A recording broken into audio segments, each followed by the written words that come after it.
What's up? What's up? What's up? What's up? What's up? Make sure I got my mic on.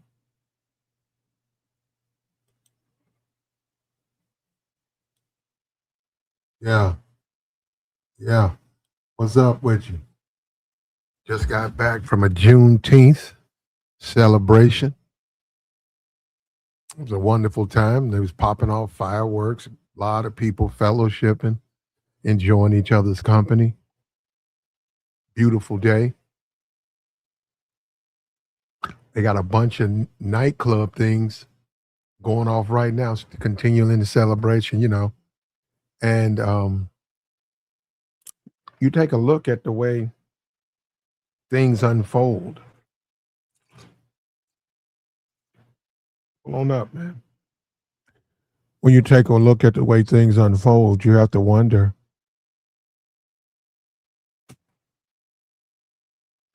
the decisions you make, how they impact your future. And, look at these presidents. We've had 25 years.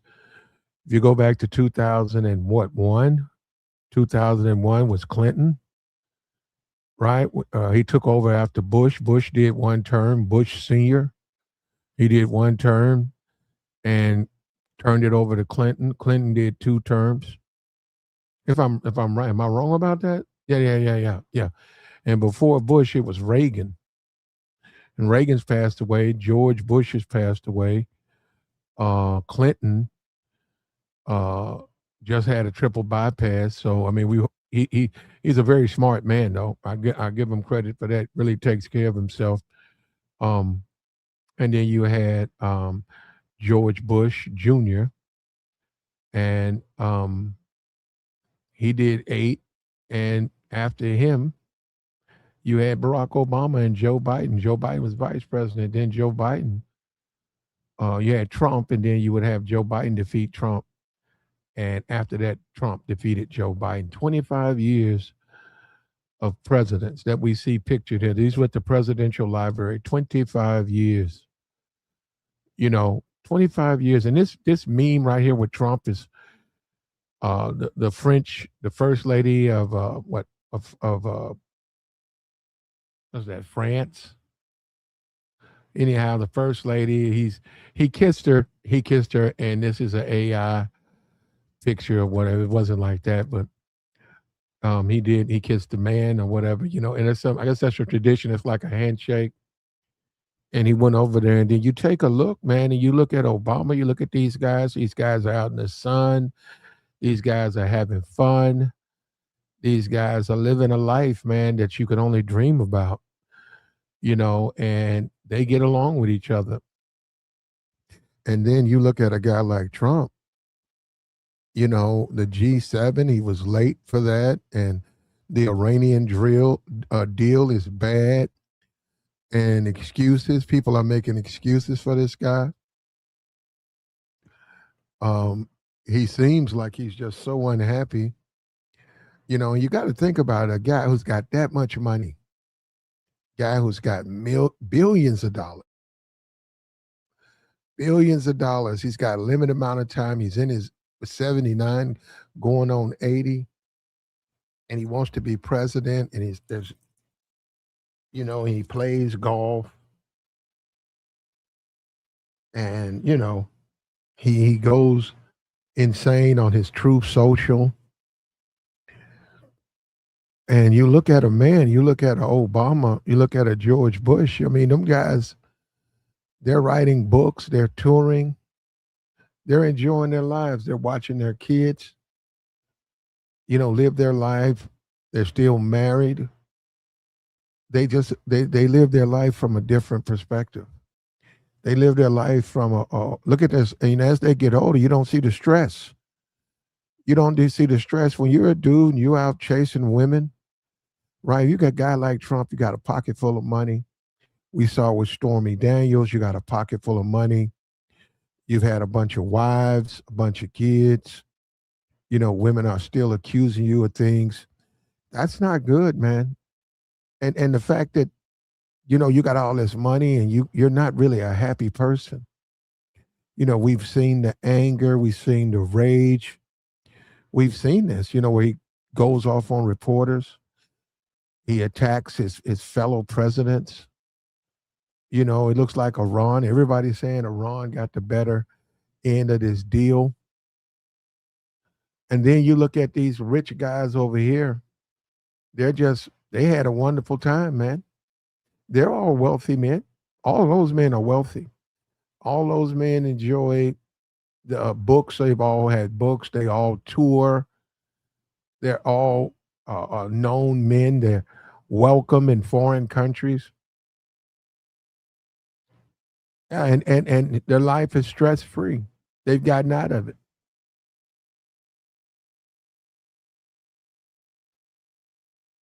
And what is the measure of a man when it all comes down to how you add things up? What's the measure of a man? Is it women? Is it being married? You got a wife at the house and you're buying box and you still thirsty behind. Yeah, is that the measure of a man? Is it screwing over his fellow American? Is that the measure of a man? What's the measure of a man? Now, this was a Dr. King quote.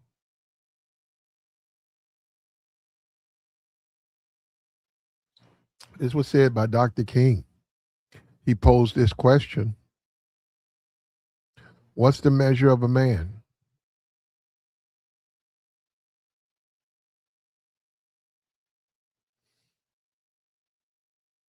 That's funny, and we got Trump supporters. The strange thing is that you guys, all you have is your insults. That's all you have.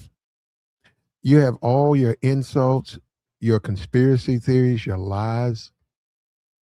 You're looking at four men, one of them who's older than Trump, living a life, very few people will ever experience. He's not in a chat box saying delusional things. And when you take a look back, how are you living your life? And we got a bunch of people, they just like Trump. They live their life almost identical to Donald Trump. Failed marriages, failed relationships, kids just strung out all over the place, anger, racism, jealousy. That's the measure of that man. You can look at him and tell. That's the measure of that man. You look at a Trump, and he fears the midterms. He's shaking in his boots. Why is that? Because he'll be held accountable. Wasn't that a big deal?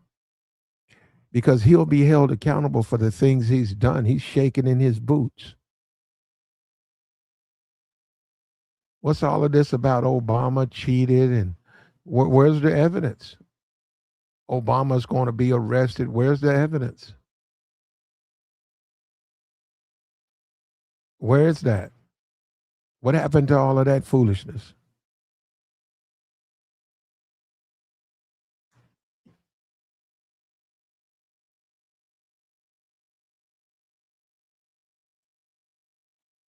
Hit the like, man. Reach down there and hit the like.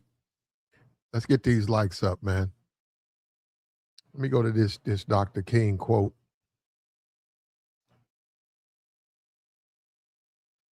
Dr. King, it was about character. And he said the ultimate measure of a man is not where he stands in moments of convenience and comfort, but where he stands at times of challenge and controversy. Leadership,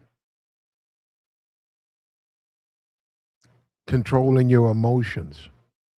Does Trump control his emotions? Doesn't Trump have to wake up? Doesn't Trump have to come the next day because he's been on Truth Social saying inappropriate? He's got some woman, he was accusing some woman that wanted to take a picture of him. She just did a complete I saw on Twitter she did about a 1 minute rebutted that and said that that's not true. and she didn't understand what his point was. And what is the measure of a man? Is it a man who can't get off the drugs? Is that the measure of a man? Is it a thug? Is it a criminal because your daddy was a criminal? Which makes no sense, right? That makes no sense. What is the measure of a man?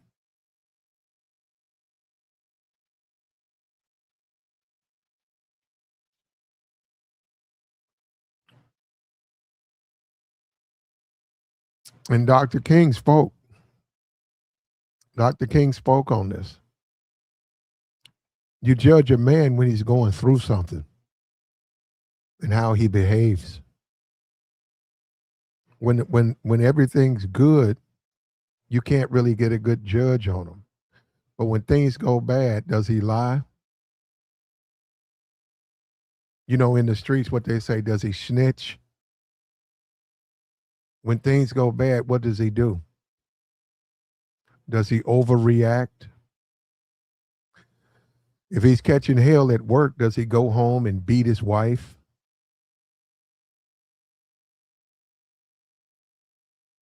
What happens, when things don't work out the way he wanted them to go in life, what does he do? Does he go join some off-brand group?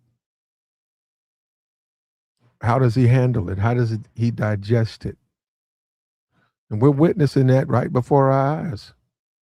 As we see it every day, we're looking at Trump. He's president now. Many people have seen the other people, the other presidents. We see them, they were all alive and well and looked like they had a wonderful time enjoying each other's company. All these men are wealthy. I'm trying to think. Yeah, all of them got kids. Their kids are grown adults, maybe grandfathers. And they're not slamming each other. They're not talking down on each other. They're not trying to disrespect. They're not trying to win the favor. Win the favor of a foreign leader. Go to a foreign country. Go to a foreign country on foreign soil, and disrespect your fellow American. Disrespect your fellow American so you can win some type of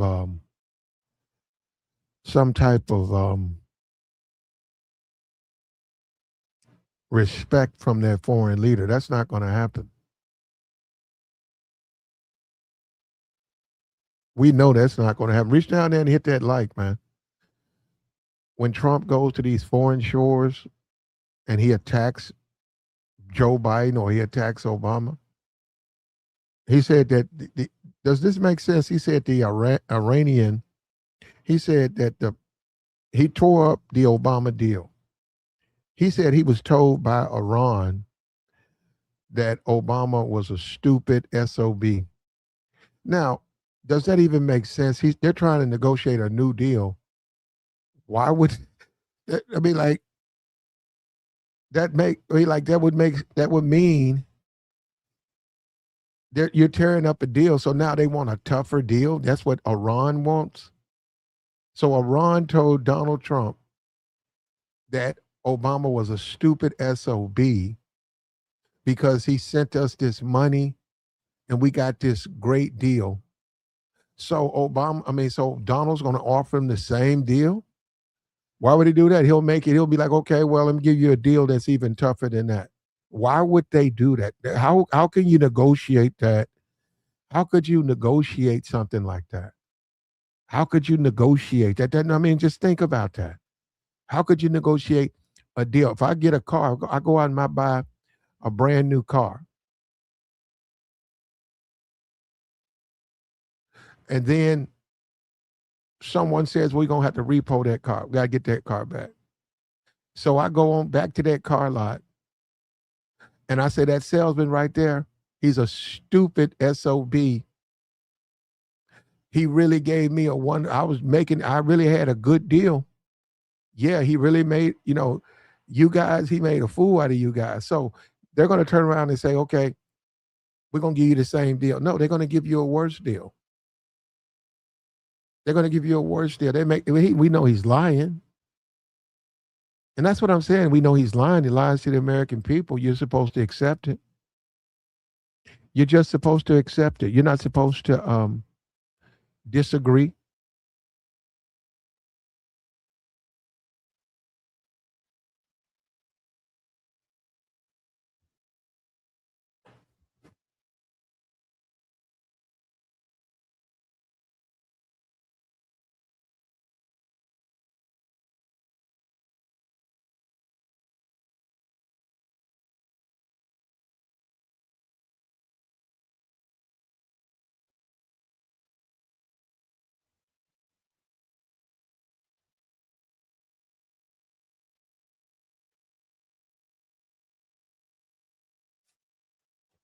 You're just supposed to just accept his deal, man, and believe.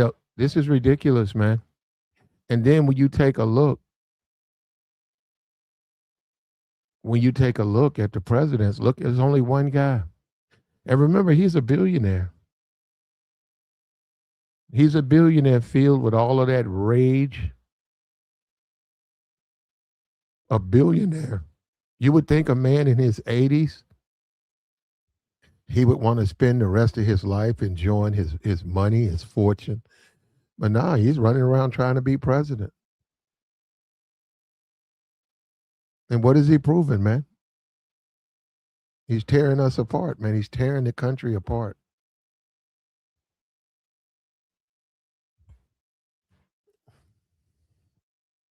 Yeah, hold up. We don't want to. We got to watch our language right here. Hey, reach down there and hit the like, man. Hit the like.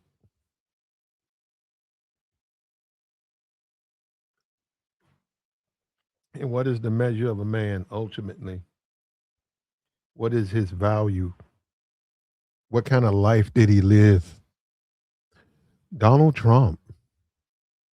He's right. Drunk with power, yeah. Obsessed with power. Obsessed with power. Constant lies.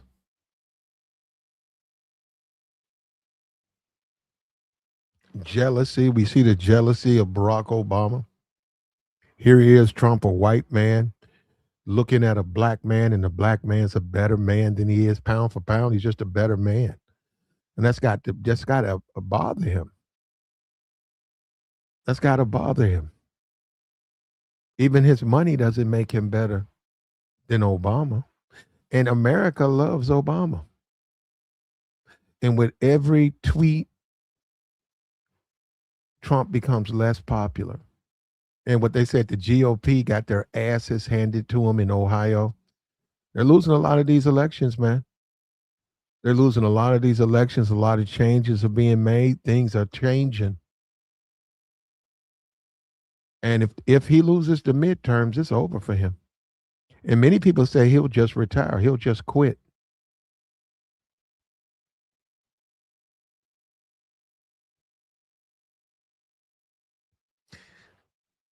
You met Donald Trump, you ain't met Donald Trump. See the MAGA people, they show their hand. They have a personal thing against Barack Obama. He became president, and he was a better president. Plus Trump, remember, they rejected Trump. America, Joe Biden came in. So he runs around with these lies and conspiracy theories that some kind of way he got cheated. He never got cheated. He never got cheated. He just lost. He wasn't the best. He wasn't the best option. And let me say this: the guy said the Democrats. I have to agree with you on that. He said the Democrats are pretty bad political thing, but that don't mean you only can vote for Trump. I agree with you. I think they've made a lot of mistakes.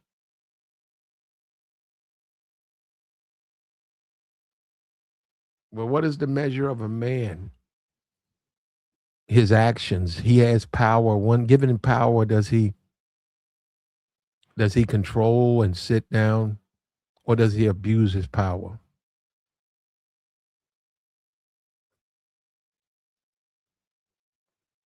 In Minnesota, we saw 2 people lose their lives.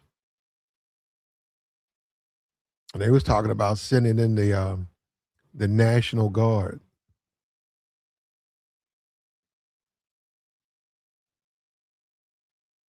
Where are your values? Where are your values, Trump? Mr. Grab 'em, Trump says he just grabs women. Just think about that for a minute. He sees a woman he likes, he just reaches in and violates that woman.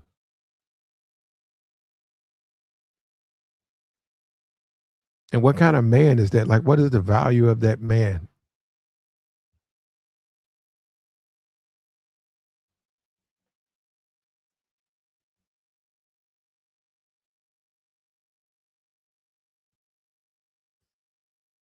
There we go.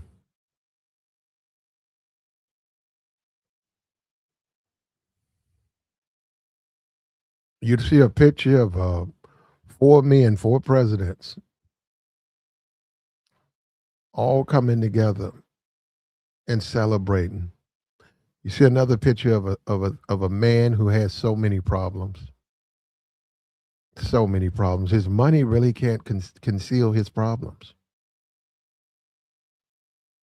And a lot of people look up. They look up to Trump. And just like the typical MAGA, we got, they have their, let me get this out of here, get your ass out of here. And this is all you got, man. That's all you got. So all Trump really has is some money, his integrity, his scruples. He doesn't have any scruples. Anything goes with this guy.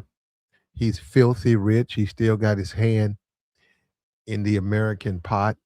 I just saw the big jet he got, and they got to do a lot of upgrades to it. And Trump's going to take that with him. And people are saying that that was bribery. You know, um, but that's how you have to look at a man like that. And the men who have a respect for Trump, I don't have to. I just all I have to do is see them, and I know what they're just criminals. They wish they could be like Trump. Now they'll never be able to be like Trump, but only a criminal would look up to Trump. Only a criminal. He's a low. Look at him. This is the way you want to live your life. You in your 80s, you're not gonna live every moment and enjoy your freedom. You up and you want to sit in an Oval Office. You in your 80s, you're a billionaire. Don't you want to live your life entirely? What is being president? And now you're scared of the midterms. You're afraid of the midterms. And if you know if they lose. I don't know if I'm not. I don't know if they're going to lose. I'm not going to sit up here and say I know they're going to lose. But if they turn the house, if they flip it, things are going to change, man.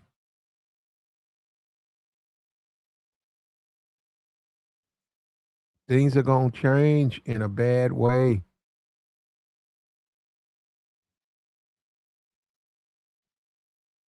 I agree with you. God bless America. God bless the United States of America. I agree with you.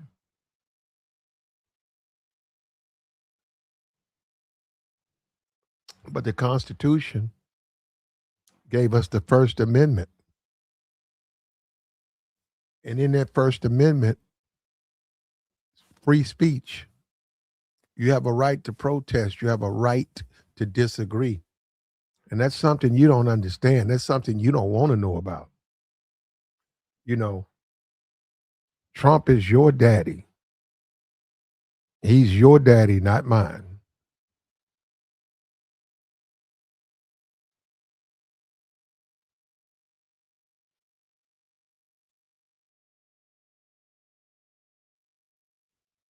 And it comes down to what kind of man do you want to be? Now we went through a Juneteenth celebration. It was a lot of fun.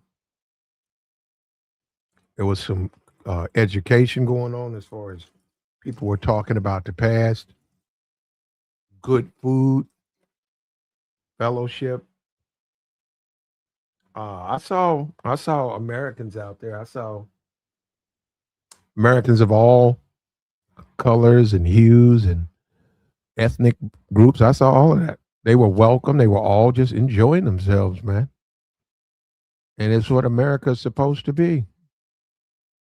This Trump thing where he wants to stop black people from getting promotions, and this is ridiculous, man. You have to look at what's the measure of a man. What is he trying to prove? What is the point? Isn't that what we all want when you look at a Obama and a George Bush? Isn't that what we all want? To age gracefully? Isn't that's what we all want, right? You look at a Joe Biden, you look at a Bill Clinton. Don't you want to age gracefully and smile and be stress free?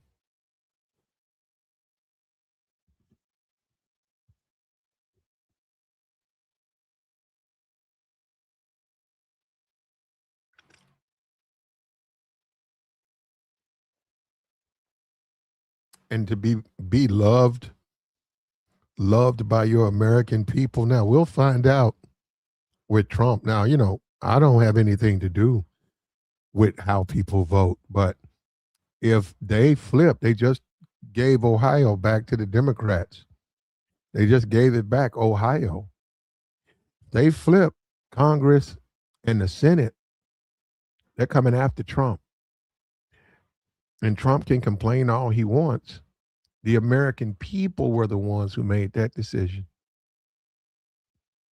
They decided to change the people in the seats of power.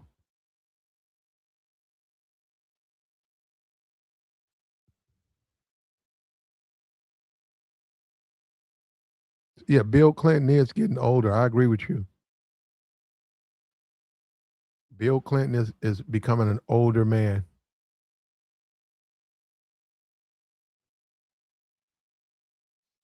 but he's still here and he's still rich, richer than most people will ever see. He's still somebody if he wants to travel. He could go to South Korea and fill out a place wherever he would go. He could go and hang. He can just pretty much do anything he wants. He can do anything he wants. He's achieved a certain level of success that he doesn't have to deal with anything other than his own personal issues and his own family issues. Beyond that, he doesn't have to concern himself with anything. And we watched him have fun and dance, and you had Common there, and it was just a great experience, man. All of these people were out just having fun. Everybody was having fun. And I looked over on the other side, and there was Trump. There was Donald Trump. And once again, he was upset about something.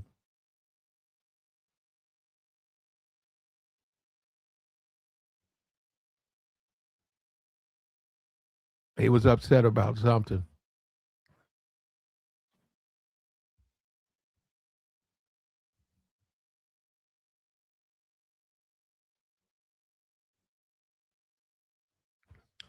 They always say that. He said, we don't have anybody to vote for. Well, they got to have the primary. We'll see.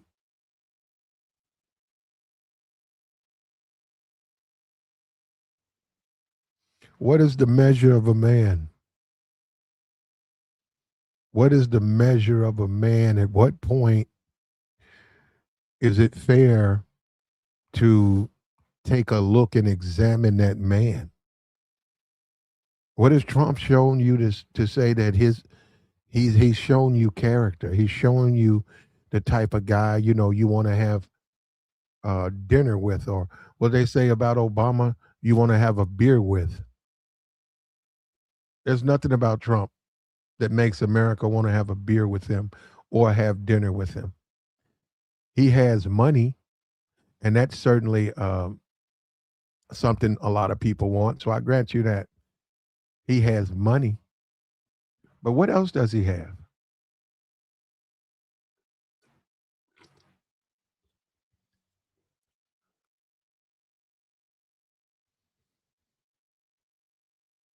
Mm,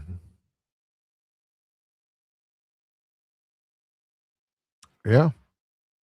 He has a lot of bitterness. He has a lot of resentment. You can tell he's upset that he's not a part of the crew, the presidential crew. He's not a part of that. You know that bothers him. You know that aggravates him that Obama, all the white guys want to hang out with Obama and not him. Ain't that something? George Bush and Joe Biden and Bill Clinton would rather hang out with the black guy than Donald Trump.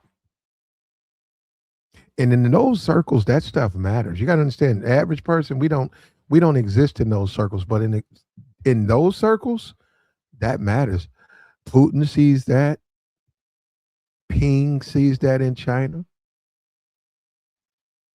South, what is it? North Korea, that he sees it. They see this. They see this.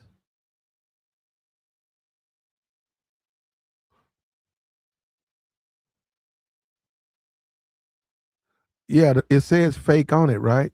Doesn't it say fake on it? I told you the picture was fake.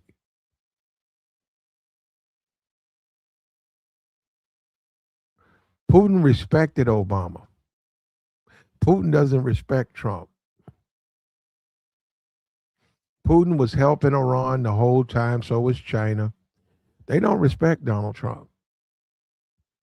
And this Iranian thing now, it's not written, but this Iranian deal, man, it is a giveaway $300 billion. $300 billion. Before that, and now they're gonna charge a permanent toll to cross out of the Strait of Hormuz. So literally, the money is just gonna be pouring into Iran. The money's pouring in. Obama signed a deal with them, and they couldn't have a nuclear weapon.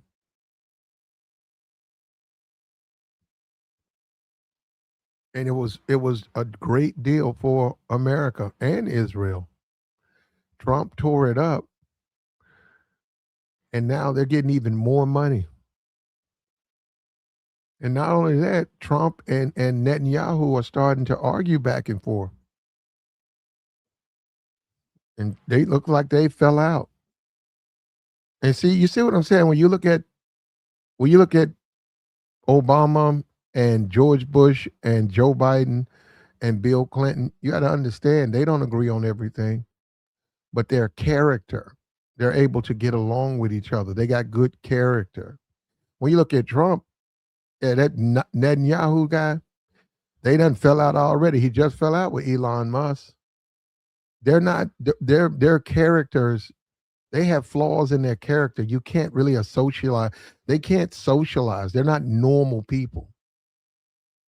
They just can't do it. That's why they keep falling out with each other.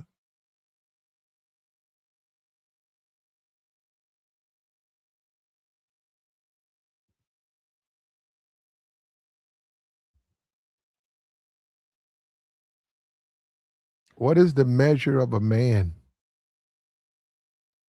And you can look at Donald Trump. He fell out with Elon Musk. Fell out with the man. They went on. It spilled into the social media. It spilled onto the internet. He just fell out with Bibi, Bibi Netanyahu. Fell out with him. He's fallen out with all the allies. He's fell out with them. He wants to try to kiss up to Putin and Jing. They don't like him, and he knows that. When Trump came back, Trump brought all of those so-called business people, investors to China, and tried to get Jinping to think that he could, he should hang out with him over Putin. And Trump left, and he was brown nose and everything you can think of. And then You take a look at Putin. Putin goes to China, man, it was a different world. It was a different world. They rolled out the red carpet. They had people dancing and singing. He met with the senior administration. They sent some dude. Trump got a valet parker. That Trump got the equivalent of someone that if you go to the hotel and there's a guy, you throw him your key. That's what Trump got. All Trump got was valet parking. He did not meet with the senior officials. There's also the video of Trump looking into that folder. That's all over the place. That's all over the place. Trump was looking into a folder. Remember that?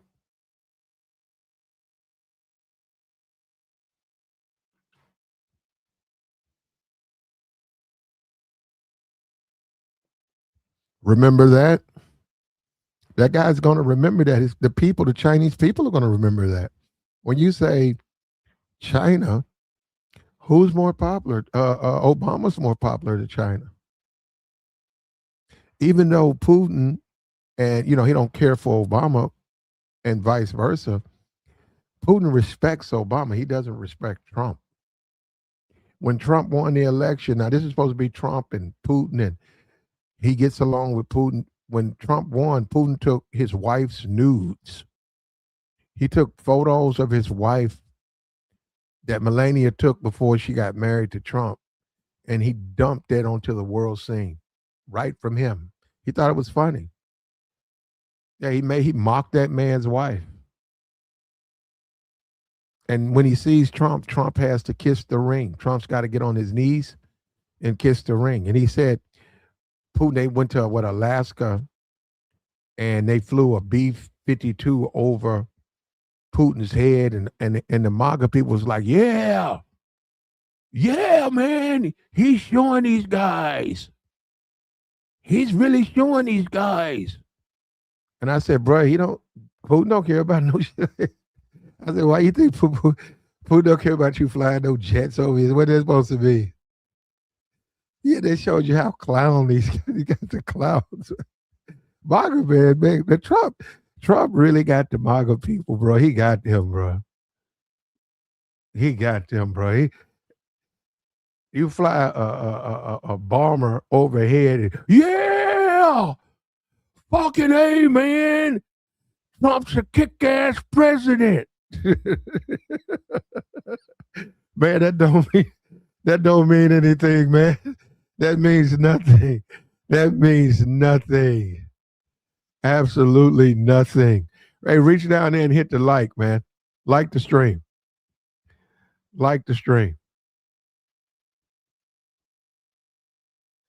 Be MAGA, man. I didn't tell you not to be MAGA. Why you think I'm trying to tell you not to be MAGA? You like Trump.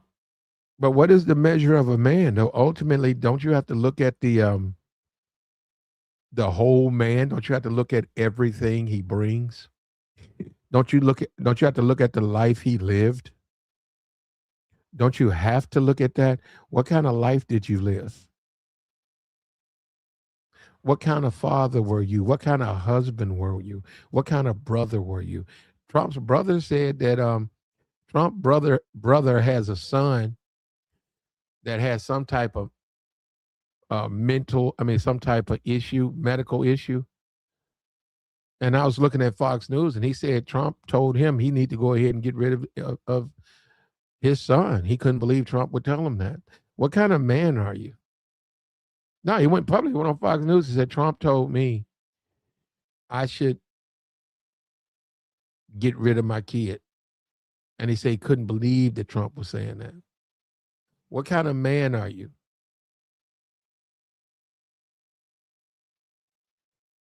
What kind of man are you?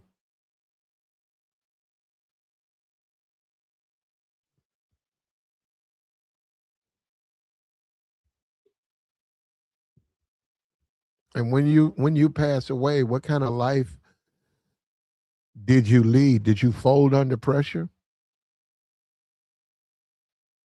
Did you fold under pressure?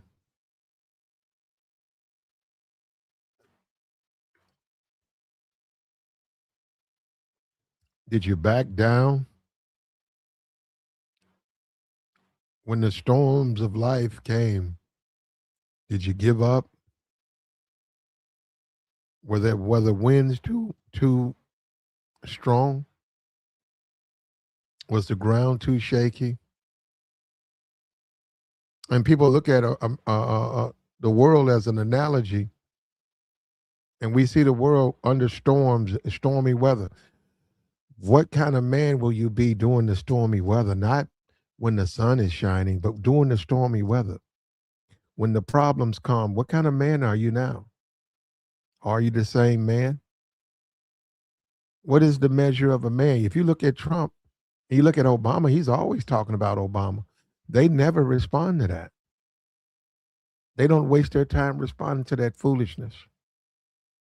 They're just enjoying their lives. They're not retired, but they're enjoying their lives. I saw Barack Obama. He went to it was an NBA. It wasn't. He went. Well, he always goes to the games, but he went to an NBA. Barack Obama went to an NBA event. It was like 90% NBA players there, right? It was some type of function. And man, you should have seen the respect they showed to Obama. They treated, you would think Obama was their fathers. You would think Obama was their relatives. They, these NBA players, they were so impressed with Obama. Steph Curry, all of them. All of them. LeBron, all of them. And they had film that you could hear them walking up. Hey, President Obama, so happy you're here. Just respect, admiration. They look at this guy and they admire him so much.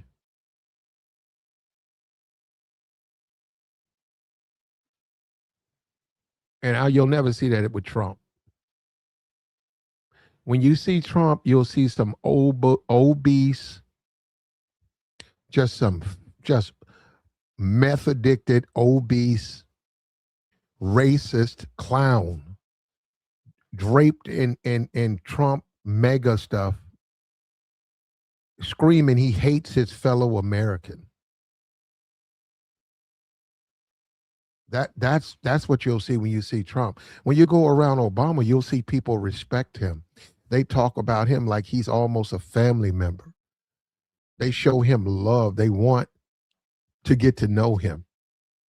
They wait in line. We're talking about millionaires. Millionaires waiting in line. When you see Trump, you see a bunch of obese, diabetic, deranged meth addicts screaming profanities at their fellow Americans. You see the difference between the two people? One person brings the best out, the other person brings the worst out. So, what is the measure of a man? When you take a look and examine life,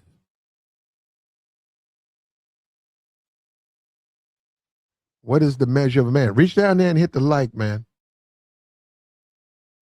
Reach down there and hit the like.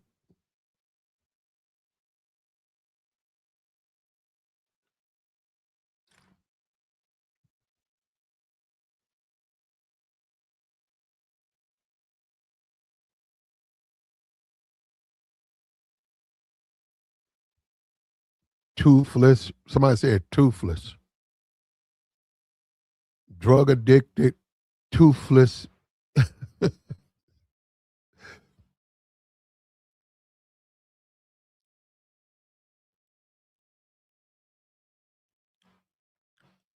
And then you take a look just 3 days ago, you saw accomplished, healthy, calm, well adjusted former American presidents coming together on one accord to support each other. And we saw one guy who wasn't with that. One guy had a certain amount of anger and disdain. He wasn't with that.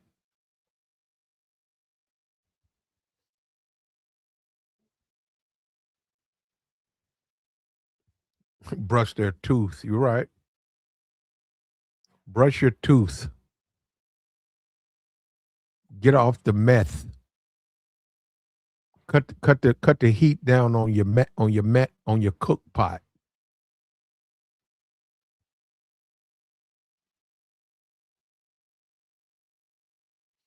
And you can look at the chat. A lot of these guys, they need Trump.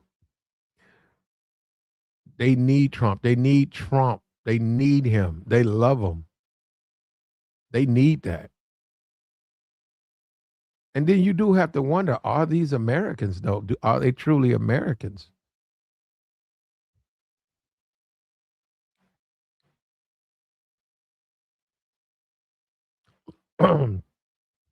Enjoyed Juneteenth. Wonderful time. Fireworks later on that day, Juneteenth. A lot of fellowship. Saw a lot of whites, Asians, Latinos. They were welcome. They had fun. There were smiles. There were kids. The you could hear the laughter of children, music, beautiful park, the smell of barbecue and hamburgers, and it was just a fun time, man. It was just a fun time. This Juneteenth celebration, and it reminded me of this photo right here of Barack George Bush Jr. It reminded me Bill Clinton and Joe Biden. It reminded me. It reminded me of America. And then I saw Trump. Somebody put this together yesterday. I saw this photo of Trump. And the contrast it blew my mind. Look at these four men right here. Look at this man. This man over here. Look at him.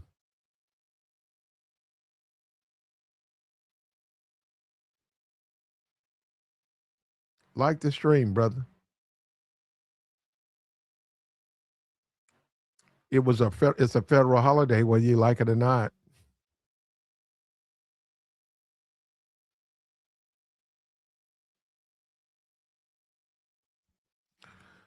Whether you like it or not, it's a federal holiday.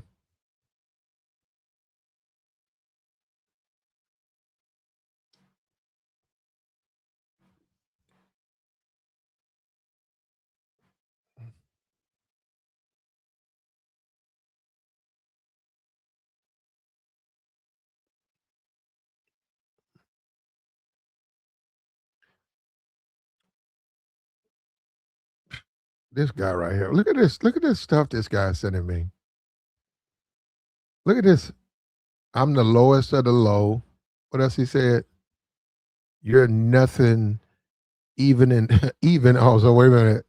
Oh, I'm nothing even, right? Even in the black community. Okay.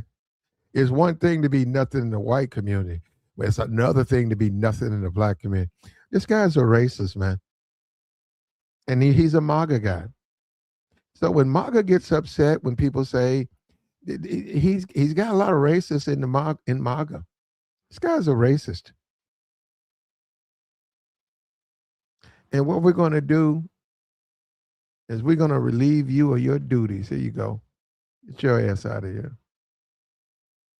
I could say, well, why are you talking to me? If I'm a nothing, you're talking. Why are you talking to me? I could say that. I didn't say that. I didn't say it, but I could say, if I'm nothing, why are you listening to me? Why are you making all of these disrespectful comments in my chat? So one of us is nothing, right? You are nothing and you have been banned. And let me say something. It's one thing to disagree with someone. It's another thing to express yourself so juvenile and disrespectful that you get banned. That's a completely different thing.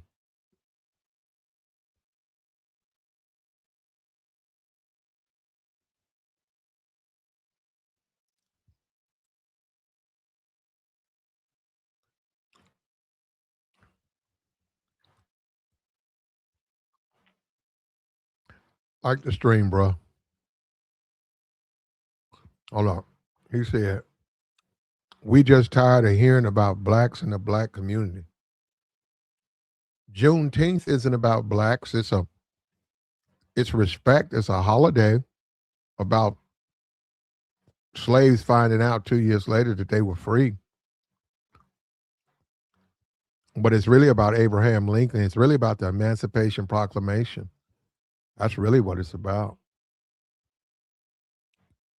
And I know you hate talking about blacks, don't you? What about America? What about whites? You want me to talk about whites?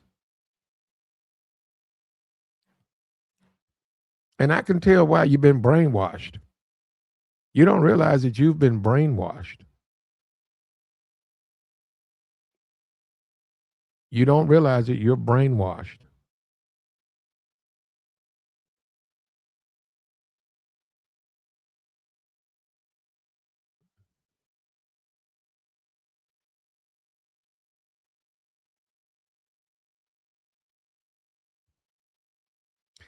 You're brainwashed.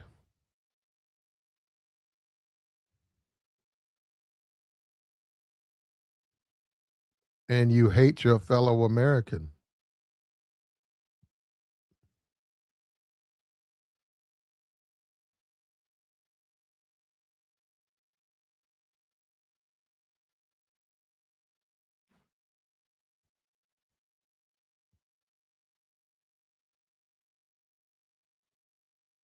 Like the stream, man. What's the measure of a man? What is the true measure of a man? What is it? What is it? Is it when you examine his life, when you take a look at George Bush Jr., what kind of life did he live? He raised kids, he was president, he writes books, he still mentors, he goes and does public speaking, he's respected, he's loved in many circles. When you measure his life, what kind of life did he live?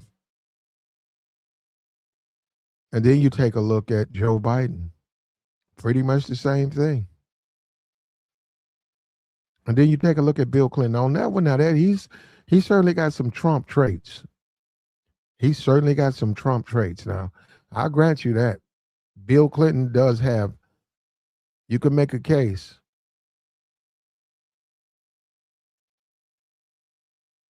You can make a case that he has some Trump traits. But what about Obama? When you compare pound for pound, Barack Obama versus Donald Trump, and it's a fair comparison,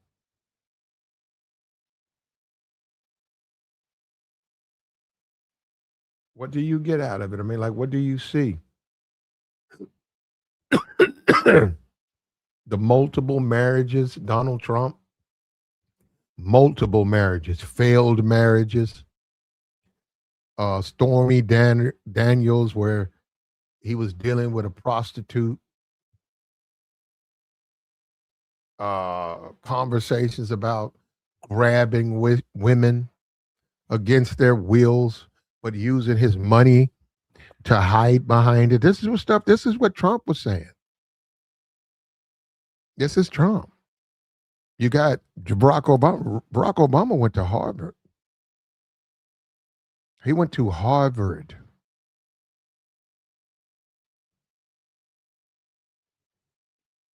He went to Harvard. His wife went to Harvard. Barack Obama married a lawyer. He married a lawyer. Trump married a woman out the pages of a magazine.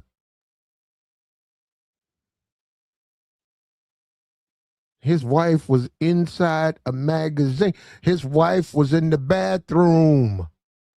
A lot of men were looking at his wife, the photos. A lot of men were looking at the photos of Trump's wife. They were, let me look at this right here. Okay. Where you finna go? Where you finna go, Jam? I'm gonna run to the bathroom real quick. Yeah. Two different worlds, man. Two different turns. Two different worlds. Barack's wife is a lawyer. Trump's wife did some photo. I don't know what that was, some flicks or something. She did magazines. She had to come out and talk about the Epstein file. People say, allegedly that she's in that. That's what people say. Michelle Obama didn't have to talk about the Epstein files. Michelle Obama didn't have to say, hey, I need to go and address the world about the Epstein file. Michelle Obama didn't have to do that. Melania Trump had to do that. What is the measure of a man?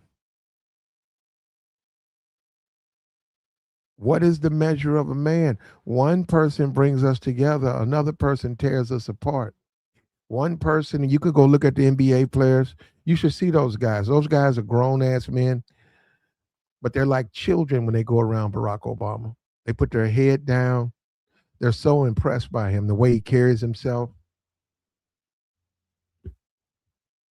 So impressed by him.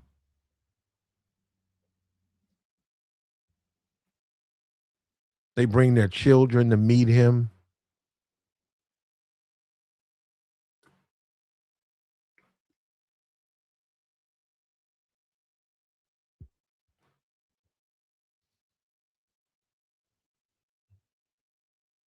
Trump didn't even get the respect. What Elon Musk brought his kid around Trump, and his kid let slip what he really thought about Trump. His kid let slip what he really thought about Trump. When Elon said, "I'm the real president," the kids say, "Why? What you sitting in that for? You're not the president."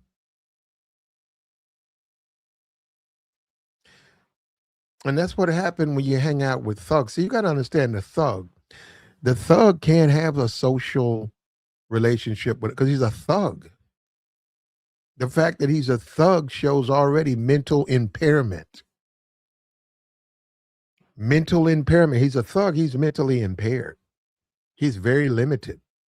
That's why he beats why he's a thug. That's why he beats his wife. He cheats on his wife, gets caught, cries about it, has no real relationship. He's not capable of that because he's a thug.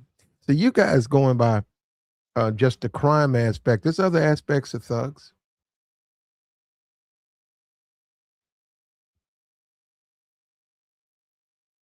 When you're not a thug, you're going to see that. You're going to see a healthy social life. The people who want to be around you, they trust you. They share with you. They grow with you. When you're not a thug. When you're a thug like Trump, things are just not going to go the way you want them to go.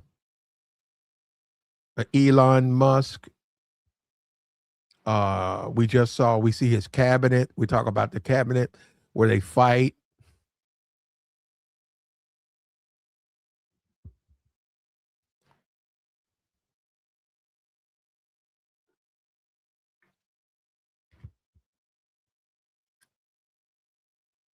We saw the cabinet where they get into fights, arguments.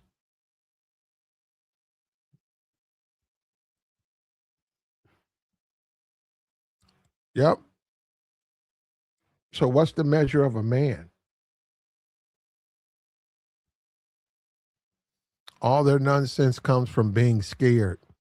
The MAGA and Trump are cowards. They lash out, typically bully, hurt them before they hurt me. Yeah, that type of that's what I mean. I just said mental impairment. They're mentally impaired to even think like that. To even think like that. That to even think I gotta hurt people before they hurt me. That's thug behavior.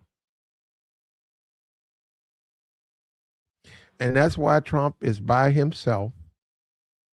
There's even rumors that he doesn't even share a bed with Melania. There's rumors he doesn't even share the same bedroom or bed with Melania.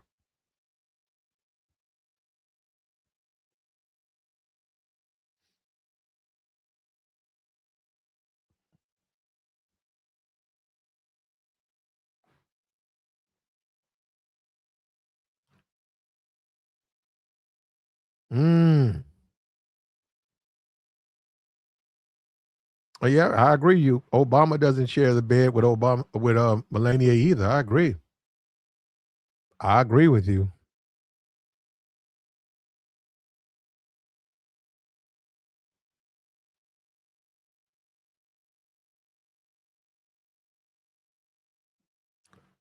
But this is the world we live in now. And when you measure a man, what do you get? And you got to remember, Trump's a billionaire. Trump's 80 years old. Trump could be living out his last remaining years, doing whatever he wants to do. But no, he wants to be president.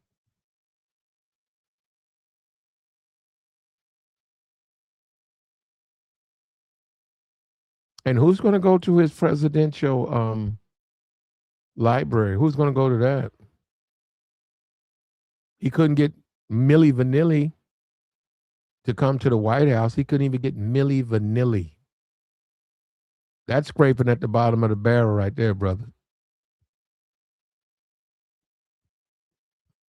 He couldn't get Millie Vanilli.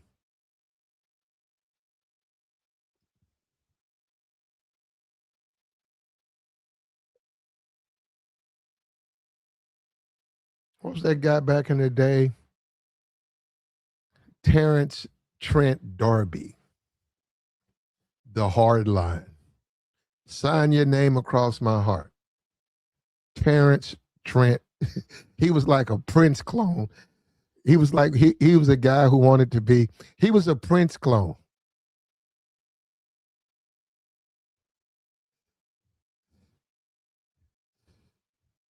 He had the glasses on like the Purple Rain. He had the glasses on. He had the motorcycle.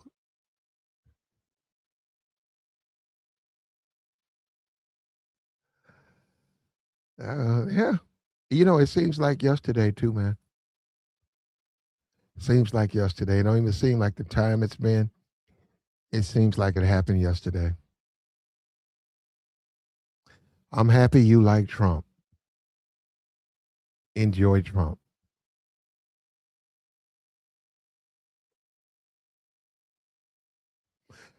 Trump's Iranian deal made Iran stronger and richer. Yep, it sure did. That's exactly what it did. It made Iran it's powerful. But these oil prices, and Trump is scared, and midterms are coming. He's trying to get these oil prices underway, and he just said the reserves. So, what do you think? Any of these countries knows now? Any of these countries knows that all these countries know that if you can outlast them, they'll run out of oil reserves, and now they got to fill all of that up.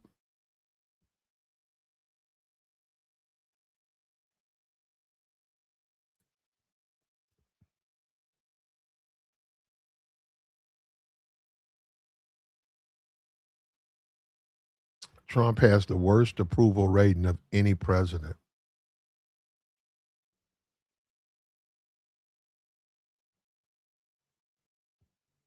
It's gonna take time, bad kitty. $5 gas. A lot of people. He put a hurting on a lot of wallets, and also a lot of people couldn't do anything. They couldn't do anything because they couldn't afford the gas. You couldn't travel. You're trying to drive, say, 400 miles, $5 gas, you can't afford. Can't afford it. You got to postpone that.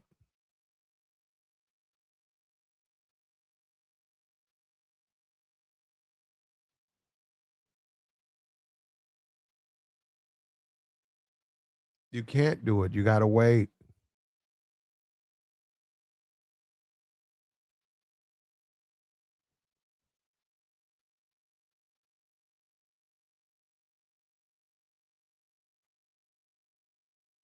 Like the stream, man. Reach down there and hit the like.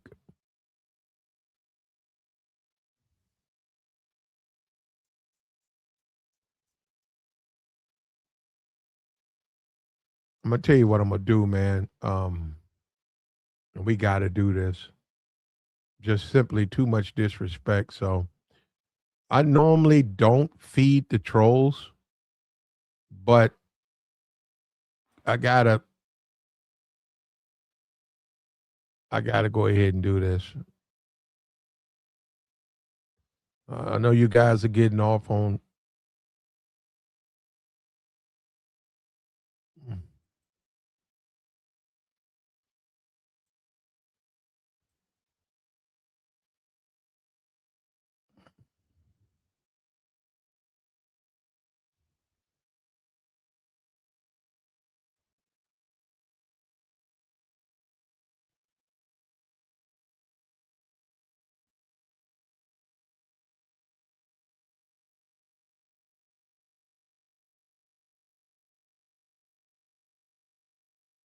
Mm, like the stream, man. Where this damn thing at?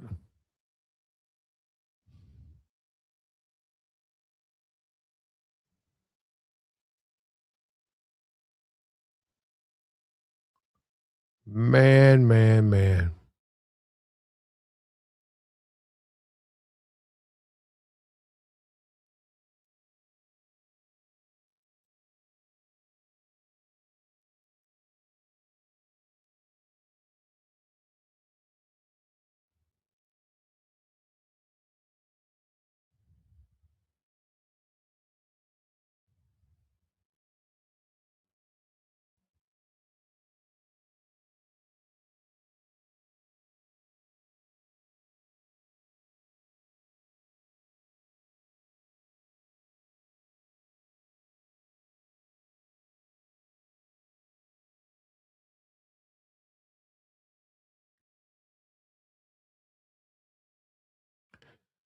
We don't normally feed the trolls, bro. But it is late night. And it was a wonderful Juneteenth day today. Wonderful. Wonderful. The smell of barbecue and music and kids laughing and whites and blacks and Asians and Latinos. And everybody was welcome and just a wonderful time, man. It was just one place. There was like multiple places to go. I went to one place and it was a celebration of Juneteenth. And I'm gonna tell you something. I watched around and I thought about the memories that was people were learning memories that they're going to take for the rest of their lives, memories that nobody nobody can take from them. What's up with you, bro? What's good, Black? Am I too loud? Can you hear me? I can hear you. Oh yeah, no. I just wanted to get in before the trolls because I heard you say before I joined. I heard you say you didn't normally feed a troll, so I didn't know if you were about to invite a troll up to the No, stream no, I'm not. or But they're free to join. But go ahead. You do yeah. What No, do you want? play. I know you're not scared of the smoke. I know you Yeah. not scared. If anybody on YouTube is not scared, I know Mm, you welcome. You welcome all the smoke. I know that. But oh, my bad. Was your stream just because I didn't see the I missed a few minutes when I was trying to join. mm-hmm. Are you just talking about the political stuff like Obama and the Iran deal that Trump messed up because he was just mad that Obama struck a good Iran deal that almost everybody in America agreed on, and Mm-hmm. Trump was just being petty.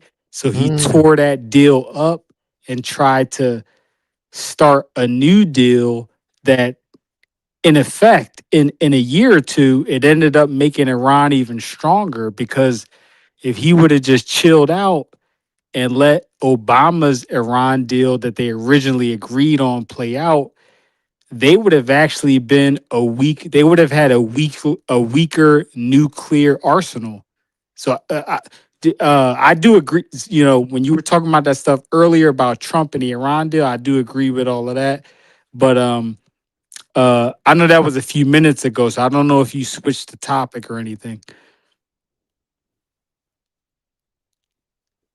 go ahead, brother. That's it. That's all you got. Oh no, no. I mean, I just don't like I don't like over talking people on their streams. That's all. I mean, you know what I'm I mean? listening. I'm Yeah. listening. So go right ahead, brother. Yeah. I mean, just to give some clear context, I don't think any establishment American politician is completely for the people. And I know Platt, you know that already. You older than me. You've been around the block. You have way more wisdom than me. So I know you already know that loud and clear. But I'm just saying to the Well, audience, it's about what you um, think, brother. You're the one yeah. that's talking, so we're listening. Forget what I think. Go ahead. Floor is yours, sir. Wait, Platt, can you just to reel it back in? Because I made my point on the Iran stuff already. I already made my point on that. What was the main topic besides that? Just because I already made my point on that. I don't want to, yeah. What's the measure of a man? Oh. Oh, okay, good. Okay, good. Yeah, because I want to bring it back to the main topic. The measure of a man, long story short, it's his morals and his principles. Mm, okay. You could, because of course, there's all types of intellectual ways I could romanticize it. I could be like, oh, this intellectual and this spiritual and this mental and this physical and this survival and this evolutionary and this and that and this whatever. And it's charisma and it's how you work a room and it's how you're a leader of men. I think a lot of men, they watch too much YouTube and manosphere motivational content and they get detached from what it means to be a man in real life. But go ahead, Platt, if you was about to talk. I'm listening. You are in rare form today, brother. Yeah, yeah, Platt. But Platt, I don't got my headphones in. So when other people talk, because I don't know if people realize this, Now, when I got my headphone, yeah, nobody's my talking. if I over talk you, I don't mean it. You're It's not. not. I don't mean that. I don't mean to do that. Just because I don't got my headphones in. You've That's said all. that 3 times, brother. Just you're in rare Oh, form. Platt, Keep no, going. Platt. I've been You on no don't say Platt. it I've been 4 on times. 4 streams tonight. I didn't know I already said that on your stream. My fault. Okay. I apologize. Okay. No, just because I joined. When No, you because look I at got that, off work. when you I look at got off that, work tomorrow. That's all. Go when you ahead. look at that picture of Yeah. George Bush and Barack Obama, and you And got Joe Biden and Bill yeah. Clinton. Hmm. What do you think? I'm saying, and Donald Trump. What do you think of that photo? Platt. We all know they're all in the good old boys club, Platt. We all know that. I mean, at least me and you know that. Not Trump. You I know, don't think Trump's in that club. Trump is in the good old boys club. You know why I say that, Platt? Because he was close enough to Hillary Clinton to invite him, or I'm sorry, to invite her to one of his earlier weddings years ago. I don't know which. Yeah, I okay. don't know Yeah, if. people change though. People Yeah, change. no. I get that, and let's be clear. I'm not saying Trump. I hate Trump. I didn't vote for Trump. I'm not a I don't know about that yeah, part. obviously, You but don't have to vote for him, yeah, but you don't have to hate the man. no, yeah. I'm not saying I hate. Uh, well, I mean, again, you already know where I stand. Most American politicians, I think, are full of crap, regardless. But again, just to answer your question, Platt, because I don't want to seem like I'm dodging your question.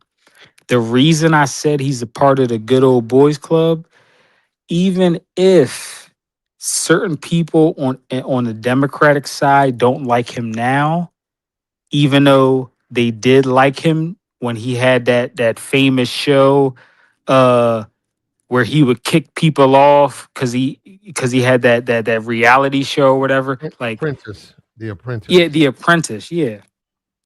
So I'm not saying Trump didn't burn bridges, and there are plenty of liberal billionaires or liberal New York people in politics or investment banking or real estate that he didn't burn bridges with because he turned to the quote unquote whatever Republican or the MAGA side, whatever it is.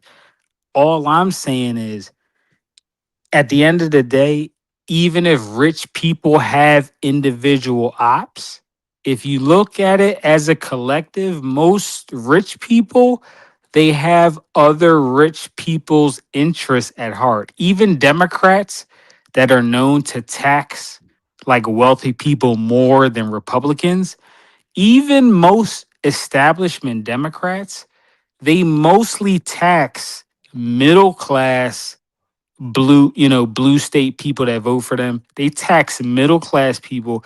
They still give breaks to rich people. So if you're a rich liberal Democrat, it doesn't matter. You can virtue signal all you want online and act like you care about poor people, but a lot of the Democrats, a lot of what they do helps you more than it helps the working class Democrats in Detroit, Michigan, or Chicago, or South Side Chicago, or Philly, or Gary, Indiana, or etc. So Platt, we're on the same. Like I said, I give Obama his credit, but I've never been a fan of Obama. I keep the same energy for all establishment politicians. But go ahead. Yeah. What is the measure of a man? I mean, Oh, I'm sorry. Yeah, you get back to main top. Main measure of a man, again, just to keep it short, it's morality and principles, because that dictates how everything else follows through. Let's say you may grew up as a scrawny teenager, but the fact that you had the principles to say, hey, if I ever have a son, I want to teach him how to fight. I want to get him in the gym earlier than I did because I learned from my mistakes and yada yada, and you implement that when your son is or your son multiple sons are born, and you're passing that on. And but the root of that was your principles, because you could have been a lazy dude who just said, my sons will figure it out on their own. Oh, maybe their friends will teach them how to fight, blah blah blah. My sons are popular, their popular friends will teach them how to fight. I don't got to do anything or whatever. They're cool, whatever. Nobody bothers them. Like, you could have been a lackadaisical parent about it, but you had principles as a parent which led you to teach them, like, hey, I'm gonna get my sons physically active and capable, and I'm gonna get them socially aware at a young age. So that came, whether you learned it from your parents or your father, or you learned it from self-discovery in your 20s or your 30s, whatever it may have been, your principles as a man, that's what led you to give your son a good upbringing. That in my opinion. But go ahead.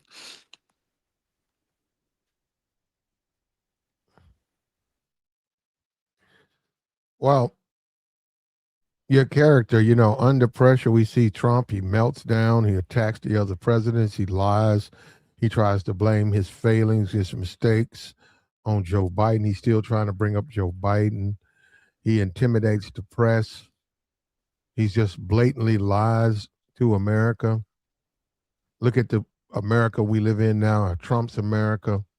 In a Trump's America, white men walk around with pistols and pepper spray and and insult and provoke their fellow countrymen. This is Trump's America. Chud the Butler. In a Yeah, Trump, that's wild. That's yeah, wild. in a Trump America, kids get shot in the back. 14-year-old kids get shot in the back, and the person who does it gets away in a Trump America. This is the country that he's created in a Trump America. But Platt, you know they're proud of that, right? Because these people are so mentally ill, they rationalize it in their minds that whatever crazy bill they pass or whatever crazy act they set a precedent for and they normalize, they because all they if you ask them a question like, oh, why'd you do this, all they're going to say is, oh, these liberals are the devil and I got to do this to get back at the liberals, or they're going to say some canned response like that because Mm-hmm. they're literally brainwashed by Trump and the MAGA Republicans. Yep. um Yep. yeah, Brainwashed. yeah, literally, yeah. Yeah. Brainwashed. Yeah. You're brainwashed. No, because Platt, And if you you know, ever, oh, no, go no, ahead. and I I'm sorry, watched Platt, Barack go ahead. Obama. They had some type. I think one of the NBA guys was getting married, and like 90% of the best players were there, and Obama was there, and somebody videotaped it, and Obama was there, and you could see each one of those players literally have their head down, going up to meet Obama. They knew him, but they just going up and the respect they showed, the love that they showed for Barack Obama. You know, you see that, and you saw Obama. He really brings the best out of people, and then you see Trump, and you see the MAGA people. You see the hats. You see the racism. You see people are talking about their fellow American, uh, just attacking their fellow American. And Trump brings out the worst in people. So, what is the measure of a man? I say Trump falls way short. He falls very short. And that's why you can see a Clinton, you can see these former presidents, all of them having fun together. It's beautiful. And Trump has been pushed to the side, man, because they know Trump got a lot of problems. And Trump is a crybaby and a diva, but he's been allowed to get away with it because Platt, not the. I mean, I know this has been a while ago, but if you remember the first time that Trump ran back in what was it, 2015 or whatever it was, uh, against Hillary Clinton back in the day, the only reason Trump even got that far in the Republican primary was because Hillary Clinton, their campaign thought he was a joke and they propped him up, they amped him up, they took him more serious than they should have, when really all they had to do, if the Democrats really wanted to win, they could have just stomped Trump in his tracks when he first started, when nobody really took him that serious, when he's more of a meme. And then Hillary could have had an easy general election versus somebody like Marco Rubio. But the fact that Hillary and them even propped up Trump shows you that when you get to a certain level, the rich Democrats and Republicans, they're on the same side at the end of the day. It doesn't matter. If it was a real person that wanted to win that election, Trump wouldn't have even made it to the general. Hillary and them, and let's even, okay, Platt, let's say hypothetically, they're not in the same pot and the rich Democrats aren't working with the rich Republicans. Just logically speaking, that was a bad campaign decision because why would you prop up some random rich dude who has a bunch of millions of stupid people donating him money when you could just easily defeat Marco Rubio or Jeb Bush or one of these other milk toast Republicans in a general election? Like it just even just as a political strategist, that made no sense. Cause I'm like, even if you didn't take Trump serious, it's like it doesn't even make sense to get him involved in the equation. Just let the let Trump his momentum die out and let Marco Rubio or one of those establishment Republicans get to the general, and then you can easily destroy them because you had all the women behind you. Maybe a lot of white women do vote Republican, but let's not forget Hillary did have a good amount of white women voting for her. It may have been 46% or whatever, but it was still a pretty good percentage. So, but again, Hillary wanted to play with fire and she let Trump win. But go ahead, Platt. My bad. And Platt, I went to college for political science, so I may be a little whatever. And I haven't even studied this in years, but it's just, that's kind of my thing when it kind of drew me into like these social media and YouTube debates. Before I got into Manosphere, I kind of started with the Hillary stuff. A lot of Democratic and Republican people would debate me on Instagram and YouTube and whatever. So, but go ahead, Platt. My bad. You have to take a look, man. It's a wonderful opportunity, man. I mean, you look at the last 25 years, these are the presidents, and look at how they fared. Look at the difference. Look at the personality differences. And like I said, Obama was loved. Obama goes places, and the Jay-Z's and all of these people, they humble themselves. They want to, they want to say hello. Trump couldn't get Millie fucking Vanilli to come to a. He he, couldn't. He couldn't get Millie Vanilli he to could have. come He to probably could his have get event. Miley Cyrus. Well, he ain't gonna get no Miley Cyrus. She's Yeah. way too big. But Millie Vanilli, Millie Vanilli is what you see if you go to the fair. They got they charge you $2 to get in. They charge you $2 for a box of popcorn, uh, and 50 cents for a Coke, little medium Coke. And Millie Vanilli, you go in there, you taking your kids to just a little, not a, you know what I'm saying, not no Six Flags, but just a local uh, festival in your community, and you're taking the kids there, and you pay $2, and you look over and they say music being provided by Millie Vanilli. Trump couldn't get Millie Vanilli. Yeah, bro, it ain't working out. Uh, It ain't working out for him, bro.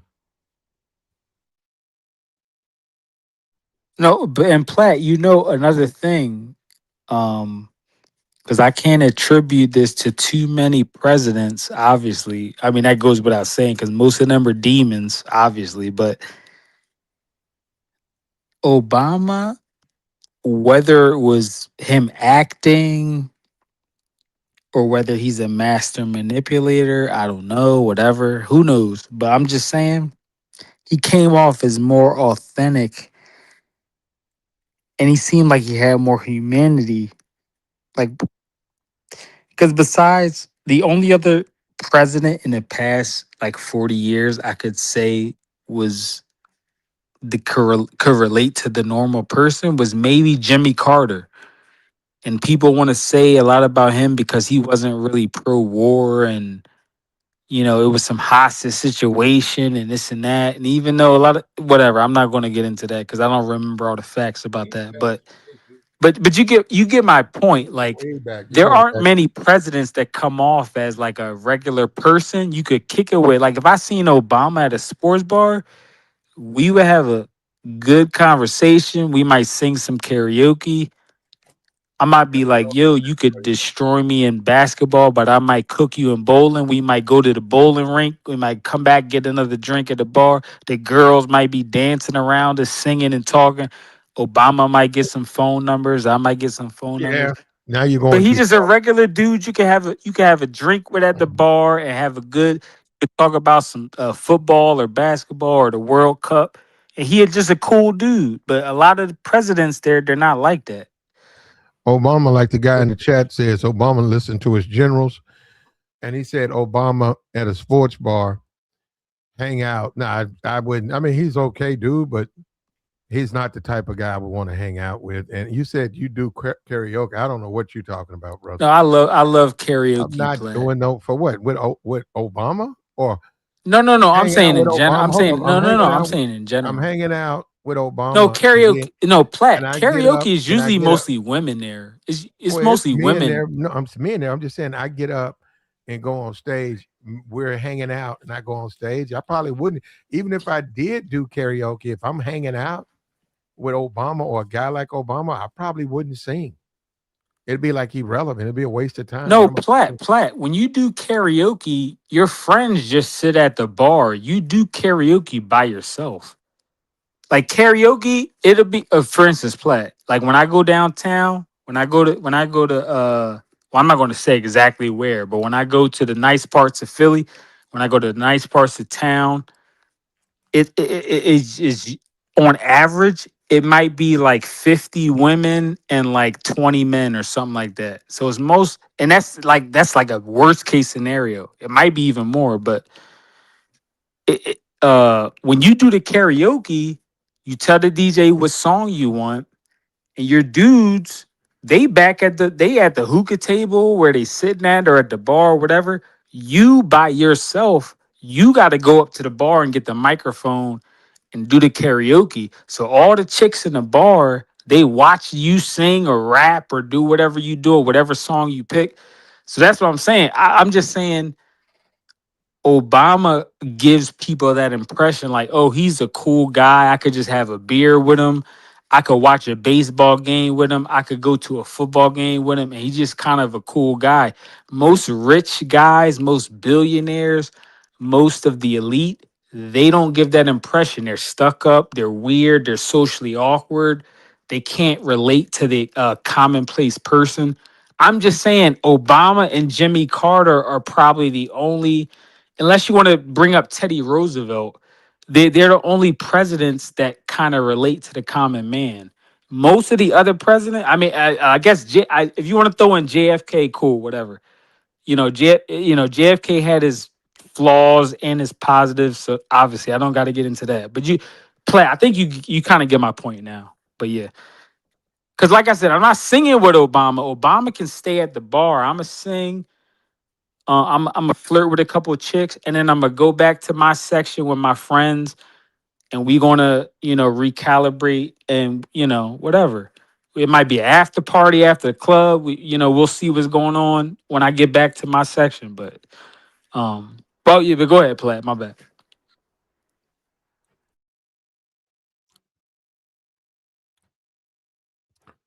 Wait, Plat, are you muted? I'm I right can't hear here, your brother. voice. Oh, Brother. I hear you now. My bad. Go ahead.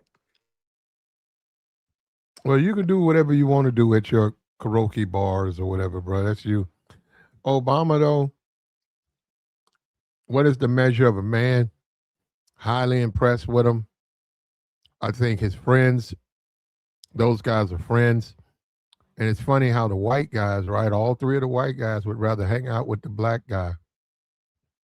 And here's Donald Trump, and he's brainwashed quite a few. He's brainwashed quite a few people, but America, we're gonna see. He's gonna have his day in October. We'll see what America says about him. And he's doing everything he can, man. He's scrambling. He's scrambling, trying to do everything he can to try to prevent America from voting.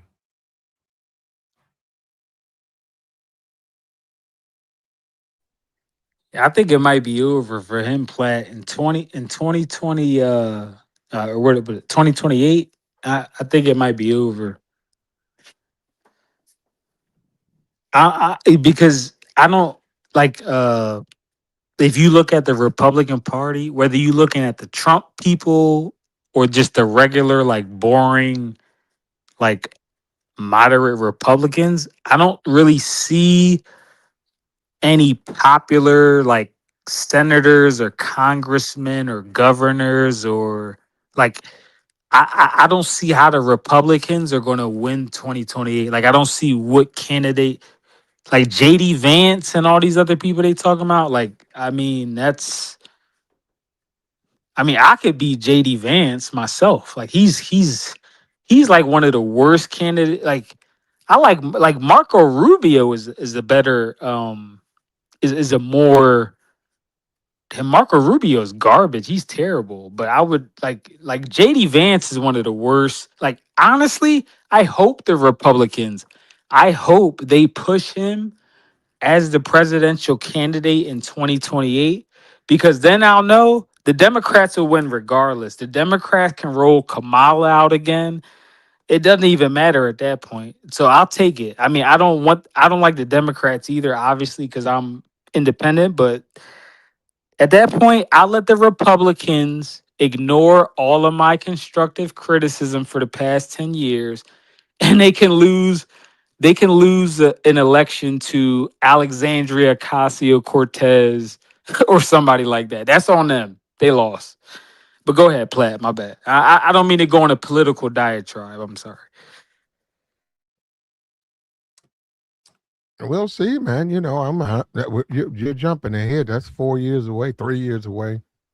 I don't know Yeah, what they're gonna do, yeah. but I know. I'm jumping a little bit ahead. And Platt. By the way, any Democrats that are listening that think Gavin Newsom from California, mhm, just because he's the governor of the mhm, biggest, most populous state in America, obviously he's a popular liberal Democrat or whatever. mhm.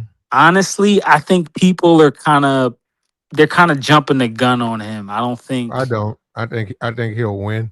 He's got to win the primary first, though. Well, okay, Platt. Okay, He's I'll got put to it win this. the. He's got to win the primary. Yeah. Oh, yeah, Okay. yeah. So you don't know who he's running against. So Okay, if he okay, gets Platt. if he gets the Democratic nomination, he'll win. Platt. When early mid 2027, when I know his official primary opponents, um I'm gonna do you a favor. I'm gonna be fair about it. When I find out her official, Gavin Newsom's official opponents, because again, I don't know who's running. Alexandria, I don't know who's running, or the minute the woman governor from the Minnesota or not Minnesota, Wisconsin or whatever state it is. I don't know who's running. When I find that out, I'll join your It panel and really then I'll doesn't give my matter. Hold fair on. opinion. It really So doesn't. it won't be biased It because then I'll really know who's doesn't officially running. matter. Huh? It doesn't matter what I think or what you think. Well, no, I no. Somebody will win the primary, and the other guy will win, or whoever the other person will win the nomination. So it doesn't matter. Why are you even talking about that, brother? That's years away, and it doesn't matter. Somebody's going to Platt, be it's the less than nominee. 2 years away. Somebody It's will be the June. nominee. Platt, it's June 2026. Okay, it's actually longer than that. It's over 2 years away. No, I'm not talking about the general. I said the primary. I said early to mid 2027 when we know that the primary Democrats that are Brother, running. brother. You don't have to That's all I go. said. Platt. Okay, I'm not even a Democrat. I'm I don't know why trying you to arguing me. I don't even you care. this guy. This guy. Yeah, you see what I'm saying? Bruh, I'm gonna try to do this. I don't even know why I'm doing it. Brother, they'll have it when they have it, and whoever wins, wins. Okay? There's years from now. Who knows? Okay? You don't like Gavin Newsom. Good for you. They'll have their primary, somebody will win, and we'll And see what Gavin happens. Newsom will get cooked. Oh, well, he'll lose. Yeah, he will lose. I know. even if it's Any, to a any, even if anyhow, it's to another any, any, establishment Democrat, he's still anyhow, going to lose. That's my point. what's the measure of a man? That's what we're talking about today. And you look at these 4 presidents and look at how they've lived their lives. Look at how these men have thought about their futures and made good decisions. Then you look at Trump. And we know Trump's not a politician, but look how he's lived his life. I mean, what is the measure of a man? You talk about Obama. Why? Because he's black. So Obama, some kind of way, because he's black, is less than Trump. He certainly has less money than Trump. But what about his character? What about his character? Trump doesn't have any character. Obama does. Trump doesn't like that. He doesn't like that Obama's a statesman. He's a gentleman. He's loved. He doesn't like that. And he's made mistakes. And will Trump learn his lesson? Will Trump change? Like the stream, man. Reach Yeah, down there like and the stream. like it. That's the Like least y'all could do. it's late night. We're trying to figure this thing out. We're trying to figure it out. Who knows?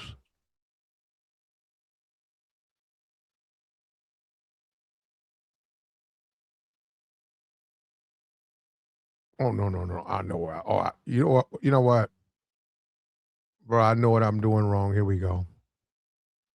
Here we go. And that's me. Here we go. Now we got it. Now we got it, man. Bro, this stuff right here, man. You have to remember all this stuff, little small stuff, detailed stuff. Here we go. We fixed it. We fixed it. What's up with your K-Rax? You look at a George Bush, you know, he a lot of people didn't like him. Neocon, but you know, look at him now. Look at how he's found his way in retirement. You know, Michelle Obama, him and Michelle Obama are very good friends. Condoleezza Rice, you know, Condoleezza Rice used to make fun of George Bush and say that was his second wife. He used to she used to come by the house, and you know, he's very and Condi wanted to work for him, wanted to be a part of his administration. And look at how these people get along. And then you got one guy, you got Trump. You got one guy, and he's afraid. He's afraid of the midterms. He's running. He knows they're going to have his ass. He's afraid of accountability. He's afraid of that. So what is he going to do then? What is he going to do? What is he going to do? He's already came out and said, I'll be impeached. They didn't impeach Barack Obama. They didn't impeach him. They had no grounds to do it. He didn't run from the midterms. He did not run from the midterms.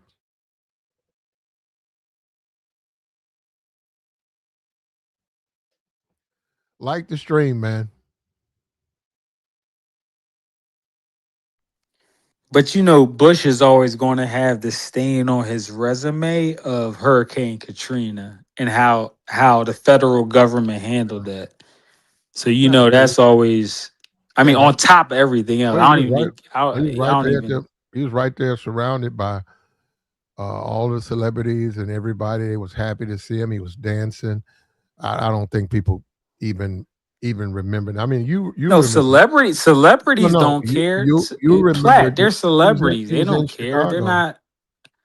He was right Platt. there I'm in not saying I'm Chicago. a revolutionary, but come on, I'm a little closer to that than a I don't think celebrity. anybody I'll remembers tell you that. that much.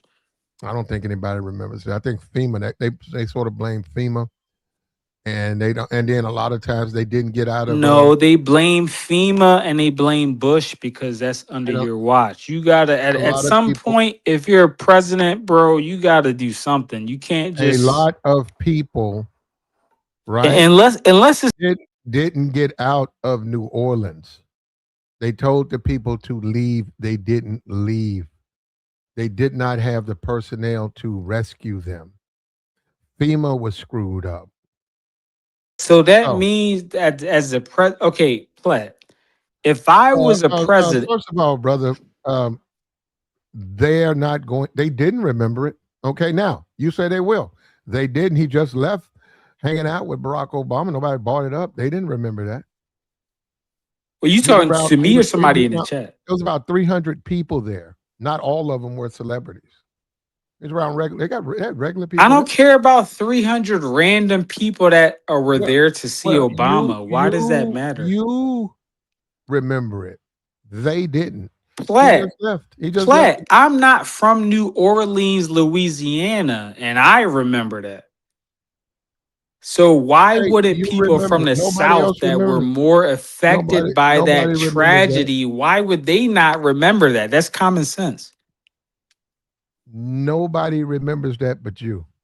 So you're saying nobody in America remembers Hurricane Katrina. I'm the A only lot of person in people. America. I knew people who came to different cities because of Hurricane Katrina. Yes, exactly. They That's my now they point, had they Platt. got I know people that moved to the East they Coast got because a of Hurricane Katrina. no they hey, I talked to them. They never said nothing about it.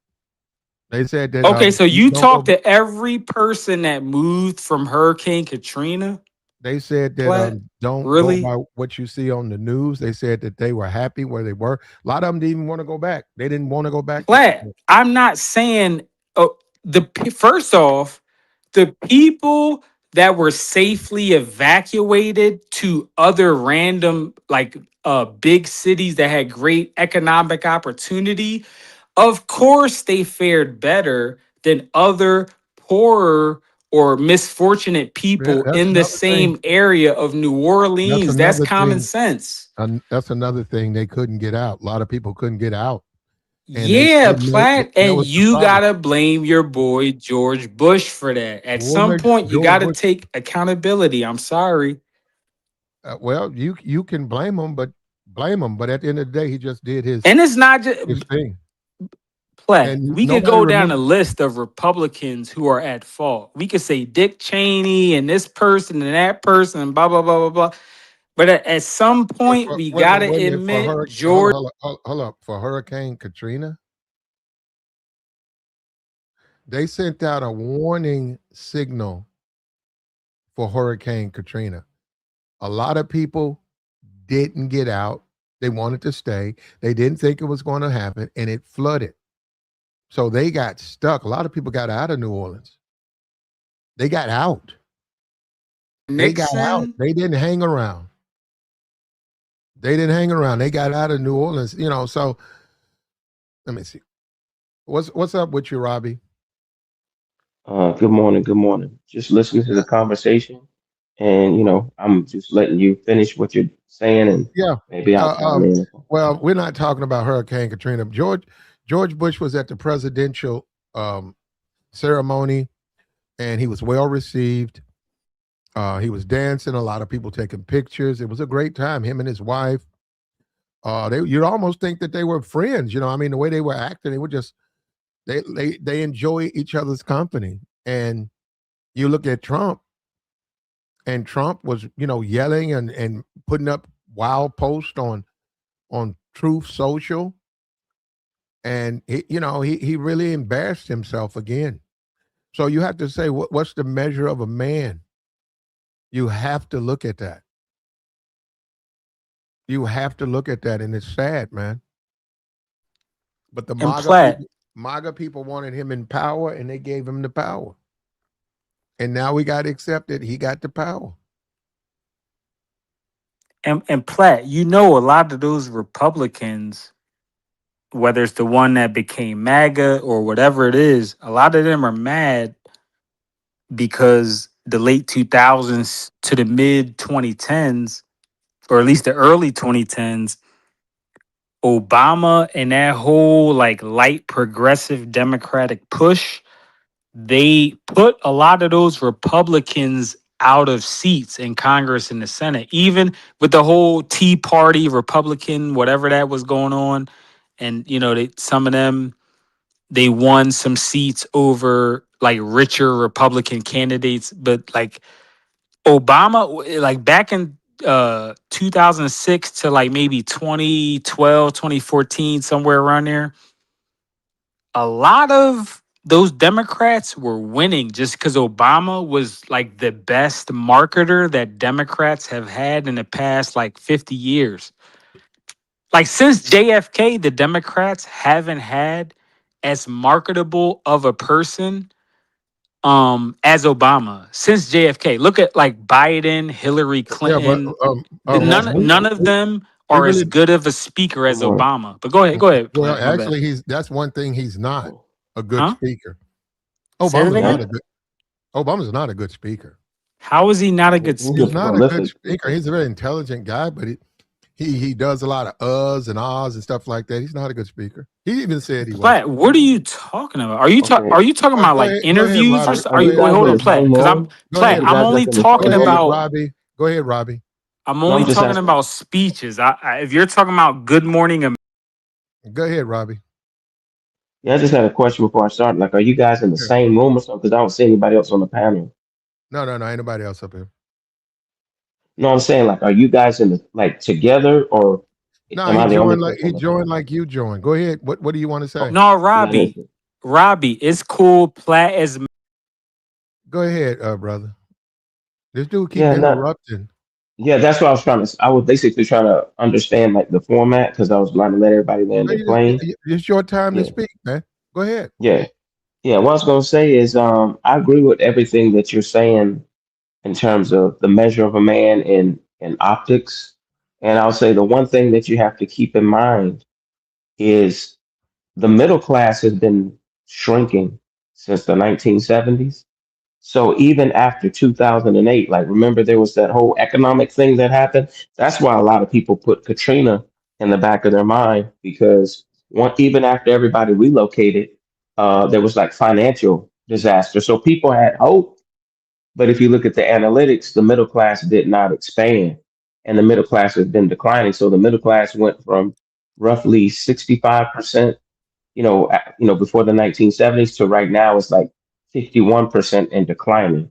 And I think that when people don't understand what's going on financially, people find a scapegoat and they take it out on each other. So, in other words, and this happened on Democrats and Republicans' watches, right? Because they've allowed oligarchs to take power. You got guys like Mm. Elon that are, that have something else going on, which is why I think a lot of them are back in JD Vance, and they even put Trump out there because it's like, regardless of who tells you what you want to hear, if they're not trying to expand the economy and create jobs and opportunities, basically at the end of the day, they're just gonna pit everybody against each other. So, that's what I noticed. What did 50 say? Niggas get mad when the paper don't act right. Mm. What I'm saying? So that's what it is. It's like people's bread ain't right. And that's why you have a lot of these suspected white supremacists crashing out because they're realizing like the core of the middle class is being hollowed out. And that's all I wanted to say real quick. facts, Robbie. Yo, Yeah. Robbie, you was cooking on that one. That was you cooked. Go ahead, When Plat. you My bad. see Oh, if you take Mubo Jumbo is coping in the chat. Obama is much more brother, you eloquent. know what? You're gonna have to let me talk and stop interrupting me. Go, my All bad, right, Plat. brother? God Plat, I'm sorry. damn. That person in Oh, the what you chat gonna just set repeat it me off. again? You That's gonna all. repeat it again? Damn. Uh um, if you go to West Virginia, if you go to places like that, you'll see America. You'll see what devastation is. You'll see poverty. You'll see drug fentanyl addiction. You'll see that. You'll see that. You'll see horrible examples of what this country has become right now as we speak. When you say West Virginia, I'm not talking about the University of West Virginia or Obviously, you're talking or about Appalachia. yeah, within the say a 2 mile radius around there, there's jobs, there's economics going on. But when you go out there to those mountains and those hills, and you see those abandoned houses and abandoned buildings, and you see the addiction is through the roof. You know, you're right. A lot of people are losing hope. They're losing hope, and it's a beautiful place. That's the thing about it. West Virginia, If it was something there, ain't nothing there. But if it was something, it's a beautiful place, scenic, lots of mountains, lots of greens. You can hunt out there. But there's no economics there. So if you want to raise a family, how you going to raise a family? Exactly. I don't know a city in West Virginia that's thriving besides Morgantown, where the university is. Yeah. And I tell people that when people say it's only blue states and blue states politicians are the worst, I'm like, no. Some of these red states, I'm like, they don't care about them people either. They like whether they white or black or this or that, they look at them as poor people.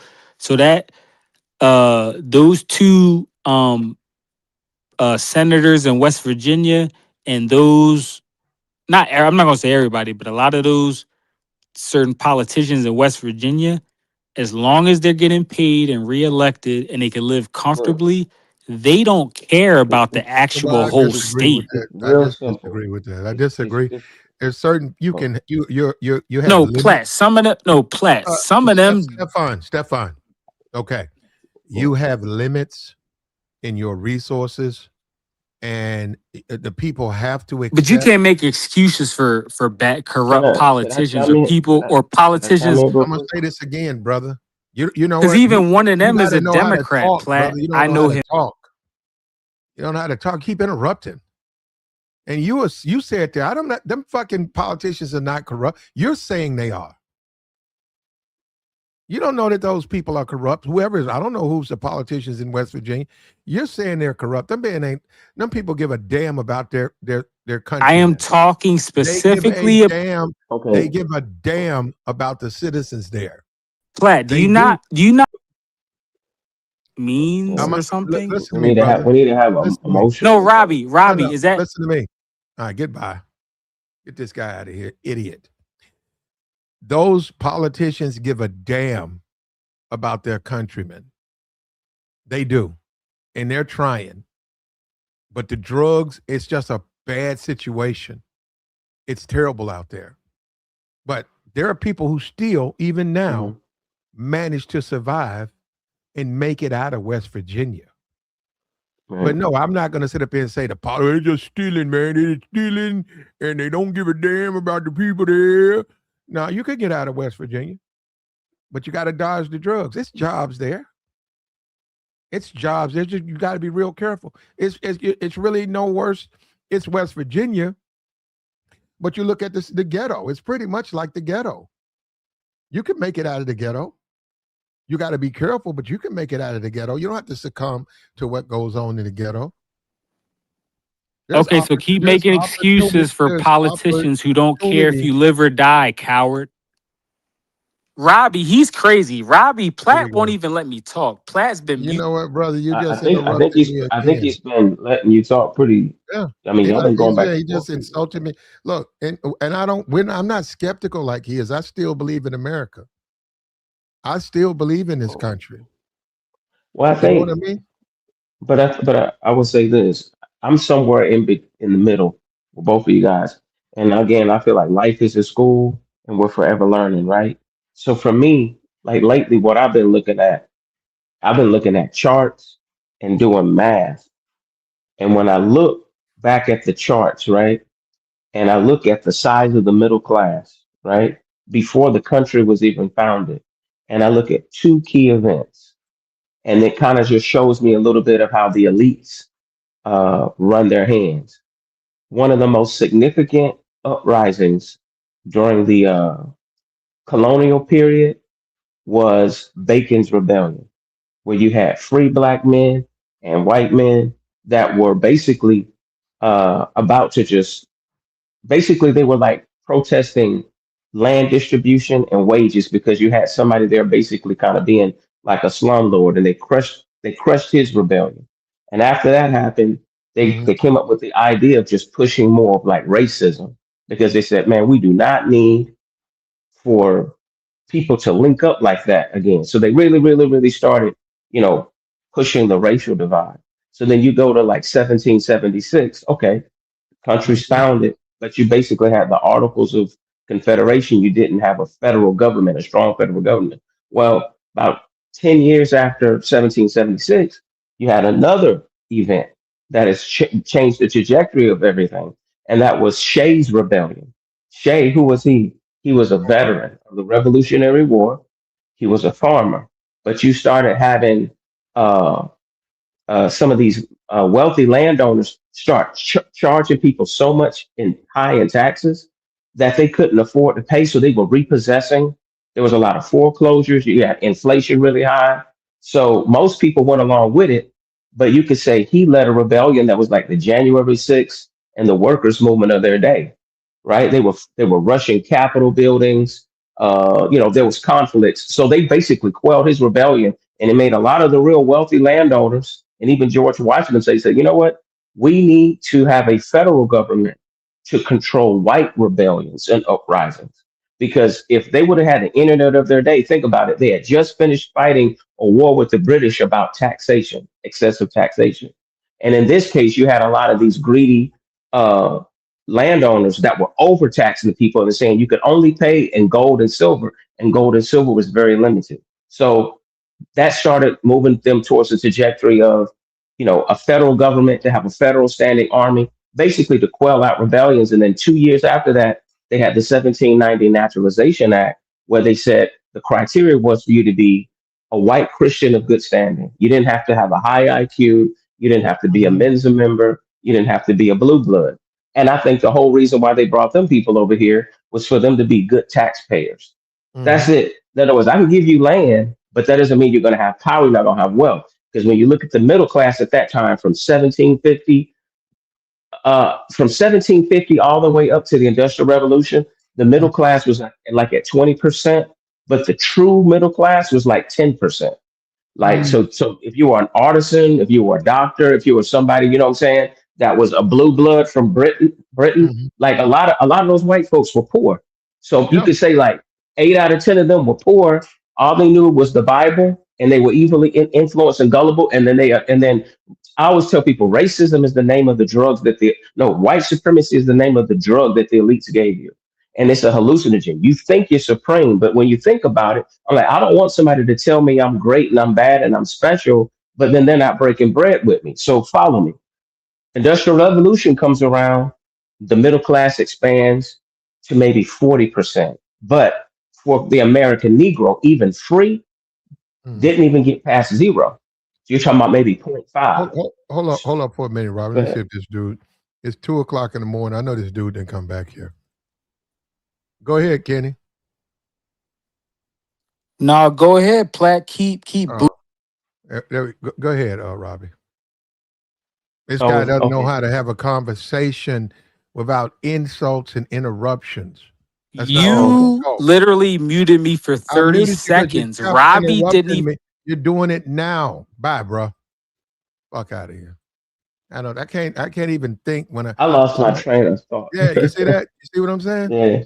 You see what I'm saying? You know what it is?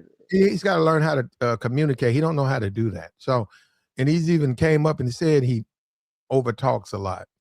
Well, you know what it is, and I Mhm. say this with our people, but just with human beings in general. Um, that's part of the reason why they listen. After Shays' Rebellion, they created the Declaration of no, not the yeah they created the Constitution and the Bill of Rights and all that, and that's why they allowed the right to assemble and focus on free speech. See, the Mhm. whole point of it is I think we have very brilliant people, but some of our people have been through so much trauma that I Mhm. think we lack emotional intelligence. So what it is sometimes people just want to speak about how they feel about something as opposed to thinking about it analytically. But I understand, think of emotional intelligence as when you have swelling with your knee. If you don't get the blood flowing, the swelling is just going to stay there. You're going to have pain. It's going to be stinging. So that's why we can have people who are very brilliant, but they don't have the emotional intelligence to just say, okay, I'm going to wait and I'm going to still be heard, because oftentimes we don't let each other speak. And oftentimes, especially before social media, a lot of people really couldn't speak. And to be honest with you, I think there's too many people speaking right now. And then Mm. that's why there's been people like myself, man. I sat back and let everybody speak. until I finally had the chance to speak. You get what I'm trying to say? Because at the end of the day, we got to survive. It's like Squid Game out here. You know what I'm saying? Well, you know, It's too much. It's almost too late to be talking. Go ahead. Trump said he loved the poorly educated. Trump said that, you know, you can manipulate people when they don't know things, right? And you can feed them what you want to feed them. Middle class, what would you say what's a middle class wage in America right now? From my research, a middle class wage starts at the core middle class, like the entry level, starts at like $54,000. So And then you're that's make if you are a single man to be mhm. in the middle class, you need to make right around 50. $54,000 just at entry level, and then it's between 54 and let's say a little bit over 100,000 is considered middle, like core middle class, and then Mhm. upper middle class, you're talking about like 140 and up, maybe between 140 and like maybe a $500,000. Like that's upper middle class. Damn. You know what I'm So saying? what about a man with a family of 3? What about that? A man with a family of 3, here we go again. It depends on, like you say, what is the measure of a man? Now we're getting into, you know, perception. Like if you got a wife who holds you down and Mhm. you make $60,000 a year, you can make you can turn $1 into 15 cents, what I'm saying, not live above your means. But although that's starting to change now because of the cost of living, which to bring up your point, brother, I was asking Grok or Gemini, I was doing my research, and you know how they say the average American barely has $1,000, for an emergency. Well, what was very telling is even let's say people who make $4,000 a month, right? Before, let's say even after taxes. The average rent now is like $1,700. Then you got car note, then you got insurance, then you got water, then you got internet and all of that. They're saying people are lucky if they're left with like $500 Yeah, afterwards. you're So right. when they say households means you got some of us as couples, as black folks. Because remember, our middle class is only 12%, which means 1 out of 10 people is making that 54 or more by themselves. We're not even talking about upper middle class. We're just And talking about most middle class. average person probably make about 30, 35, and Right. then and So you so got you so you taxes. So if and you're talking about being in a relationship where your woman is working. A lot of them ain't Well, working. So no, here's the thing. When they say household, according to the tax purposes, it just mm, means people living under the roof. That's why you can have a bunch of Nigerians and Mexicans all live under the roof. Asians, that's why they'll say their income is high. It's not because it's an individual. It's just they'll be smart enough to say, let's pull our resources together. You make 100K, I make 100K. This person makes 80K, and somebody's gonna save up their money, pay off their student loans. You know what I mean? Put some money in a trust fund. They don't mind kind of like most people don't. living together. Yeah, we getting into a whole different world. Most people just don't have money. They don't spend their money like that, putting it in Well, trust and stuff like. They don't do that. And so, right. and when you look at a vehicle, right? Like, do you own a vehicle? So a lot of people own a vehicle, and they can then get another vehicle. And I'm saying a person that's married or whatever in a relationship, the two Right. vehicles, they're only paying on one, maybe insurance on the other. Um, and even then, they're rolling the dice with that because But let me say you're this talking about about a car. couples. You're talking about a car that might be 20 years old, and then you're rolling the dice in the sense repairs. I'm talking about a Hmm. major repair. You have a major repair, you got to junk the car. You ain't Let's gonna see. take Let's that see. money and fix the car. Okay, let's say on the entry level, which is about 54,000, you may have some households that barely get there, right? Hmm. But let's just say on the positive end, let's say you got two married people that make $50,000 a year, 60, $70,000 a year. Still, with that couple, right? After all of their expenses, you have a lot of people who have credit card debt. You have a lot of people who will get HELOCs because we live in a performance-based society where they don't want you to have, self-awareness and a strong sense of identity. So people try to seek validation outside themselves. So you have a lot of well-dressed poor people in America. So if you're not upper middle class or like elite status, a lot of times people probably shouldn't make certain financial decisions that they do. Now, here's the thing: when you break it down by race, Black people typically per capita have to have a college degree to cross that threshold comfortably. Hmm. past $54,000. Whereas with our white counterparts, they've been able to be mediocre, be high school dropouts, and either through nepotism, They, inheritance, because a lot of them get houses and property passed down through generations, which that's starting to change because no, thanks to Elon and some of these guys with these private equity funds, they are mhm. just chomping at the bit like jaws, just waiting No, for no. you to foreclose. The You know what I average mean? So they can buy they, up them houses, they buy up did a the yeah.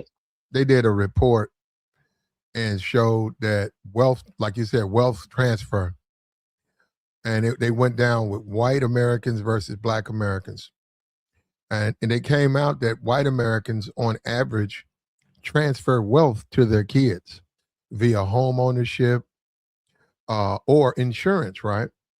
And they said Hmm. when they examine blacks, on average, blacks leave a debt to their kids. So you're talking about a situation where a family, um, a black man is 38, his family member passes away, and he's got to go and cobble up enough money to bury that family member. There is no Right. insurance, there is no home ownership. That person might have been living in a rental property. So Well, that you're person, robbing Peter to pay Paul because you're living paycheck to paycheck, I and got you. really, it's A not. lot of us are. It's My, really. Mhm. my my friend was talking about his grandma. He said he grew up his entire time. He was raised. He would go visit. She lived in a house. She would go play in the backyard. He grew up. He became a man, and then right around 28, his grandma was getting older, and she had a bill on the coffee table, and he said normally he wouldn't touch her mail, but because she was getting older and he was trying to help as much as he could, he opened it up, and he said, "Man, she's been renting that place for almost 30 years." And he said I had no idea that she was not buying, she was renting. And he Right. talked Well, to her. He mhm. said she had no idea. She didn't see a difference. She didn't say. She just looked at it and say, "This my house." And it's like, but grandma, you're renting this house. What difference does it make? She had no idea equity, none of that, right? So, Yeah. and this is why you have lasting poverty, because people don't understand any of this stuff. Well, outside of understanding, people literally just don't have the resources, and that's by design. Yeah, you're Remember, right about remember that what I'm too. saying. When this is before the brother came in and interrupted. This is what I remember. What I was trying to say. Do you realize how long it took for the black population to have a middle class of 10%? It took 200 years. So Mm, from 1750 up to really, literally, I say around 19, like right around 1950, like right before the Great Depression. uh, when the Great Depression happened, the white middle class dropped from 40 to 30%.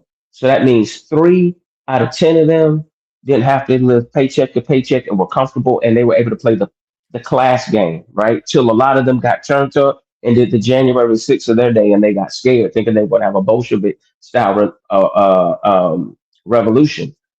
Our middle class barely got to 10% at that point. So that's why you had a lot of our people talking about the talented 10th, because that meant 1 out of 10 black people out of 200 years of being here on this continent, they finally allowed us. Because what it was is we had skilled artisans and laborers. They just didn't want to pay you, or they just come up with these cockamamie excuses.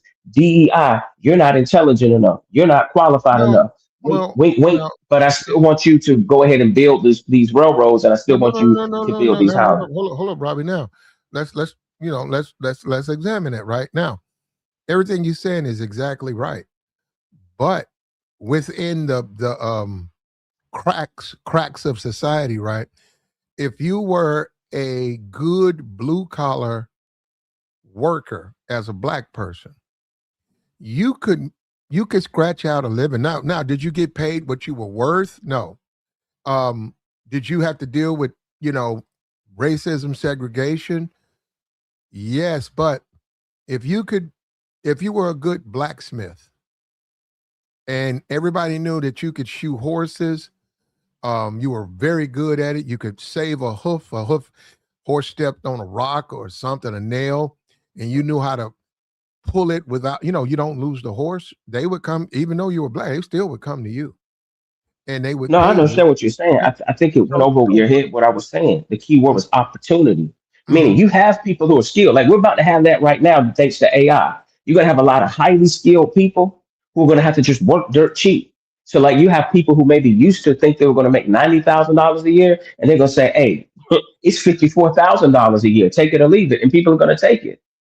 And then they're gonna and you got so many people that you're competing with. So you gotta realize you have all these skilled people, but people will use either religion or pseudoscience to basically justify denying you opportunity. So what it is they have a handful of blacks that they'll pick from that are really qualified, but then you'll have somebody who's mediocre, that's white, that's not only lazy, but probably don't even know as much as you are, know as much as you do, right? Competing. So our dollars were not segregated, but they deliberately tried to sabotage. So what I'm saying is we're amazing. I'm gonna curse on your space, but we're amazing motherfuckers, man. If it was left up to them, we wouldn't have had nothing. And when you talk about the wealth gap from Reconstruction up to today, our wealth gap has been one half of 1%, meaning point 0.5, which means if I told a kid, you got 100 people, you got 100 Tootsie Rolls for Halloween. I want you to share these Tootsie Rolls equally. You got 40 million black people there. How many Tootsie Rolls do you give him? You take one Tootsie Roll, he bites it in half. That's point 0.5. He keeps 99.5 for himself and his people and says, I want 40 million people to share this Tootsie Roll. That boils down to opportunity. See, so what it is people justify not having an appetite for righteousness just out of bigotry. And yeah, that's been the story of our lives, overcoming bigotry. If racism was a deal breaker, we wouldn't get up every day. But what's happening now is their chickens are coming home to roost because white privilege is getting expensive. Because the better part of the story, what I was going to say was our middle class jumped to 30%, which is where their middle class was during the Great Depression. Think about it, they were suffering at 30. We got at 30 when the New Deal happened, right? And so their middle class got up to 70. That's the only reason why Dr. King was able to go through the South and march and do what he did, because they, believe it or not, they were less violent than they were before the Great Depression. You know what I'm saying? Because before the Great Depression, when they were dirt poor, that's why they were being all violent. And that's why I'm trying to show y'all the correlation. As the middle class is shrinking again, they're going to become more violent. Why do you think you got school shooters? Like they're all paranoid. They're like, oh my God, my kids are going to be locked out of, wealth No, prospects. that's not the that particular action. It comes from other things. It's not. No. Okay, let me unpack what I'm saying. What I'm saying is people feel the pressure, right? So when pressure No. breaks pipes. So what I was saying is let's not talk about, let's say, particular just those school shootings, right? I'm saying expect more people, because what you're going to have is those New Deal gains are starting to dissolve like cotton candy. You literally had the middle class shrink from 70 now to 50. Where did those people go? I'll tell you where they went. Some of those white folks got educated. They moved to the upper class. Mm-hmm. Then the rest of them, just their jobs got fizzled out because they started doing the brain drain with China and with some of those Asian countries, right? Mm-hmm. So everybody's still comfortable because 60% is not bad. I grew up in the 80s. Shit, even for black folks, I was like, the middle class being at 60 and our middle class probably still being around 30 or so. For the most part, everybody's at peace. But see, now you got more and more opportunity shrinking, which means we're not going to be the ones to revolt against this government. We're not going to be the ones to be out here and be the night riders. It's like whenever the economy goes in the toilet, in the North, they had the Black Legion. In the South, they had the Ku Klux Klan. And now you got these neo-Nazi Christian fascists who hide behind the Bible just to justify their bigotry. Those people concern me because I served with some of those guys when I was in the military. You have a lot of those guys that have infiltrated law enforcement. And so what white folks do is they take the people who are degenerates in their community and they have them work in our community. That's how the sister Sonia Massey got unalive. This guy got kicked out of the military. He got kicked out of more than one police department. He's not fit to be a Walmart greeter, but somehow he's able to be mediocre and keep failing. And it's like the vast majority of their communities are 60 and 70% white. So that's why I always tell them, when you want to point your finger at black folks, it's like if you saw a black person, it would be like a Bigfoot sighting. In other words, nobody's trying to hurt you or harm you. The people who are going to hurt you and harm you are people who look like you. But as long as people think that they're special and they don't tell the truth about the government expanding the middle class, All of these things that you see these super rich people doing, which is hypocritical. It's like they can be the welfare queens. Like Elon is a huge welfare queen. You know what I'm saying? But he'll talk about people Well, being on social services and no. this and that. Well, You they've know what I always mean? done. Yeah, they've always done that. But no, yeah, he gets a lot of government contracts and grants and set asides. And they've always done that. They've always looked down on people on the welfare or whatever. They always looked at people like that. But the thing that you need to do in America, you're right now. You say skilled labor, where you can get $100,000 a year job. But even if you go and look it up right now, you're still talking about what, 10% of the population that Oh, makes I'm glad that you type mentioned of money. that. Bingo, bingo. Now think about what I said earlier. Remember what I said? I said before the Industrial Revolution, the true middle class was 10%, which meant 1 out of 10 uh, white people were doing very well. Now, guess what they say? The top 10% of earners are responsible for over 45% of the spending going on right now, meaning these people have the ability to go on vacations, Mhm. gas prices are not going to borrow, whatever. We're talking about 10%. So that means 9 out of 10 people. See, look, most people are not violent. The human brain is not wired for violence. That's why most people will run if there's some type of domestic terror event or whatever. The fight or flight instincts kick in, we tend to fly. It doesn't mean anybody's a coward. People who have low impulse control usually end up in prison, right? They try to weed those type of characteristics out. So they already know that they're not going to deal with another Shays rebellion. And if they ever, like January 6th is the last time they're going to let people blow off steam, because we're moving to something called the technate. See, the technate is where, this is an interesting thing. I want you to follow me real quick, if you don't mind.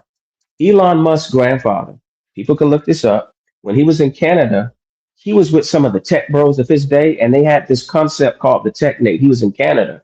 The technate involved, now tell me if these countries don't sound familiar, basically in solving the GDP and the governments of Canada, Greenland, Venezuela, Cuba, Panama, and Mexico. They were like, all the natural resources in these countries, we should all come together as a North American technate. We need to get rid of governments and basically have like a council of very smart rulers, basically almost rule like kings and control all the resources. Well, when the Great Depression happened, their idea got defunct. But I find it pretty amazing that now Elon is still championing some of those same ideas. So what they've done, him, Yarvin, Peter Thiel, a lot of those tech bros from Silicon Valley, what they're proposing is the same thing. That's why you think you hear Trump saying we need to get Greenland, and people think he's just joking. They already took Venezuela. They already did their little thing with Panama. That's what this thing in Iran is about. See, the only thing that they're changing is, see, in the TechNate, the new one, they're going to have an energy-based economy. Coin. Doesn't that sound familiar? We talking about Bitcoin and all this. So what they plan on doing when the technate happens, what it would do is it will wipe out the national debt, because you would no longer have the United States government anymore. You would have a different institution. It would become insolvent, and so basically all these countries would become one under a digital coin, right? And everything would be based off resources, and basically the citizens would be given UBI. That's why they're big on the whole immigration thing and kicking people back, because what they plan on doing, their long term goal. And that's why this thing going over in Iran, you got some people who are accelerationists that believe in this, and some of them are Christian accelerationists too. The Christian accelerationists believe Jesus needs their help. He needs a spot like a wimp in the gym. That's why they want Israel to get involved in some type of holy war over there. They're a little nuts. But the tech bros, what they want to do is continue to build up the infrastructure that they have so that they can basically crash the US dollar. Because see, they're already protected and insulated. So once they crash the US dollar, what's going to happen? People are going to feel like the system doesn't work. Voting doesn't work. Everybody's got gender politics. Everybody's worried about all this nonsense that don't matter, but they don't realize these tech bros have already lined everything up to say, think about it. They're already talking about the technate. They're just not calling it the technate. We need the resources in Greenland. When they get all of those resources, we're going to switch from oil to just all like total resources in these regions. And what happens is they'll be micromanaged by like tech bros. So that's where you're going to have the 15-minute cities and so forth. And most people aren't going to have no pushback. I think COVID was a test point. Oh, sorry for saying that on your live, because I think that's a word you can't say, but which I think is silly. But that should see what I mean? How Google censors, you know what I'm saying? Like you can't even really talk. You got to sound like you're like reading a comic book. Pew pew, bang bang, ping ping. All Yeah. all this uchi walla bang bang. But just look up the technique so you understand what I'm saying. I know I sounded like I'm a little long with it, but that's basically the end game. Because at first I was like, man, why? Well, Trump just admitted if they keep the Strait of Hormuz closed for 4 more weeks, we had to August or September. It was going to cause a global recession, yeah. which would affect And us, but it's going to affect all. Go it's ahead, go going ahead. to Bro. affect us because we're going to run out of oil. We don't have any. Our reserves would have been. Our reserves are very low now, and they would have been at a point. And then when you start talking about oil, you need oil for all things, and that's it's straight, right? People are realizing that we live in a globalized society, even though we're individual countries. Hey, We're this is the connected. best metaphor I know to use. I'm going to ask you this question. Would you trust your wife if she had a one-night stand with Magic Johnson? Like, would Trust you her ever to, want to trust touch her her to do again? what? Trust her to do what? I mean, would you ever want to touch her again? Because that's very Oh, risky, right? Because of his yeah, status. I got you. You'd be like, you would say, why would you do something that risky? It's one thing to flirt with danger, but why do something that risky? That's what was stressing me out when all these economists were saying, forget Iran. If the strait doesn't open, it's going to cause a cascading effect. You already got people in Korea's economy went in the toilet. Them people over there in the Philippines are giving hand jobs half off. Japan is hurting. You know what I'm saying? You got all these jokers hurting, but we're good for the meantime in between time. So that's when I realized I started looking at Elon differently. I started looking at all these tech bros. I said there are some jokers here that deliberately want to wreck the economy, Well, and that's crazy. I don't agree with that. I don't. Um, Hopefully, they pull back. well, no, I don't agree with it. A president or a society, they have to accept there are certain people who will not make that adjustment. When you say we finna get rid of, so Uber says, I mean, Elon says, here we go, all robots. Uber got rid of cabs. Now I'm finna get rid of Uber. Well, there are going to be countries, I mean, there are going to be places where they say no. Robotic car, we don't allow it because it displaces the employment, and you need people have to have jobs. So the only way you can do that, people can't. If you don't want the people to have jobs, you would have to get rid of the people. So Or that's you that. just have sanctions indirectly, like they were saying about the Well, it's fertilizer. not even Those, good to do that. Even if I was driving Uber and my name was Uber One, and Elon said, "Hey, what we're going to do is give you this assignment. You are Uber One, but this robot is going to do all your routes. This robot's going to check in with you, and this robot's going to give you like 50% of the money in exchange for you letting this robot take all your routes. Because we still okay, working on it. We're trying to can I perfect ask the you a system. question? Well, the Are you problem with familiar with what Amazon's doing now? hold up, the problem with that is people. People have to do something, and when you eliminate that, we won't. We're not. Humans are not equipped to do nothing. Okay, my robots are doing all the work. Okay, my robots cut the grass. My robots do everything. What do? You stand there. Well, You got to do something. No, it's just health. The, you have to do something. We've seen that during the wars. When we go to war, we start to see the best show up mhm. because Okay, we're we have talking about two different scenarios, we're though. required to do so much with so little time. So Right. the whole robotics things, that's we going back to Ted Kaczynski. We going back to Ted Kaczynski. He was against this stuff. He died in prison. He said the worst thing America could do is get into this computer, this technology stuff. Right. But what it is computers will not eliminate jobs. People will be able to work alongside jobs. And there was one key thing that I told you that was a component of the technique, and that will be like China. What China's doing with their social credit score, they're going to have a social credit score system, and you're going to have a universal base income in addition to whatever job you have. See, but the only condition is with that universal base income, you're not allowed to hoard and save and invest, and pretty much you become a renter. So when you were saying earlier about the example with your friend's Mhm. grandmother renting, that's what they want. They say in the future they want people to own nothing and be happy. Now, as far as like vassal states of the West and of the Europe, how that works is they've been doing that with the CIA.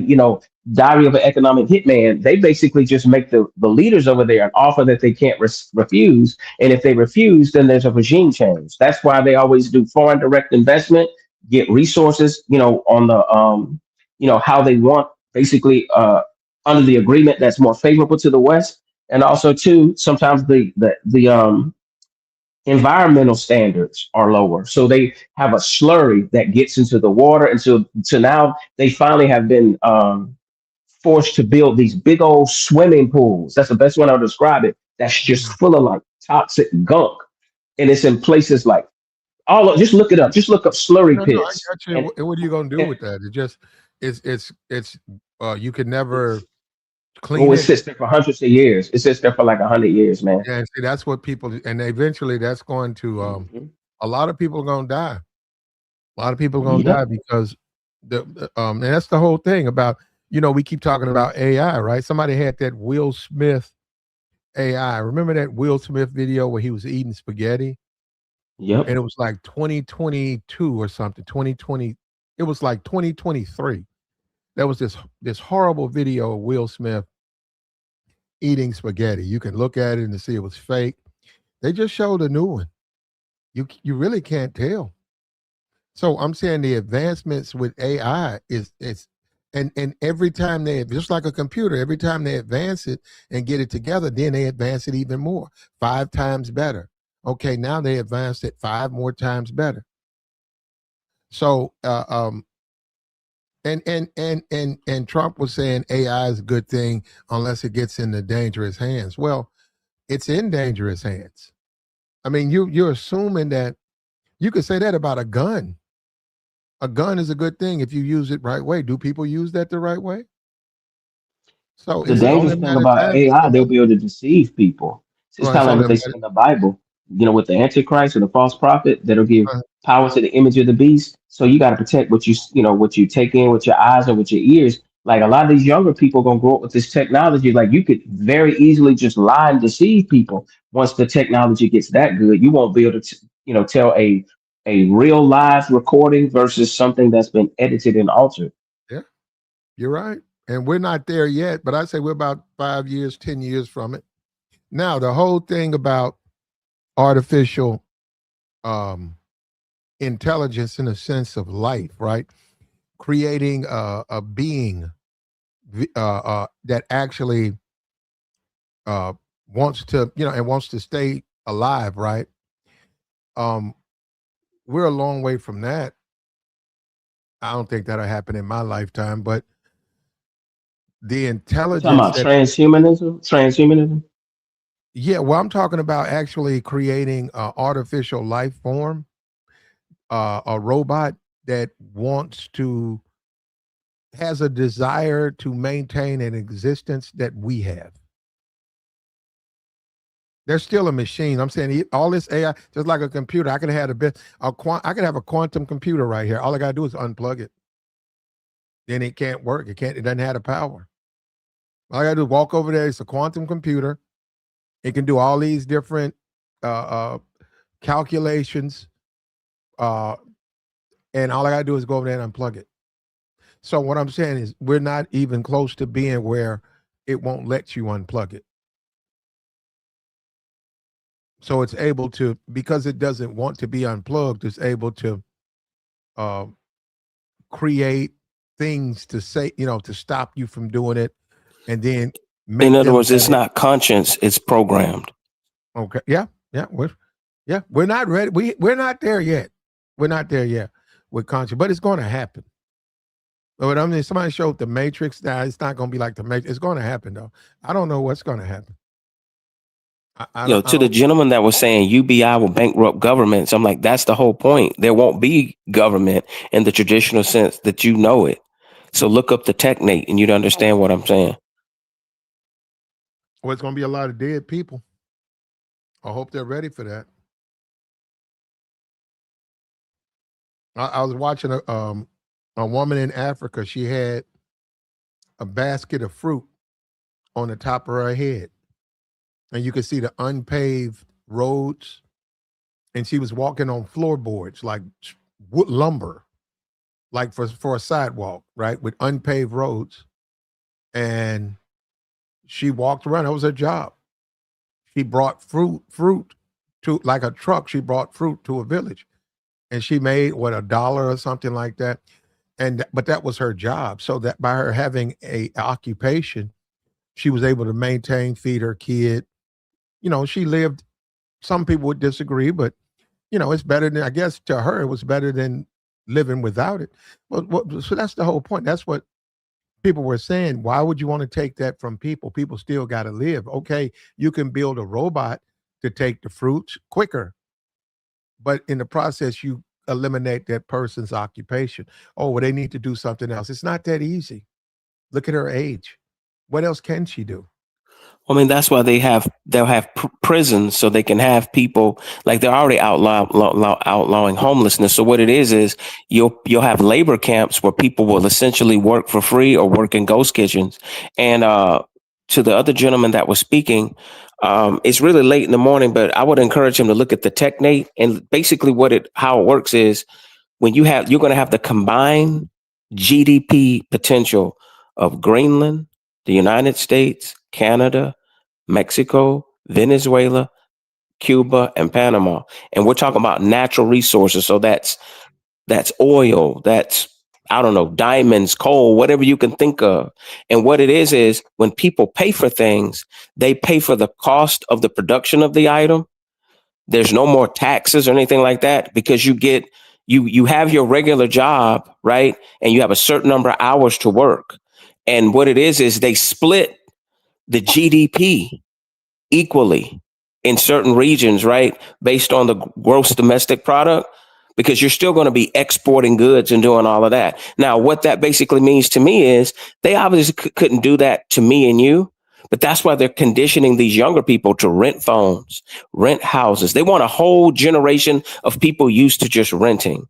And they want to make everyone feel like nothing that worked in the old world is working now. So whether it's short of a controlled nuclear war, measured nuclear catastrophe, I think the easiest thing for them is just to cause economic crash and just say, hey, man, we need to start the system all over. We need a reboot. We saw that with even like this. The country has to maintain, like America, right? And I know we're 40 trillion in debt, or more than that probably. We still have to maintain economy, and we still have to maintain a civilization. So there is no point where if we hit a certain percentage of unemployment, a certain percentage, the country has to step in and protect the people. They'll be giving out stimulus checks. They'll be giving out because they can't do it. No, I get it. Strong. No, I just want to respond to him. And we're already there. What they want to have you in is a position where you make just enough money to keep your head above water, but you can never save.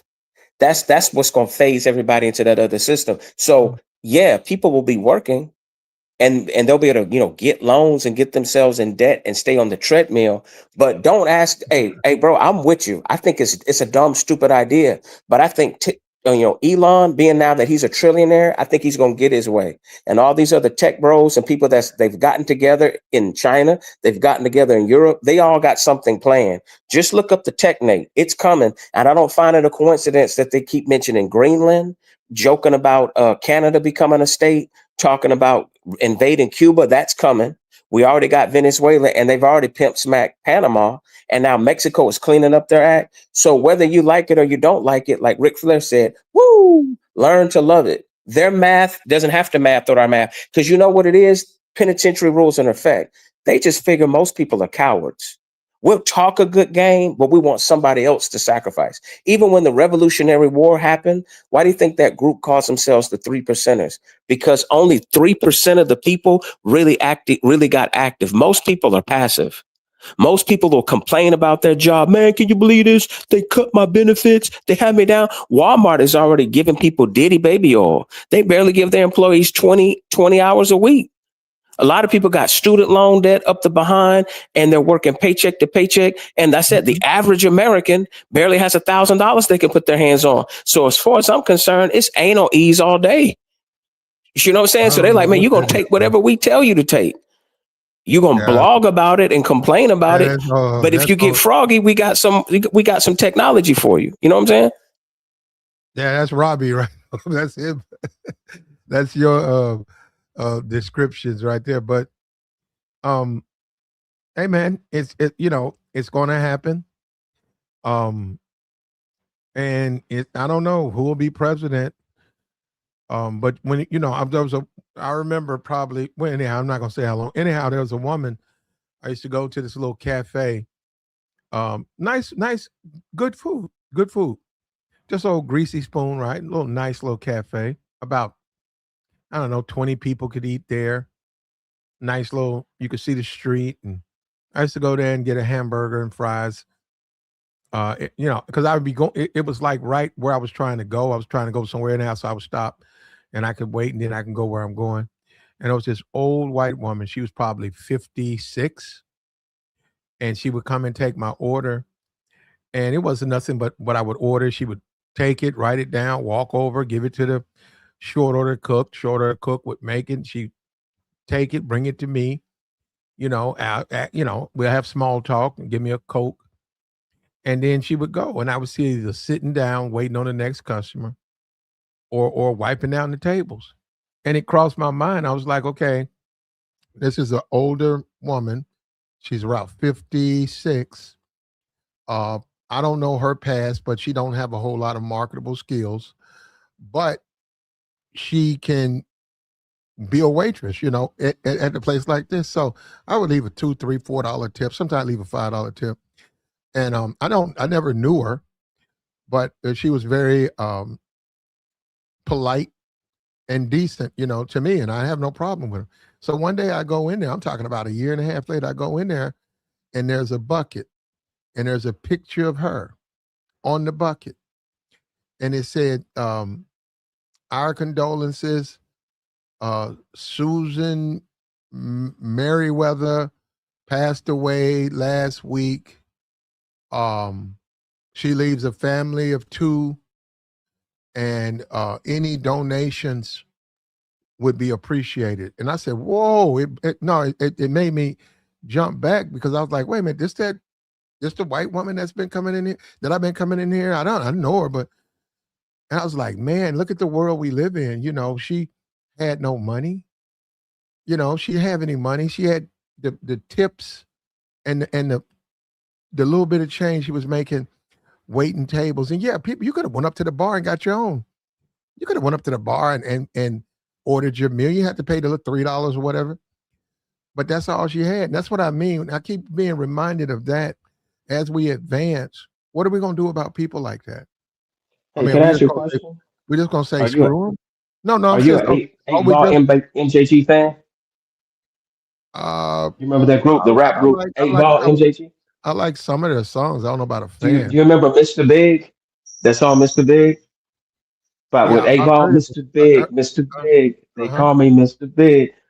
Basically, what you're describing is a line that he said that's going to be so prophetic moving forward. He said, my job at Mickey D's is effing me with no grease. I work so effing hard, but the money, it never increase. That's the sweet spot that they want. Now, luckily for some of us, either I'll say my generation is still fortunate that if you did some of the things that you were supposed to do when you were younger, your retirement can still be pretty good. But I mean, if I'm just being honest, bro, they do not appreciate human resources. And people will take, it's kind of like if you're sleeping with a stripper you do not want to move when you're in that sweet spot. You know what I'm saying? You don't even want to move your knees. I feel like that's what they're doing, bro. They're waiting till they're in that sweet spot, and they just go. It's gonna be pound town. And what I'm Oh, saying Bobby, is, we got our reference, go ahead.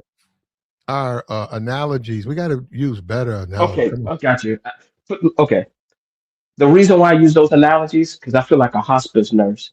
I feel like maybe for you because you're But awake and you have you know what I'm saying. You have awareness. no, I no, think there's no, some people no, that no. don't know what time it is, brother. They don't No, no, know. no. Oh, no, I don't know. You know, I hear what you're saying. I don't know what's coming, but you said hospice nurse. That's real though. Those people, that's real. They have to deal with people who, and now this is different because it's more of an age thing. It's more of a person is a certain age, just like Bruce Willis. Bruce Willis is alive. Bruce Willis, rich, worth I think 60, 70 million dollars, about 72, 73, lives in a nursing home. It's a nice one. He has someone to take, who goes with him when he wants to go around. But he's still dementia is so bad. He can do stuff like he can eat, but he doesn't remember who he is. He doesn't remember his wife. But yeah, he can say, "Okay, I'll take a hamburger. I'll take a fish sandwich." You Mhm. know, um, he's he's in a situation like that, and there's a nurse that's going to one day walk in that room, and he's passed away. And So that's the what I'm metaphor I'm saying is, using. You and he's I are the like that. nurse. They did that to him because of his health, right? He's not really an old guy. He's 73, right? Oh, older. He's not 93 or 103. He's 73. He still um walk around, right? He can feed himself, but he has dementia, and I'm sure every year it gets worse.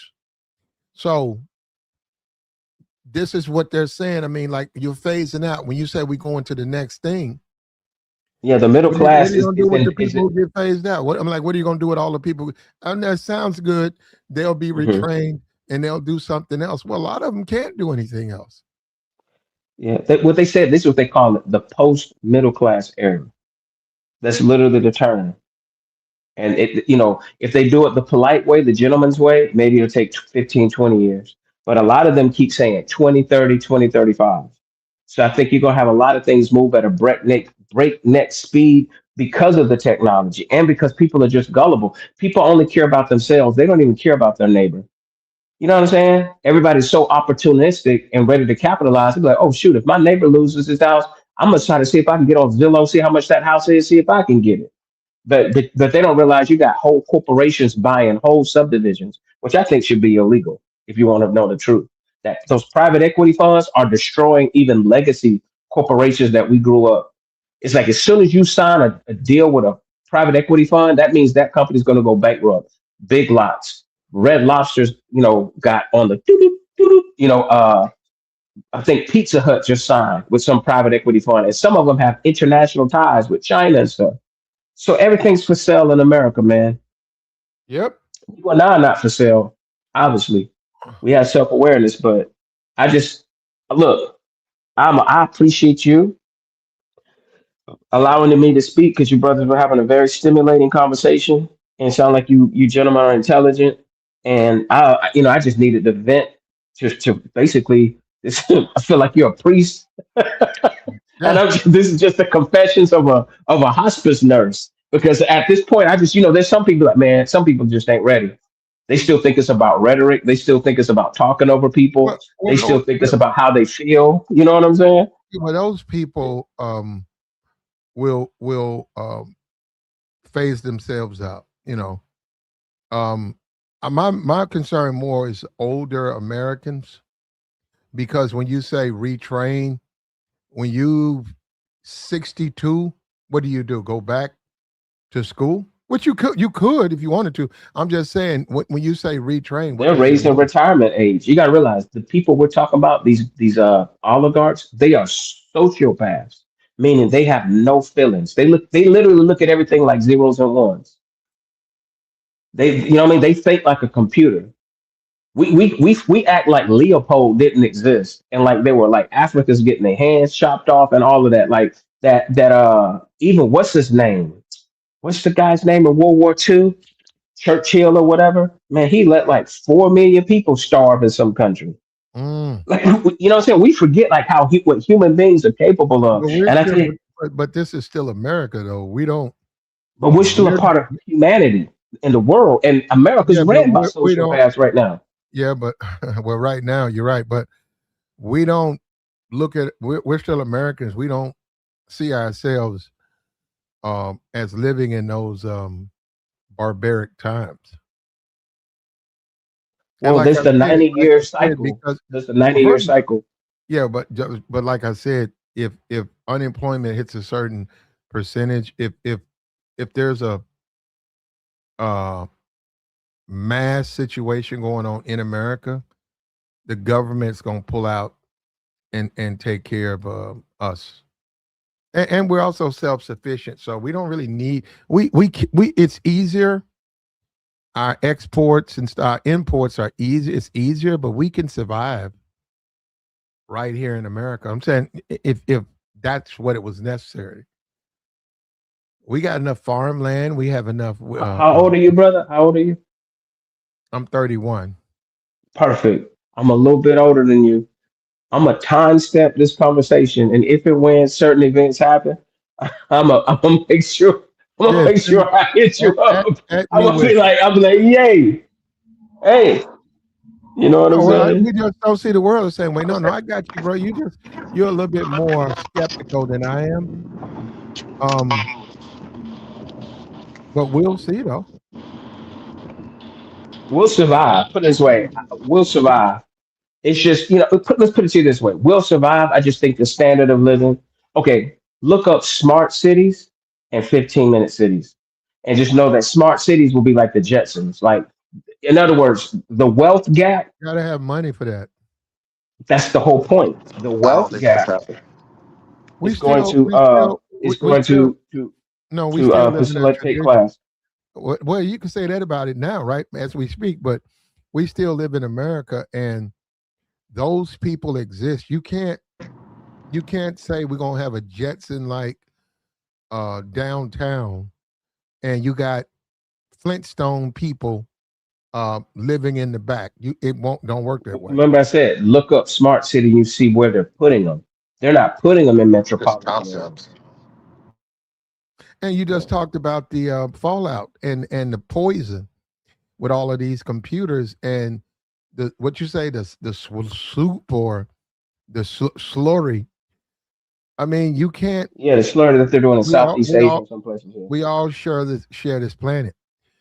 If supercomputers or whatever SpaceX or uh, quantum computer, if they're creating a toxic residue that you're stuck with, then you probably just can't have the computer.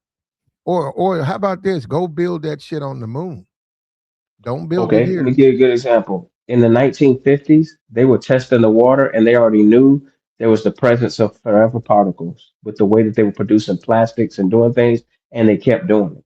Like, that's what I mean. Like, people who are sociopaths don't care. That's why some of them are saying long term, they hope to put a colony on the moon or, again, have a nice little For what? enclave for themselves. Yeah, but I'm saying, what would be the Yeah. point if you poison America or poison the Earth? What's the point in putting a colony on the moon? Because they'll be totally self sufficient in their mind. They don't care about everybody It else. wouldn't. It wouldn't be, They're and living a it couldn't be. fantasy. You can't live on. If we could live on the moon, we'd be on the moon. A lot of that stuff, I think, is just fantasy, man. It's like these guys have a Yeah, I know. fantasy in their head, and they want to just accomplish it. Like, because you look at all these guys that are pushing this AI and like this Jetson like mindset. They don't even believe in people at all. Like they really are. A lot of the groups, these people are depopulation type Bingo. Sociopath. individuals. Crazy. Yeah, Can't it say that doesn't. about Elon. Elon believes in people. Yeah, he does. He's a rare case though, but He got enough Oh kids. my God, yeah, really? yeah, Okay. he got 11. He got like 11 kids, like a Yeah, 20 something. Like, he got a ridiculous amount of kids by He like a believes bunch in of white times. kids. He believes in white kids. Well, I mean, whatever it is, I mean, we believe whatever we produce, we're producing. Um, you know, the thing with a lot of this stuff is these guys have a goal in mind, but a lot of these rich guys, they're very smart in their ability to do things, and they're connected in their ability to put money together for their causes. But the fundamentals around what they're trying to accomplish, it just simply doesn't make sense. And they're thinking they're reinventing something that's already been done by, people that came way before them. Like I was saying earlier, before, these concepts that you're putting together, they've already been tried and failed. I mean, it's basically just another form of packaged communism. So if you're looking at having where the state is the center of production, whether that be a artificial intelligent, being or computer, or if it's a government that is owning all the labor and all the means of production, it's the same thing. So, and Yeah, that's so. that's the point. It's like the question is, will people go for it? My whole thing is they know how to condition and socially engineer for people to go for it. There's a lot of things people are going for right now that I had What, to what, fall what, back and say, if they like it, I love it. Like what if nobody you has a no, problem hold with on, what's hold going on with on. the Strait of Hormuz. What if you're 25 years old, American, right? And you got the flying car. You got all of that stuff, right? All these advancements in technology, robots. Okay, so you got all of that. Then what? So what are you going to do? I'm saying you got all of that. So what are you going to do with your life?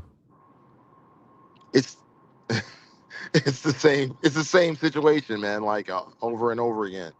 Um, What's the same situation? well, because like people say, like if you look at if you go back to even the 1900s and you look at how we're living right now, they're thinking the same thing. They would want all things. Like everybody has a. I live in Texas. Everybody here like has a car. Everybody here has a house. Everybody here has all these things. But at the end of the day, what do you do? You're still grinding. You're grinding amongst the same class of people that you are. And everybody's striving for this um uh fantasized 1% lifestyle where it's life of luxury and you're the modern day Instagram star, and like that's the thing is that there's always going to be some other new concept that you're going to come up with that you're going to think is the next best thing.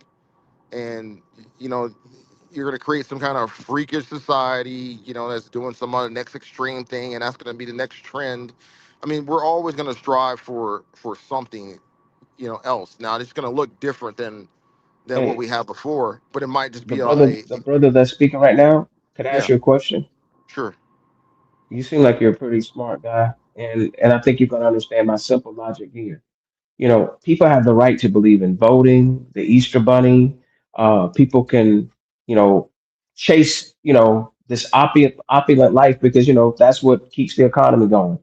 But I'm gonna say when it comes to influencing the government and influencing people and controlling media and controlling social norms and shaping the perceptions of people, either through propaganda or through crafted, psychological, what I'm saying, uh, let's say predetermined end goals that people want to accomplish with your social engineering, I would say people who have trillions and billions of dollars have way more influence than me just talking on YouTube or me casting a vote. And that's what I'm saying. Like, I think that people have, like the brother was saying earlier, people have a false sense of confidence as Americans and just feel like that can't happen here when they don't understand that globalism is a real thing and the people that we're dealing with are global citizens. So they could care less. They don't care about human resources.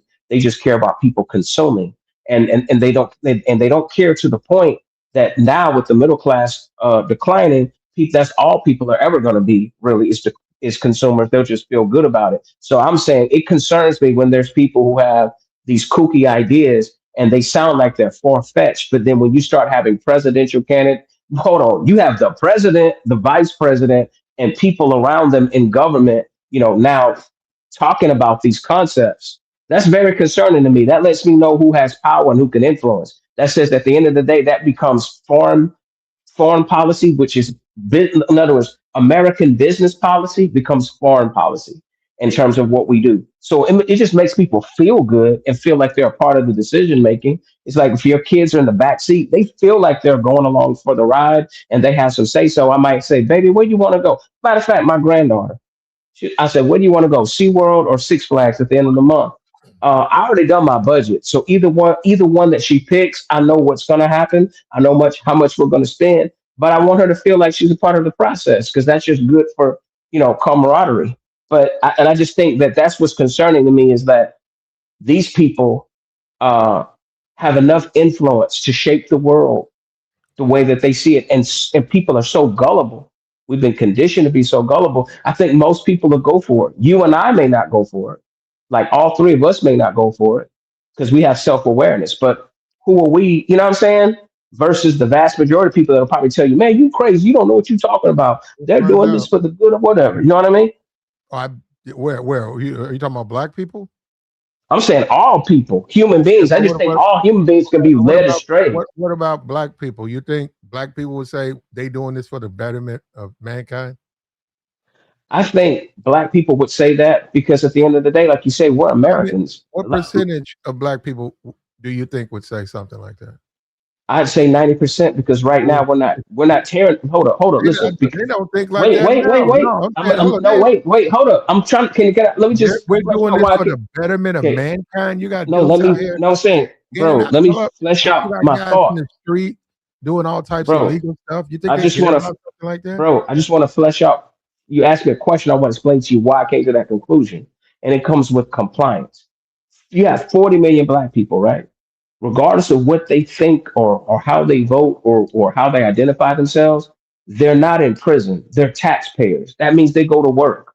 So what I'm saying is that's all that the government cares is that you go to work, that you contribute, and you pay taxes. That's all the billionaires care about. So as long as you're not picking up a rifle, as long as you're not conspiring to do anything like Shays Rebellion, and as long as you have impulse control, at the end of the day, if Elon or somebody else says, "Hey man, we're partnering with the government and we're going to put data centers here or we're going to do this and that there," most people going to go along with it. Now somebody might smoke weed, cuss, do a song about it, get on Twitter or something and host a space about it. But for the most part, ain't nobody about to take some pitchforks and burn nothing down or say they're not against it. We say we support the advancement of mankind because we're using these cell phones right now. We're using cell phones. We're using computers. We use PlayStations. Everybody would want to drive a Tesla if they could. So that's what I mean. Like in terms of lifestyle of what it means to be an American, regardless of what class you're in, we're not just going to lock ourselves out of the society and live off grid. So as long as you're a part of the grid, you're saying subconsciously, I'm in compliance, right? To be an obedient citizen and obey whatever the government says. My point is, if you got these trillionaires and billionaires that are basically puppeteering and controlling the government now, that's a very big problem because people were under the illusion that the government belongs to the people. But as we can see, as long as people stay in the shadows and people are passive, not only can they see their rights taken away, but they're going to steer us into whatever direction they want. And people are going to accept whatever wages they have, as long as they have some type of wage. And as long as you have shelter. And what's the end goal? Because what I'm saying is, if it's like me being king of the moon. Okay, I go to the moon, I'm king. Okay, I'm king of what? You talking about me, or you talking about the people who coming up with these concepts? No, because the people who come up with these concepts have a God complex. A part of society is population, people, and if you leave them no way to, you leave them the bare minimum to make it. That's not going to be a good place to live. Here's the thing: you're not going to tell them that they have the bare minimum. When you look at, you're going to make them think that they can still. You're going to make them feel like they can still move up. You can dangle like a lottery ticket. You can dangle that in front of them, but they're not going to want to live like that. Once again, we are still Americans, and we don't live. We're not. This is not China. We don't want to work for $6 a day, and work 14 hours a day. And make iPhones that we can never have ourselves. This is not China, and that's not going to work. It's not China right now. It's not China right now, but let's say in 20 years it could be if they condition people. We'll be In 30 worse. years, No, it we'll will. be we'll be worse in 20 years. Like I'm saying, you think it's bad. Like if they were to do it now, they would have a struggle. 20 years from now, they really ain't gonna be able to do it. They're not going to be doing why? Because you think people going to rise up? Mm-hmm. Mm-mm. That's statistically wrong. Like right now, let's take Iran, for instance, right? You don't have 98% of their population trying to fight and revolt. You're lucky at best. I'm talking about the history of all wars fought in human history. You're lucky if you get 5% of the population to participate. Generally speaking, you have a small number of people, 2 and 3%, which is a lot. Like for America, that would be 3 million people. So that's what I'm saying. If you have somebody very rich, that Mm-hmm. why do you think we have spies to try to make sure we don't have like malcontents and groups that could try to rise up against the government? Because you don't need 100% participation. You just need a few 100,000 people. Like if I had 100,000 troops with Well, technology, I could uh, take over Dallas.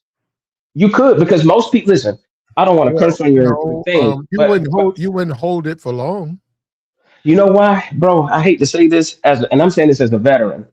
Listen, there's a difference between people who are trained to kill and people who go to a Yeah, range, we but they can't don't say the have the. don't say the K word, Okay, but no, no. I okay. see what you're saying, but what I'm What's another saying, word? you wouldn't hold It's delete. You okay. wouldn't hold that for long. So what I'm saying, all of this stuff, this Mhm. AI and all of this, I don't know how they're moving pretty fast now. So I don't know what the future holds, but we still live in a society, man. We still people have to have something to do. What I'm saying is, you say to Elon, look at Trump. Trump's what, 80 years old, 79, 80.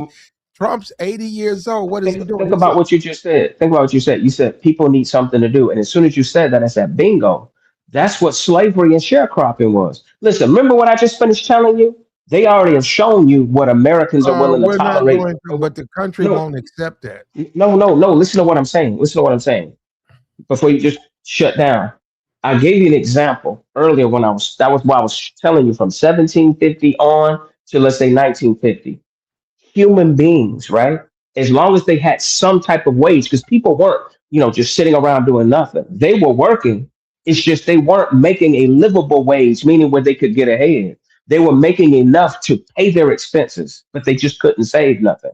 And Okay. and anytime anybody complained, you know what they would tell them in a Well, colony? You just need to get closer to Jesus. It's a God thing. If I I have what got I have because God has blessed me, so you need to quit being a hater. You need to quit being a communist. You need to quit being a malcontent because this person right here, he doesn't want to play fair and then all you have to do is make sure you show a few examples of some people who do matriculate because you're gonna have a few who do. That's why. Why do you think we have a middle class? What it is we're gonna have a middle class. It's you. just gonna shrink. No, You know no, what I'm saying? no, I got you. Yeah. We just disagree. I don't think that you could have a society that's going to accept that. I think that there's a certain standard of living that Americans share. This is not the Congo. They're not going to accept that, and we've seen that when this society starts to fall, other measures are taken out. So just look at Trump. Look at the president. The president just accepted a deal with Iran that's ridiculous. Why? Because he's got to get he got to get the inflation, the food prices, he's got to get the gasoline down. He has to. The people are complaining. If he didn't care, he would say, man, I don't care. Let it, we don't need the reserve. Oh, we got Okay. no You want me to tell reserve. you what's gonna happen So with that? I Let me don't tell you what's care. gonna happen. No, no, They're no. I gonna go don't. back to war with Iran after the midterms. They're just doing this little Okay. pause right now. They're Okay. just doing this little pause right now because of that, right? Okay. But the thing that I'm trying to tell you is, and this is what I'm trying to get you to understand, this lifestyle that you and I and everybody else enjoys in America Uh-huh. has only existed for like 70 years. So out of 250 years, only because of the New Deal, when people got really, really turned up because of the stock market crash. That's what I'm saying. They'll never let things get that bad. That's why we have FDIC and all of that. So we'll have something that's like a great recession. How they control it with media is they condition everyone to not think like me and you that are empaths. Everybody's an individual. So people don't care what happens to somebody else. We have a ready-made excuse to just be like having empathy Well, and caring about your fellow no, that mankind is is a a most. luxury. You know Well, what I mean? but you keep saying like the majority of people do care about their fellow American. They do. No, look, we know it's a racial thing and all of that, but even within the race, right? The blacks No, care no, I about wasn't their. talking about race. I'm literally talking about. Listen to me very carefully. The people who have designed this new system that we're living in understand psychology. Like it took me a while to really break down and understand this. Right? I said, wow, man, these people are very bright. It's really simple. It's all about how the human brain is wired. Me and you both, unless our lives are threatened, we're not about to hurt anyone. It will make us vomit if we saw somebody getting, Yeah, SA'd or something happen. So what I'm saying is, it doesn't mean we're cowards. It doesn't mean that there's something wrong with us. It means everything is right with us. We're human beings. So what I'm saying is, because human beings had integrity, you had very, very rich people, trillionaires of their day, right, to be able to basically screw over the middle class for over 150 years. It's only when they got super greedy during the Great Depression that they had no choice to make concessions, and they were going to try to assassinate FDR.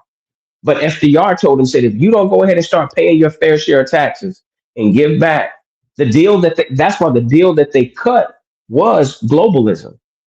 And what's okay, crazy is okay, we okay, brought up, okay, okay, Robert. We don't get into conspiracy stuff.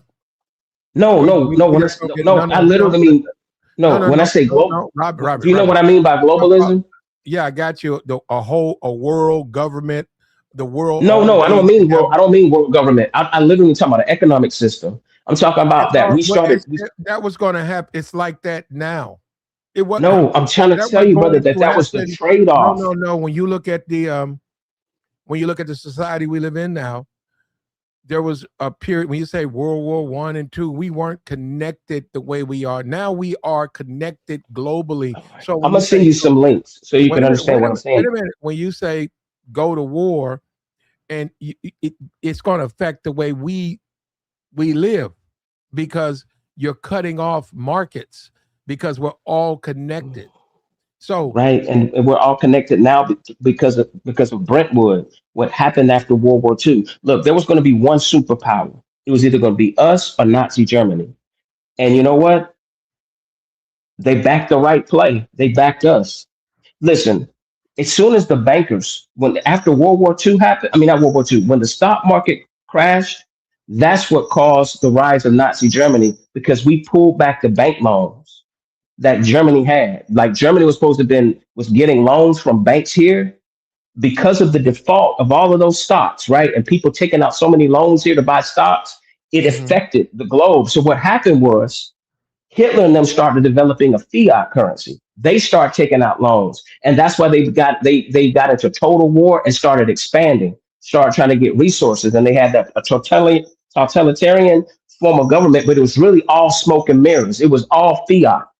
In other words, at any moment, they couldn't really pay what they had to pay. They literally would have had to win the war and become a global superpower for them to be able to back their fiat currency. That's what eventually happened with us. But at first, we had ours backed by gold. But like now, because we want to keep the economy expanding, right? We don't have it, set on something that's finite. Basically, what our currency is backed by our military because we're the biggest, baddest wolf on the yard. Can't nobody mess with us. Not even Russia. Not even China. We got the biggest navy. We got the four biggest air forces in the world. So everybody else laid down and pretty much allowed themselves to participate and trade in U.S. dollars. And we did regime changes in all of those governments. That's why Japan got built up. That's why Malaysia got built up. That's why South Korea got built up. Because at first that was in a defense against Russia and China. They said, okay, you know what? We're going to allow you guys to be exporters, and we're going to build you back up. And they started leaning more towards the West. And then when Nixon came in, when we got off the gold standard, that's when they opened up the door with China. That's why, like right now, when people be thinking, oh man, we're going to go to war with China, we're going to go to Russia. Man, that is all WWE. Again, these elites that are making money, man, they're like Russia and China right now making money hand over fist. By them keeping the Strait of Hormuz closed, you know what they've been able to do? Sell oil that used to be $80 a barrel for 150, 200 a barrel. We just haven't felt it here. and they forced other countries to get out loans. Because let me tell you what also America got after World War II. The IMF was created in the World Bank. And guess who has the most influence on both of those? Meaning America decides whether you get a loan and the terms that you get with the World Bank. And if you do get that loan, you have to use companies that are either in a part of NATO or part of the US, anybody that we approve. That's how those nonprofits can go over there. That's why you have all these corporations that can go over there and do the thing that I'm talking about with the slurry and all of that. So they're basically put a gun to their head and say, look, you're going to let us get the resources at the rate that we want to. If you don't play ball, we're going to find somebody who will. That's what they're doing over there in Iran. Actually, what they're doing in Iran right now, they're testing out Palantir. They're testing out all those robots that I'm talking about. They don't need to put boots in the ground right now. They'll send in special forces to do certain operations, but them people over there are getting PTSD from RoboCop. I don't even want to know the kind of stuff that they're seeing. I guarantee you, Iran has been begging for a deal for the past 2 months. They've been playing with their food, making money, man. And also too, what the same thing they plan on doing over there in Gaza, about 100, I want to say about 50 miles north of Gaza, they got a canal that they've been wanting to build. And all those Arabs that are like the rich Arabs that are in those countries, they've already on board, for them Gazans to be relocated, eventually to be relocated. And that's why the only thing that would stand in the way of that for security reasons is Iran. So Iran, eventually they're going to have to do regime change. They just don't want to do it before the midterms.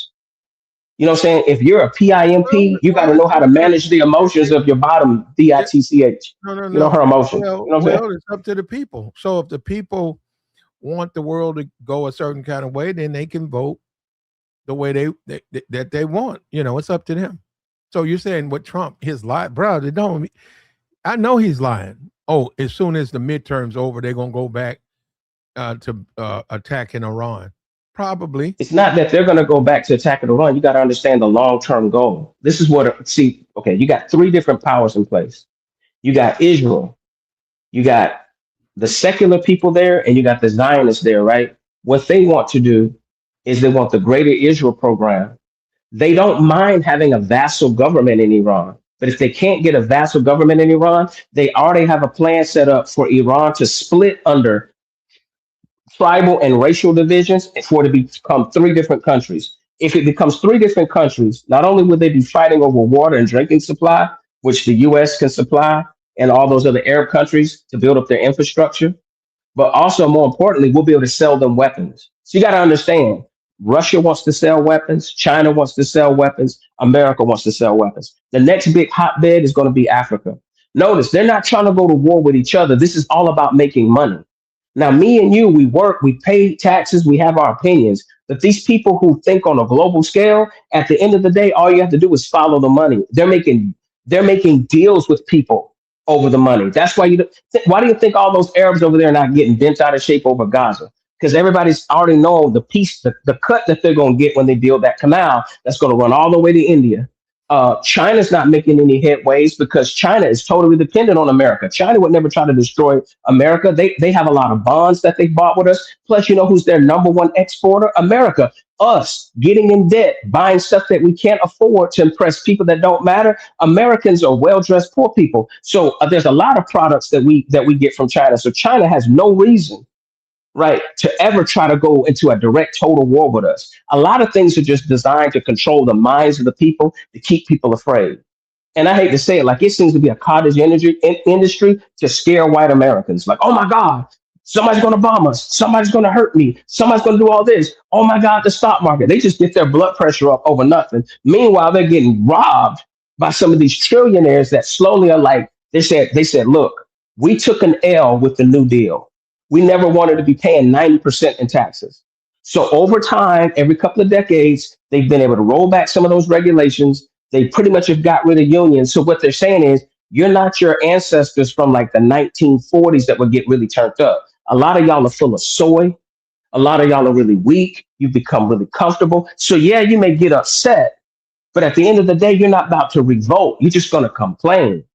And anybody who has the testicular fortitude to revolt, guess what? They're going to be well paid. Are they part of the government? No, I disagree.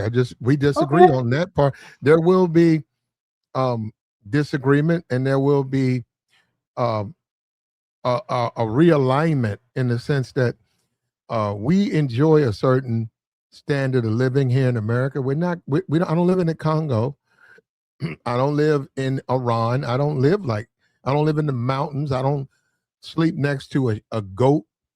As Americans, we're just not certain things we won't accept. Now, Elon or whoever, because it seems like it's really going on in China. All these robots, like this all Forget all over that. China. I'm gonna put you this way. Hold up, Can I ask you a question? hold up, This is gonna be something really basic. hold up, brother. They're Okay. eating rats, and they've been eating rats in China, but it's 1.5 billion. Got you. That's That'll a never lot of happen here. people. We got 300 million That's people. a lot of people to feed. And think about it every day. So Right. they long line fish. Okay. And you know why they don't have revolutions there? Because their country is homogeneous, meaning everybody there looks the same. So they don't have like really class warfare or rape. They don't have a scapegoat. So that's why the government has to crack down. Plus, because of their religious beliefs and their cultural beliefs, they're taught to be kind of docile. So they don't have to worry about that. Here, this is what I'm Well, trying to say to you. well, hold No, no, hold up. I don't even know. Do the Chinese have a faith? a face. A faith. You said A religion. fake. Oh didn't you? yeah. They. I'm saying they have their own what's it called? Religious beliefs, in other words, and cultural beliefs, like spiritual beliefs. That's what I mean. They have their spiritual belief systems that you know what I'm saying that they're not going to go against their government. That's why Japan don't really have those problems. Korea doesn't really have those problems. But Korea and Japan have adopted an aggressive form of capitalism. But I want to just take it back to America. Like I agree with everything you're saying. Let me tell you something. I'm somebody who's very blessed, right? And I think I'm going to be good till the day that I die. As far as my fellow Americans, when I pay attention to everyone across the board, you know, the number one thing that I hear people complaining about, property taxes and homeowners insurance. So people who are trying to enjoy the American dream that are not part of the upper class, because anybody who's in the upper middle class, trust me, they're making money hand over fist. They don't care if property taxes and homeowners insurance get up to $12,000 a year. It doesn't matter. But I'm paying attention to my fellow Americans. And it seems like these same people who are passing legislation, they're like Peter Thiel, they're greasing the palms of politicians to make it illegal for people to be homeless or live out of their cars. They're trying to make it illegal for people to work on their own vehicles. They want people to be slowly dependent, right, Hold on, up. on Hold up. corporations. Hold up. On that point, you said they want to lock people up for being homeless. Well, don't you think people have Not abused? lock them up, not lock them up. What it is what I'm saying is listen to me. I'm not talking about the stereotype of somebody who's a drug addict. See this is what I'm saying, man. You Okay. got the working poor. You got the working poor out here. You got Mhm. people who are working 2 or 3 jobs like a And they're professional homeless. Mexican, Hold up, and and they're homeless. they can barely afford rent. So what I'm saying to you is this is what I'm trying to tell you. If the price of things keep going up and people get laid off, you are going to have more people facing homelessness. That's something right now that we're trying to deal with. So like rent keeps going up. So people who are renting, it's going to keep. Would you say the people who have been homeless, look, minus the people with mental illness, right? Like they really can't help it, right? Listen, Okay, let's eliminate. Just let me cook. Just let me cook. Would you because say the way that people are? the point that you're trying to make is missing the point that I'm a lot of making. those people want to live like a lot of people want to Bro, live. I'm not talking about those people. I'm talking about the people, like you said, Those us are the good people that Americans. They want to get those people because you want to put up a tent. No, bro, and go live okay. Listen, just give me 30 seconds to get this out. What do you think is going to happen to people? They've been saying this. The wages of Americans since 1980 have not gone up to compete with inflation, right? Okay. So if people's wages aren't going up to keep with inflation, don't take my word for it. Just Google it. People are complaining about property taxes and homeowners insurance going up, which is why in some states they're trying to propose maybe eliminating property taxes. But if they do that, they're going to get the tax revenue somewhere else. But I'm going to tell you something. You're starting to have people who are now facing foreclosure due to homeowners insurance. Let me tell you something. My house, for instance, dude, I'm paying $500 more a month than I was 3 years ago just because my insurance went up. Now I live in a Mm, pretty nice home. I'm comfortable in mhm, my home. Again, I can afford it, but I'm gonna be honest with you. I'm seeing some for sale signs around me, and I got people who around me who are anesthesiologists. You know what I'm saying? People mhm. who are nurses. So what I'm saying is, you got a lot of people That's a that good. are doing the right thing, but just because prices keep going up, they may have to make some decisions, and they can't downsize. So guess what? When they downsize, guess what's going to happen? They may end up renting, and if you end up renting, everybody Mhm. knows rent keeps going up. So since we don't have no cap on those things, I'm saying it's gonna, you know what I'm saying? Eventually people gonna have to like everybody's gonna have to Well, play you do have. chicken with No, these no, you're country right. You do companies. have to. Well, $500 just for your homeowner's insurance. So that's a pretty nice property you got. That's pretty. That's up there. So I mean, that's up to you though. I mean, if you got the money like that, you got the money like that. Um, man, this is a capitalistic society. People gonna get you. They're gonna get you either way. You know, I just saw this the whole car shield. You know, the Ice T and Vivica Fox. You know, they give you 1,000 of those commercials on daytime television, right? And if you're looking at or the Jennifer Hudson, or you're looking at some of the daytime programming, you see old ass Ice T who looks completely different than what I remember him to be, and Vivica Fox. And go get you a car shield. Car shield. I just saw they got sued because they don't the things they were saying on on those commercials, they did not deliver. And Mm. a judge looked at it and gave them a $10 million judgment.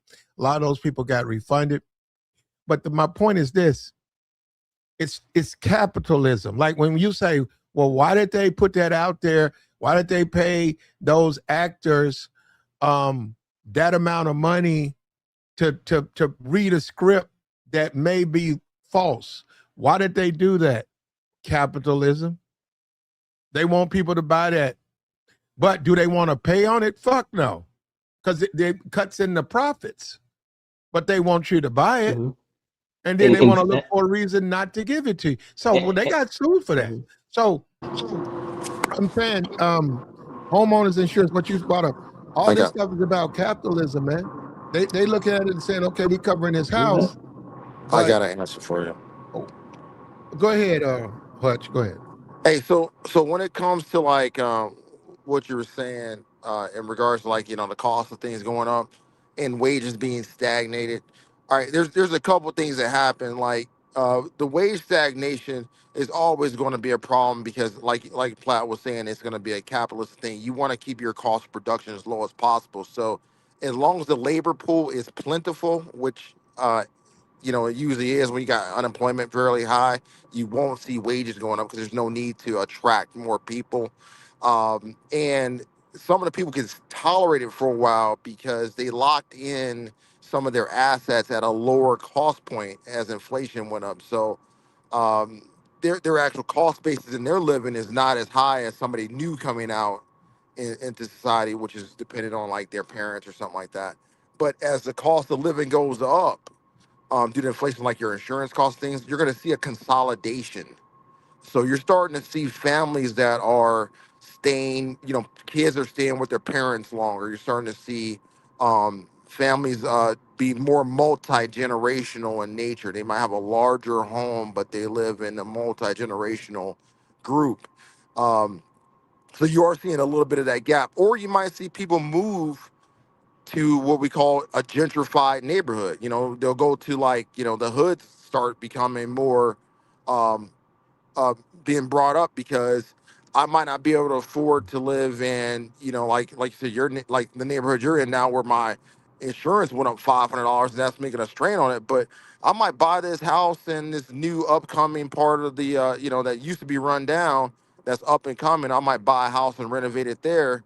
And then all of a sudden my basis goes down and I still got a very nice house. Now I'm closer to like some of the key parts of the city. Like a lot of the rundown areas were like closer to downtown major cities. So you'll start seeing a lot of shift. The money just shifts around. It is people don't just fall off the earth. Like you're always seeing the, the cheese is moving from one spot to another. It goes from one sector to another.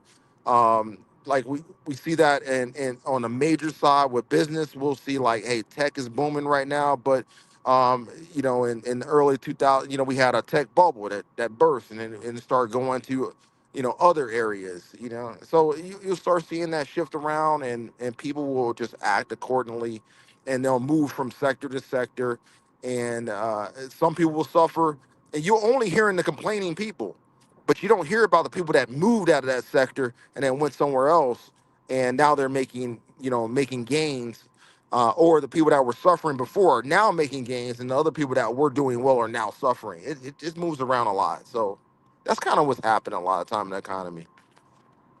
Man, I couldn't imagine paying $500 a month homeowners insurance. I couldn't That's even a lot. imagine that shit. But it's actually it's real. Like you can see That's got to be $1 million property. not necessarily, not necessarily, man. $500 a month. Yeah, not necessarily. It's like here in Texas. I'm in Texas. Uh-huh. I'm Insurance in down here Texas. is ridiculous. It's That's my ridiculous down point. here. Let me tell you something. Okay, I'm gonna give you an example. Let's just say you get your home in like 2009. Insurance could be uh let's say $2,800 a year or something like that or less. They Yep. keep raising it every year, every year, every year, and they'll make an excuse. Oh, there was a flood over here. There was this over there, and then it was nowhere close to where you live. But Yep. see, what makes it problematic is you start checking around with the other companies, and then they'll just admit, well, we're raising the rates because everybody else is raising their rates. And the last thing you want to do is switch and change horses in the middle of the stream because you don't want your escrow to become further like negative because they're gonna always come up with some bullshit. So here's the point. What I'm saying. So what happens is you'll be like, well, damn, you could refinance your house. Your house could be down to 2.7. Again, don't take my word for it. There's some white folks in Florida and some other places, even like say North Worse. Dallas and all that, that are like, yo, they're paying 15, like $12,000, $10,000 a year on insurance. So Yep. guess what that'll do? That'll make your insurance, your mortgage, all of a sudden jump $300-$400 a month, and Yep. you better pay it. Crazy, man. What you No, mean? no, you're right. Yeah. It's about money. Yeah. Hey, It's so about money. So the money that you say you acquire or whatever in your equity, somebody's constantly trying to cut into that. Like yeah, you and said, they want you to change your insurance company because then if he changed the You insurance know why I company, broke this up? You know why I you got broke all this them up? Because just the payments. brother that was saying that here in America we're used to a certain standard of living, and what I'm telling you is because the greed is so out of control. I Yeah. think at some point absolutely. they want everybody to become renters. And I'm saying this new Yeah. generation is prime for it. Me, I'm gonna hold on to my house as long as I can because this is my forever home. I'm good. And others, you know what it is? When I got my home, I bought less house than I could have afforded. See? So I was Smart. living beneath my means. So that's why this is involved me. But I'm just looking at their greed like, damn. You know what I'm Yep. saying? Like y'all motherfuckers is just like, in other words, but this is what I'm saying, when I connected. These tech bros own private equity funds that are buying foreclosures and buying up new constructions. Man, they got these What? things called tiny homes that are like Yeah, hundred I and saw fifty that. thousand dollars, and No, no. they If look if like little small I don't know what you call them, if bro. you're Like a single, thousand square feet. Yeah. if you're single, um, I think you can get one of them things for about 20,000 on Amazon, a little Yep. tiny home. But Yeah. I'm saying not to live in to you like No, I'm not retire. talking. I don't know what you're talking about. I'm talking about an actual built home, but Yeah. they Like call it Lenar's tiny building home. some. You can Like buy them on Amazon. yeah. No, I'm saying that No, he's thing. not talking about the tiny home. He's talking about a actual Right. builder that's building like a very Oh, okay. sub. I know what you're But talking about. They got some of it those in looks ridiculous. South Yeah. Fort Worth. They got some of No, those like Hmm. major builders are building these, and they're making them. That's their answer to affordable housing. And you're hmm talking about Hmm. like 1,000 square foot brand new construction home, and Hmm. the way they got it built out, it's kind of weird, man. It looks like it's like a little They narrow look narrow really weird. It's like building. half of Yeah, a home. It's like half of a home No, yeah, rectangular. it's a starter home. It's a start. yeah. No, it ain't. No, it ain't, bro. No, it This shit depends looks Well, on weird. This it, looks weird, bro. it's a it, bad it, design. It's it, a it, bad well, design. you It's know a Yeah, what? bad design, bro. Well, yeah. to me, a no lot looks weird. A When what? you say no, when you say a home and they say, okay, we got a no lot Yeah, over here, and you say, wait a minute, what do you yeah. mean? This is a A no zero lot. lot. Like what's What do you next to? mean? We Yeah. don't have a lot. It's just a house. There Listen, ain't no gentlemen. front. There ain't no I'm about front to yard. I'm about to leave in a little. I'm gonna say I appreciate talking to y'all. And at this point, Okay. see, Well, we appreciate you, Bobby. I'm not gonna use colorful metaphors, But I'm gonna say this is why I say no Diddy to the future. I don't know about y'all. Look. Uncle Sam is trying to give everybody Diddy baby oil. Call it capitalism, call it whatever you will. Now some people are gonna love it, and some people are gonna fight it. I'm gonna fight it. You know what I'm saying? Yeah, They're gonna have to take. They got to take mine. But I think there's some people out here that are like they're naive as the new guy in prison that's asking somebody, hey man, did I wash behind my ears? And he's bending all over. He don't know better. I don't know, bro. There's a lot. there we go. there's, There we go. there's a lot of All people right, that don't know. all You right, feel me? Robbie. Don't be a That's stranger, wild. brother. All right. All right. I take care of that. Yeah. A no Yeah. lot for me. No, like no, I I know what you're look talking at about that with the as a zero lot. weirdo We home. call I them zero mean, lots here. yeah, zero lot. Thank you, sir. But yeah, Thank you. those Zero houses lot. like I actually own one of those. But it is kind of a different concept where like your Well, building's like right up you know next what? to You know what, Hutch? It like your really yard is depends. up next to somebody else's building. You don't It have like a side really, yard, it really So depends on how you, as a young boy, how you looked at the world growing into a man. It really depends on that, because if you associated even a small amount of grass, right, for a front yard, you just associated from walking to school. Did you walk to school? Were you in the community? Did you travel? Did you look around? And when they say zero lot, and then you just see concrete and then a home, and then there's a home right next to that home. When you see that, yeah, you do say, damn, and they want 120,000 or 150,000 for a zero lot. And literally, you can hear the guy's blender. You can hear the guy, everything he's doing. All you got to do is just open up the window. So those are things those are things that you have to learn about, and things that you regret if you jump out there and get into that.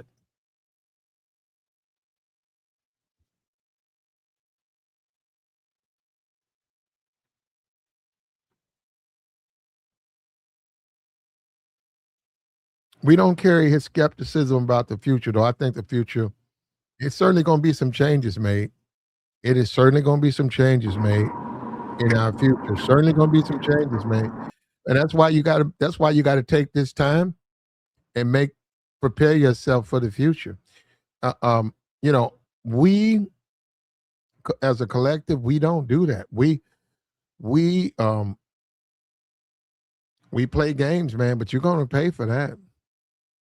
In the long run, you're going to pay for all of those games. You didn't want to understand money. You don't understand finance.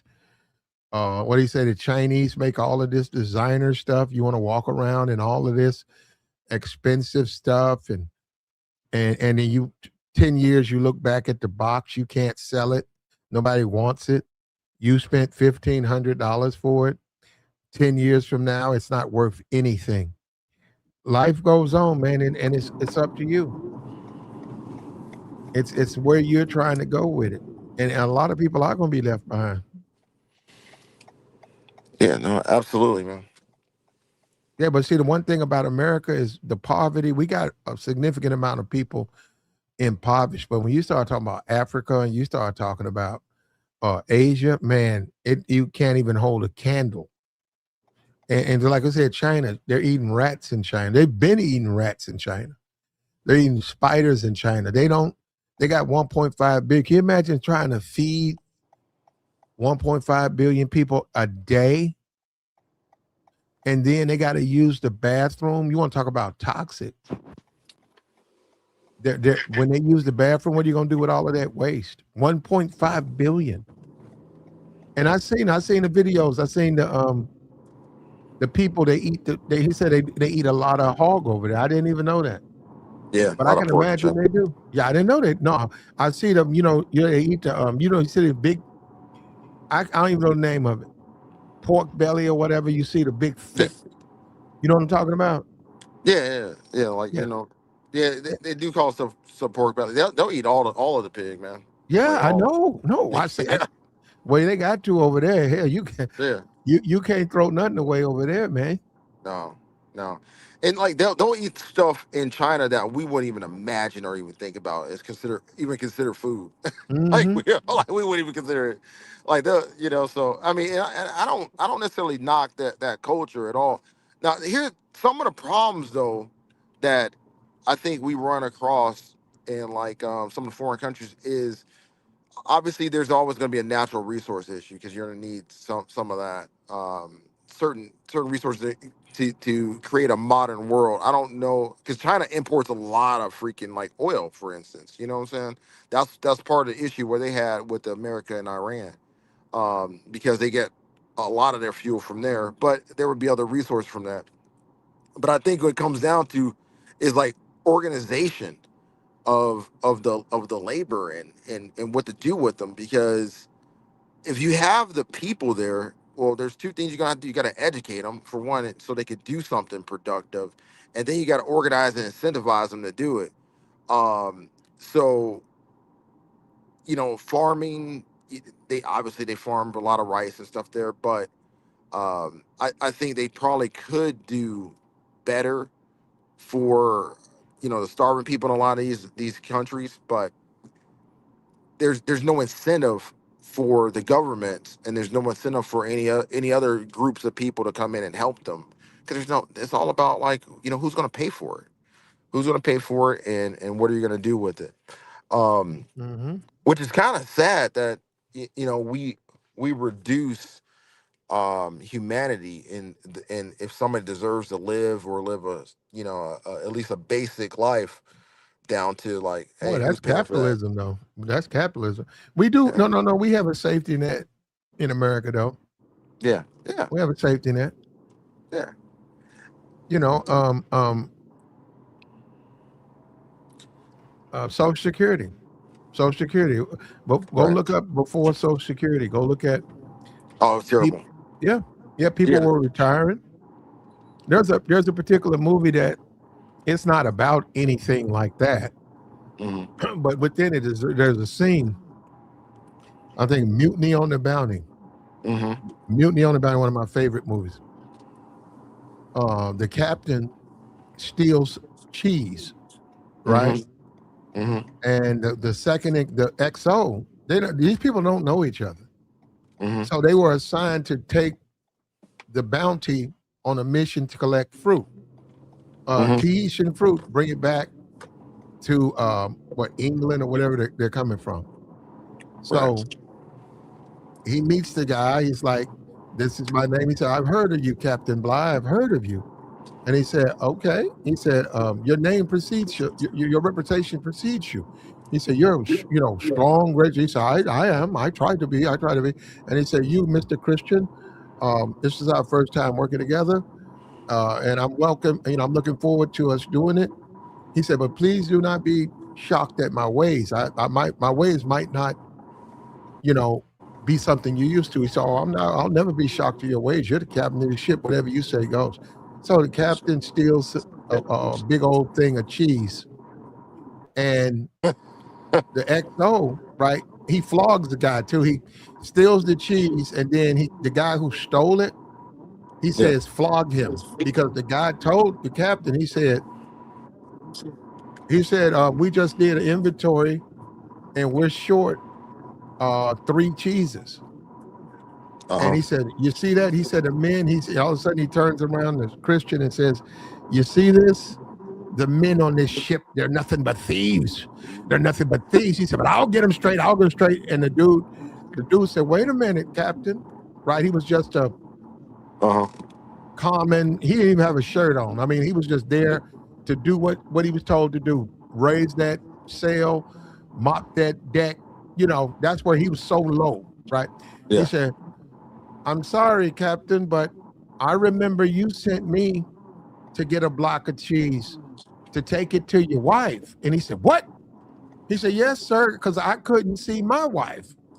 And he said, "Oh, you're a liar. You're a liar. Flog this man. Flog this man."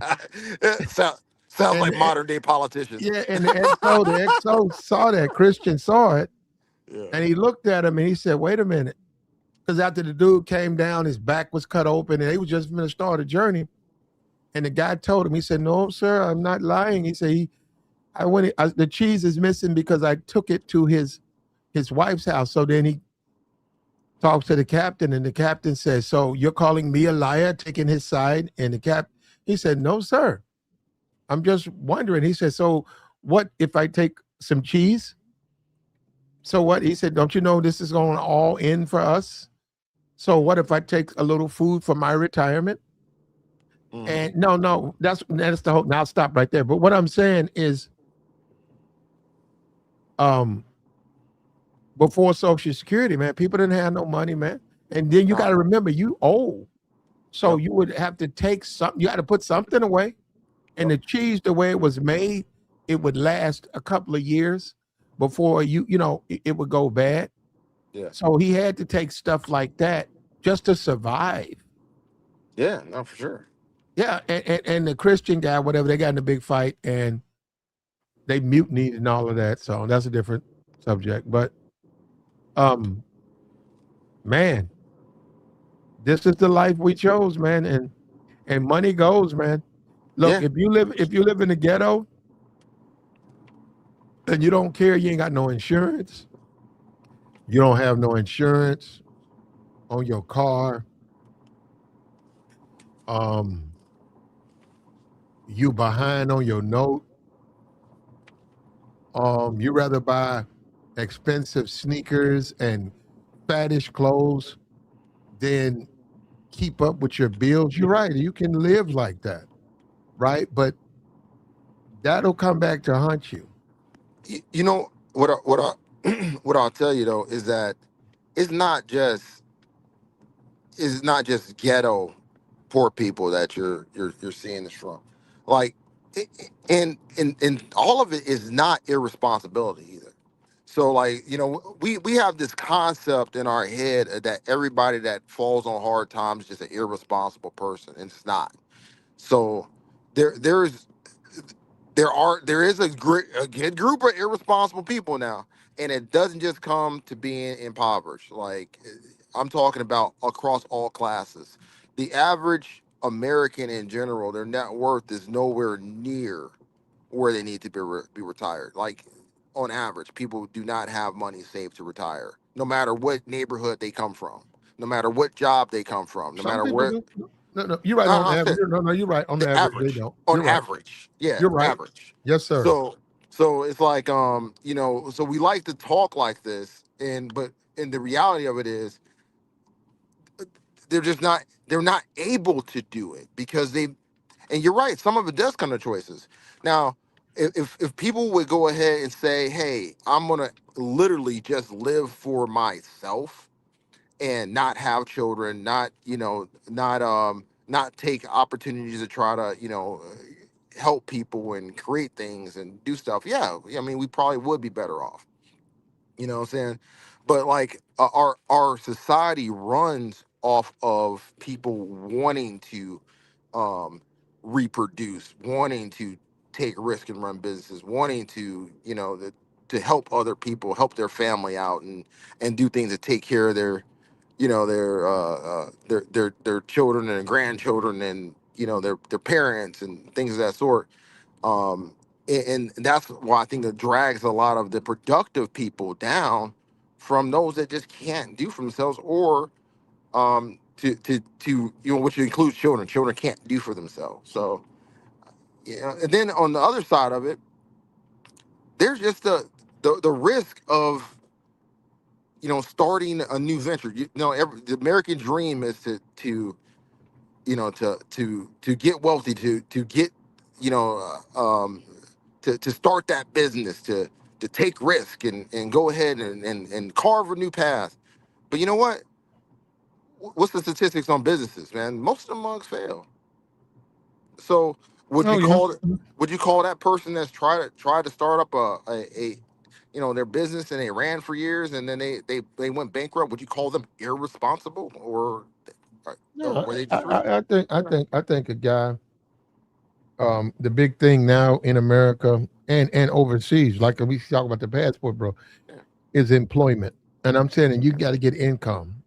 Yeah. So if you go to a foreign country and you go, if you have the money to go 6 months before you make the transfer, and during that 6 months, you get you some employment and you secure it. Yeah, then so when you get there, you got what you need so that you'll never be in the streets, and whatever money you got saved, you won't run out of that money.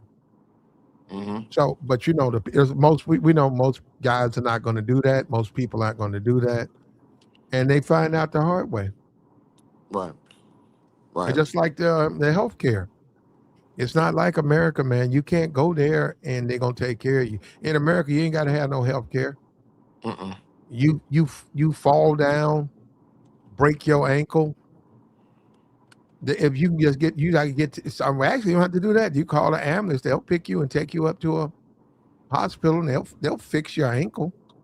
Right. They'll put something on it. Now you can't stay there, but because you ain't got no insurance. But they'll put a cast on it. But over there, they don't do that. You got to pay up front. Right. I don't know what they do if you can't pay up front, but I know you got to pay up front. Yeah. No. Over there, overseas. Oh, absolutely. Yeah. Yeah. They'll let you die. Wow. I didn't know that. Yeah. Yeah. Now this guy, he's living in Thailand, and he said his insurance was $400 a month, and he said he has to have it because if he's to use their hospitals, it has to be something they approve. Yep. And he said he cannot go without it because if he has to go to the hospital, it could bankrupt him. Yeah.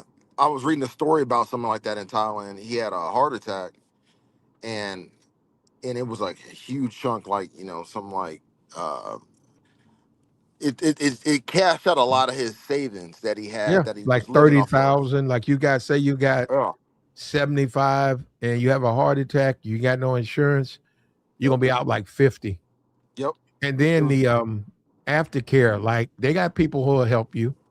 They got Yep. people who will feed you and cook for you and nurse you back to health. And they no, these are not nurses, these are citizens. Right. But you're gonna pay. You're gonna be Yeah, out you gotta another pay 'em. $20,000. So that's 50, 60, 70. You got 75. Now you're down to 5. Right. So what you then gonna do now? yeah, what screwed him over though is like so he had that situation happen, and then the guy had to it was a state where he had to move back, but he couldn't afford to even move back because the cost of living here Yeah. was so much more than it was there. The embassy, you could go to the embassy and they'll give you a ticket, but you gotta have references. They Yep. won't give you a ticket unless you can give them like 5 references, and they're gonna call all 5 of those people. Yep. It's just like a co-signer and say, we need to have this flight paid back. And all 5 of those people, well, one of them got to say, I'll I'll pay for it. yep. If he doesn't, Can't I do will. If it. he defaults, I will. They'll go to the next. If he don't, yes. And then they'll give you a ticket. And this one guy, he's stuck over there. His wife died. He had a daughter, she died. His brothers and sisters, he didn't have a relationship with them worth anything. So he went to the embassy trying to come back to America. Then he said he thought about it. Go back there for what? Right. So he stayed where he was over there and tried to make the best out of what he had. He burned through. He said he went over there. He had $45,000, and he said he didn't expect to do it. He met women and he burnt through all his money within like a year and a half. Tricky. Because guys don't realize how much a woman can cost. Even over there, they keep thinking it's going to be a cheap thing. They won't. Well, I'm not going to say all, but a lot of those women, there's so many other men offering them money that they're not going to just date you if you think they want to have a taco and hang out, and no movies, no entertainment, just kick it with you. Not, I'm talking about you. I'm not talking about the next. Maybe the next guy can get that, but most of these guys, and you're gonna be out some money. I mean, even if you got a woman that's really into you, dude, it's gonna cost you something, man. Like food, shelter, clothing. It costs. depends. No, some women pay their own way. It I depends. mean, Depends on you and depends on her. Some women I pay their guess, own man. way. Yeah. Yeah. I mean, even if they're paying their own way, you're going to be doing stuff that you probably normally You're gonna wouldn't be even do. you're gonna be living and dating. I mean, cause what do you mean? Right. Well, that's marriage, right? You say, hey, when I Yeah. get off work, we're gonna have a piece of roast beef, watch some Jeopardy, and hit the bed. That's called marriage. Even But in that, man, like you're still going to do stuff that you normally wouldn't even do, man. hey, the guy is he's on his YouTube. He said he got a really pretty girlfriend and he loved her, but he said over time, he said it took about 3 months. All of a sudden, she started hitting him up, talking about some her mom's in the hospital. She ain't gonna be able to make the date. And he said he talked to her, and she said, "Well, it's gonna be $1,200, and I don't have it, and I got to go and wait with the family." And he said, "I got you." And she couldn't believe it, and all of that. So that lasted about a month and a half, and then she hit him with another thing, and then she hit him. And he said basically he sat down, had a date with his foreign woman, and told her, I have a budget. I'm living off a budget. I'm trying to come here permanently. So I really like you, but I cannot afford these expenses. And he said he couldn't believe it. She Mhm. told him right there within, I don't want to be your girlfriend. Yeah. Just like that. And he said he couldn't believe it, but it's just like that. That's real. You can't afford it. She said, I don't want to be with you. Hey, but at least she was honest with it. Yeah. And he Yeah. said he thought like she was the one. He was talking about popping the question. Man. Hey, you know what? But that should make, even though it's a foreign situation, that should be a wake up call to a lot of men in general. Like, is it you or is it your circumstances? You know what I'm saying? Mhm. Like, because sometimes, like, I mean, I get it. Like, everybody likes good circumstances, man. I don't know very many people that say, "Hey, I want somebody that's down bad." You know what I'm saying? But Well, a lot of guys are going overseas looking for that. They're looking for the down bad women. yeah, but I'm talking about their circumstances. Like, Everybody know you got to understand they grow up. No, they know foreign men are coming to their mhm. country because they grow up watching them. Maybe their sister was dating an English man, an African man. So as they come into adulthood, they're very, very uh, aware, and they also know why if you broke, they can find it from somebody else. They know that. Exactly. So, and that's one of the things that uh, I think just guys in general just got to really just be aware of. Is the women that you're dealing with, are they looking at are you looking for somebody that wants you for you? Because some guys ain't. Well, Some they're guys are not. looking. They're not. So, They're not. yeah, And they're yeah. not going to find anybody over there like that. Overseas, they ain't gonna find anybody.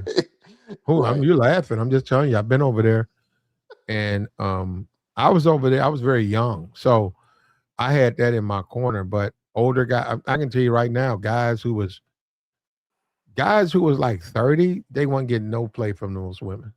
Mm, They used to go out to the clubs with us. They just be standing there. wow. They got to understand them. They're young, and the ones who are out there are young, and they're not looking for old guys. Old to them is 30 and up. That's great. Yeah.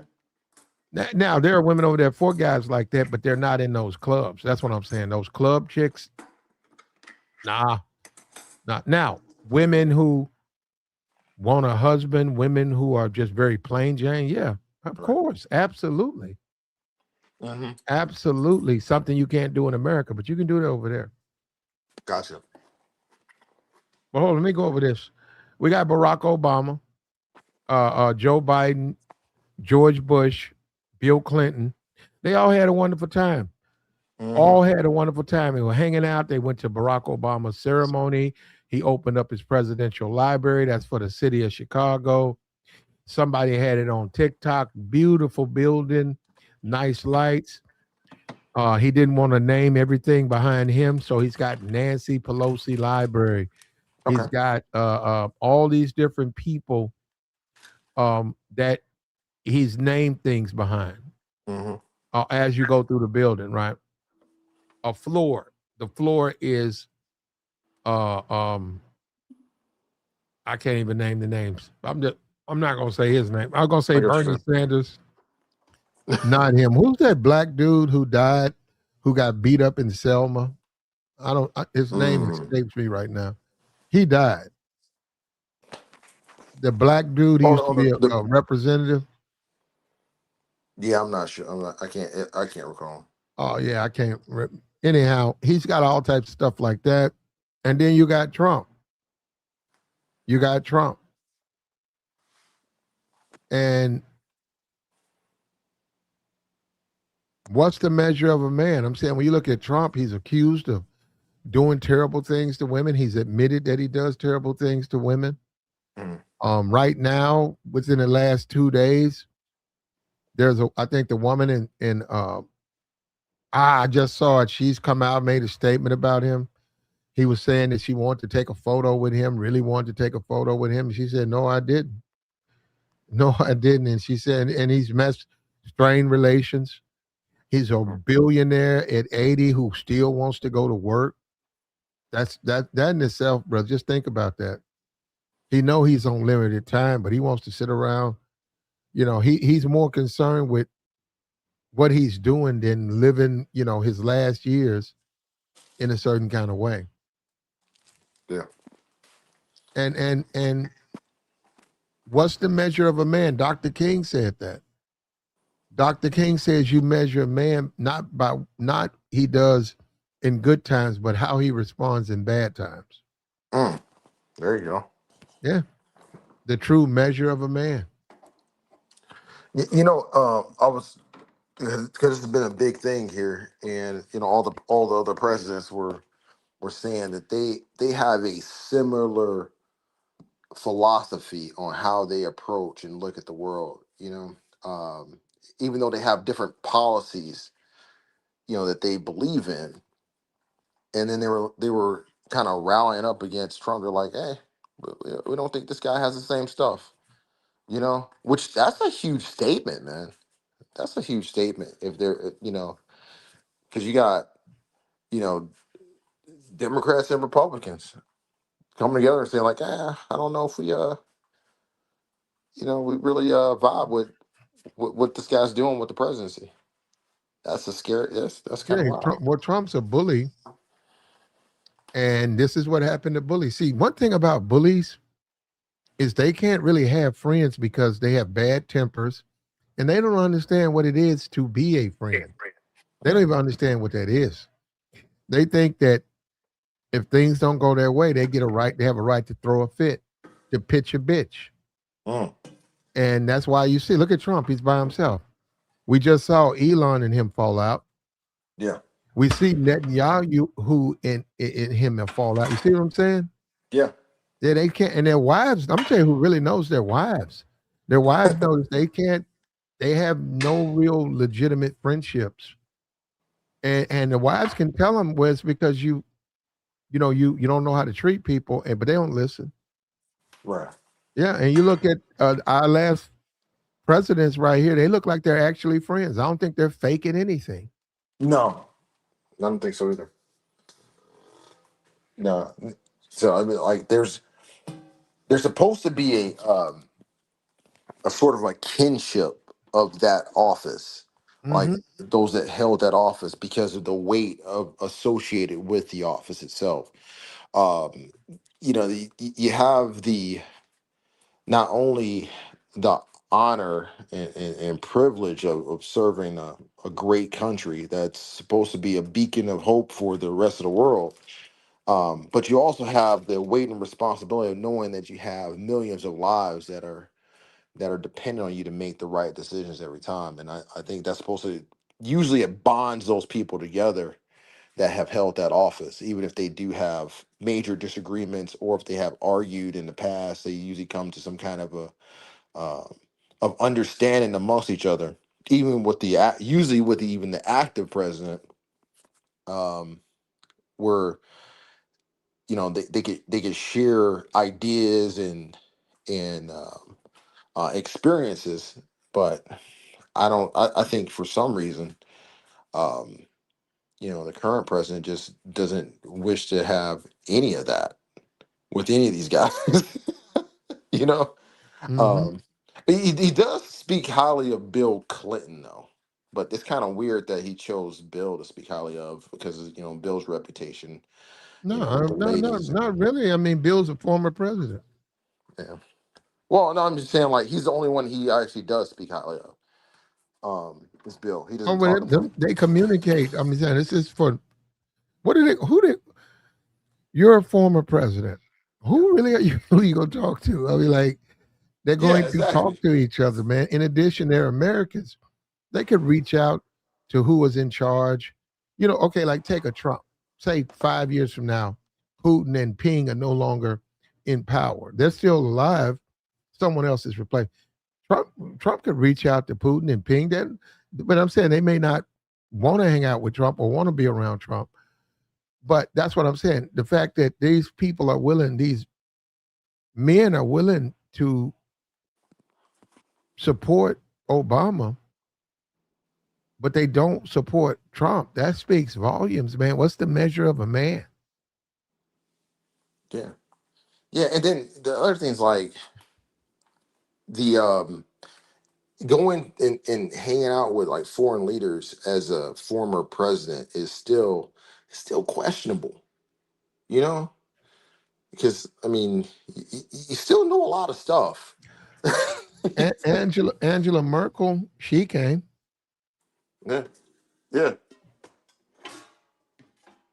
yeah. So you see what I'm saying? At the time she was in charge when Obama was around. You see what I mean? Right. So living life, they're probably grandmas and stuff like that, but they're regular, normal people. And like I said, with a Trump, you can see why him and Elon fell out. Now Netanyahu fell out because all of them are bullies. It's not just Trump. So's Elon, and so is Netanyahu. And Yeah, that's what they do. It's just a matter of time before they stab each other in the back because they don't understand friendship and shit like that. They just fucked up niggas. they understand compliance. Hey, you comply with me, and then I'll be. I might be kind to you, or at least not try to destroy you. Yeah, and I noticed that a lot, man. With when I looked at say for instance the cabinet or just the administration as a whole. Now, if you compare and contrast the previous administrations of all these other presidents with the administrations of our current president Trump, you see a stark difference between the relationships that these people have. Um, Now, I noticed that there is a heck of a lot more personal relationships in our current administration. I mean, talking like the true form of good old boy network. Like, this is my buddy from this is my buddy from that, running the administration versus some of the people that were just the top of their industries or top of their fields or just came well recommended in a lot of these other administrations from people that they didn't necessarily know. They just came with a good pedigree and a good resume, you know, and were either thought leaders in their particular fields, or they might have been associated with somewhere along the campaign trail, and earned their way as an advisor.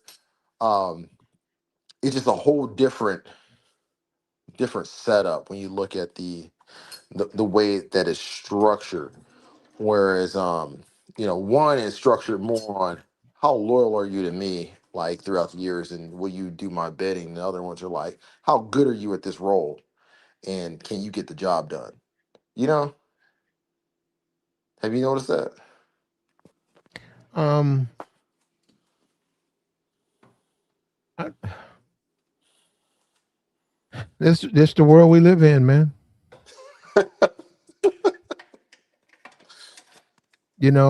And it's ever changing. Yeah, And like, look, just think about it. This is 2026. Think about it. In 2001, you had a DVD player, that's and, true. and maybe you spent 200, $300 for it. Yep. That's outdated media now. You can still use it, but it's considered outdated. It's like an 8-track. You remember the 8 tracks? Yeah, Hutch? yeah, yeah, yeah, man. Like, yes, I'm old enough to remember seeing 8 tracks in actual vehicles. Oh yeah. Uh-huh. Yeah, Yeah. no, I didn't. I couldn't drive, obviously, but uh, like I remember being in my uncle's. He had a like man, some long Oldsmobile, man. That boy was green, and he had an 8 track up in that piece with the bucket seat that you got to pull underneath and slide the whole bench seat back. You know what I'm saying? No, the bench seat where you slide the Hmm. whole front row slide back with the drive. They had a growing up there was a guy, he got a his brother passed away. Somehow he got the car. And his brother had an 8 track. And I never forget it because um this 8 track was cheap. Like I thought 8 track was an 8 track until I realized they actually have 8 track players that got fast forward, rewind, Oh yeah, buttons on them, right? yeah, This guy's 8 track just had play. yeah. You gotta play. That's all it had on it. It had You nothing gotta- else on it. So you had to let that thing go all the way around. Until it rewinds automatically by itself, right? Yeah, to To the get that beginning. song again, bro. Yeah, It's yeah. that crazy how, and then they were selling this stuff. Man, it's wild when you think about it. Like they sold him that and 8 track tapes. They had music on tapes, and that was a big deal, man. No, no, no. Man. It wasn't on internet. It was a big deal. If you had your favorite band on an Yep. 8 track cassette, you was living good. Yeah. Hey, so like when I was in elementary school, like at our house, man, we had to move this big old this is like it was like a dresser, but it wasn't really a dresser. It was like a almost like a buffet table, but inside of it, it was a table, but you lift up the lid and there was an 8 track and a record player in there, man. And with the speakers on the side, Mhm. man. But it was like a piece of furniture. It was Yeah, I know built what you're in. talking about. Yeah. Yeah, Where'd you man. see that at? That was it. We had it in our house. I Oh, used to have that in okay. the house. So you had the because you could store your records underneath there and your 8 tracks, Mhm. and it had a little container where you could put your 8 tracks and stack You them had up a in there. needle. You had a good needle. Yeah, yeah. So we had the records and the 8 track player, but it was in this like buffet table. It was like a wood table, and that thing had to weigh like 500 pounds, man. I was Yeah, like, I had what? the speakers on the end. Yeah, yeah, Yeah, yeah. dude. I think I had got. Oh man, I'm saying, growing up as a kid, I pulled the phonograph out of a couple. No, those things would go bad, Yeah, and people would throw them away. They'd set them outside and stuff. Those things would go bad for a lot of reasons, and because they were just old, right? They yeah. didn't want them. So I took a screwdriver and I took the phonograph player out Mhm. and I put it on some like bed foam, foam that you sleep on, Yeah. and then I taped that so they actually had a way to the foam. It didn't really vibrate because of the record or what. And I had 2 turntables, man. I remember that. I had me 2 turntables, All right. and I sat them down, and it was just for a moment, man, just having fun. Yeah. And I don't even think I had a mixer. Oh, okay. Yeah, yeah, yeah. Yeah, Without I the didn't mixer, have a ain't the mixer or same. whatever. So, but it had two, and I seen those things, man. It's just like the TV. Remember, there used to be a TV in them joints. Remember that? Oh, yeah, yeah. They did have some with. Yeah, we didn't have the one with the TV. We had but I have seen those before. They had the whole entertainment system kind of built together. Now we did have in my grandma's house had one of those big furniture TVs, man. The thing was like that was another 500 pound piece of equipment that was sitting in your house that you couldn't Man, move. I remember a color TV. if you had a color TV, man, you was living it up. Yeah, yeah. A lot of We people got just didn't have no money, man. An old black and white from the pawn shop probably run you $15. oh yeah. If that. So that's what I'm saying. And people would do years and stuff with that's all they had for a television, man. Some old black and white TV. Yeah, we had one of them too. Like, and I had an old black and white with the little knobs on it. Uh-huh. Yeah. The vacuum tubes. Yeah, and you got to warm up. You got to warm up first Hmm. because You like got you can't get a picture at first. if you want to watch something, you got to let it warm up for 30 minutes. Yeah, yeah. You can hear it though, but you couldn't see the picture at first, you know. So and And there's then people out there right now. We're saying there's people out there right now. That's their television, man. man, if they got that one, that's an antique right there. It might be worth a little bit more now because Yeah. they can You sell can that for like antique vintage TV. a So lot that's of some a lot of people do it every day. A lot of wealthy people. They look for you die. You die. No, I'm saying you just yeah. die, right? And when Hmm. you die, there's a pipeline on how they deal with your property, right? So, Yeah, and you like got a lot of exit. wealthy people, man. They wait for those people. They waiting because they're gonna jump on that, and then they're gonna triple, quadruple what they paid for it to put it back out there. Yeah, what was that show like an American Picker type show? They go around and find all those like valuable antique vintage things and resell them. You know what I'm saying for thousands or whatever. Mm. Yeah, I've Yeah, I seen don't stuff know. like that. Yeah, there was a couple shows that they used to do stuff like that. But I know like every once in a while I'll see estate sales. All you know, they're pretty popular here. But I don't tend to frequent them. But yeah, you're right, man. People do wait on that. Well, Wait on that stuff. Oh, Storage Wars. Yeah, that's another one. They be doing that on Storage Wars. man, I haven't seen. Let me tell you something. I'm being for real. That stuff, diner and dash and dinners and diners and storage wars Hmm. and all of that stuff, man. Pawn shop. Yeah, I haven't seen that stuff in so long, man. yeah. I don't even watch TV really. Yeah. Not anymore.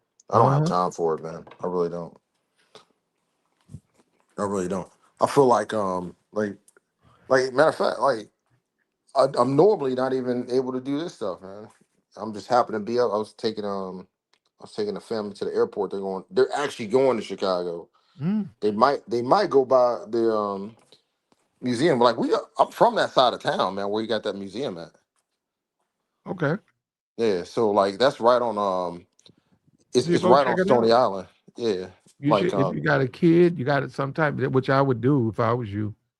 If you yeah. got a kid or even a niece or a nephew or a family member and they're young, I would take them there because that's going to be an experience that's going to stay with them for a long time. You know what I mean? Yeah, yeah. I mean they'll probably end up going there because they're there for a couple of days. But my kids ain't so young that that they're that impressionable anymore. But they still, one of my kids is grown. The other one's like about 14. So it'd be good Okay. for them to still check it out. But that would I think it should be something they should check out. We were seeing it getting built, and we went back there and visited a couple times. But yeah, it's not too far from where I used to live at actually. Because Barack Obama, he lived actually I used to live on the same block as it, well, on the same street as him when I lived in Chicago before he was president. And I went to the same church he went to. We got married by the same pastor. Mm, Yeah. So remember Jeremiah Wright, the pastor? yeah. Yeah, that was my pastor. I went to that church. Okay. Yeah, I went to Trinity Church. I was literally at the same sermon that they kind of just wrote. They would roast him on. I was there. I was Yeah, literally there. Like, Fox News got on him on that, did it? man, they got, but it was out of context, bro. It I was know. really out of That's what they do, man.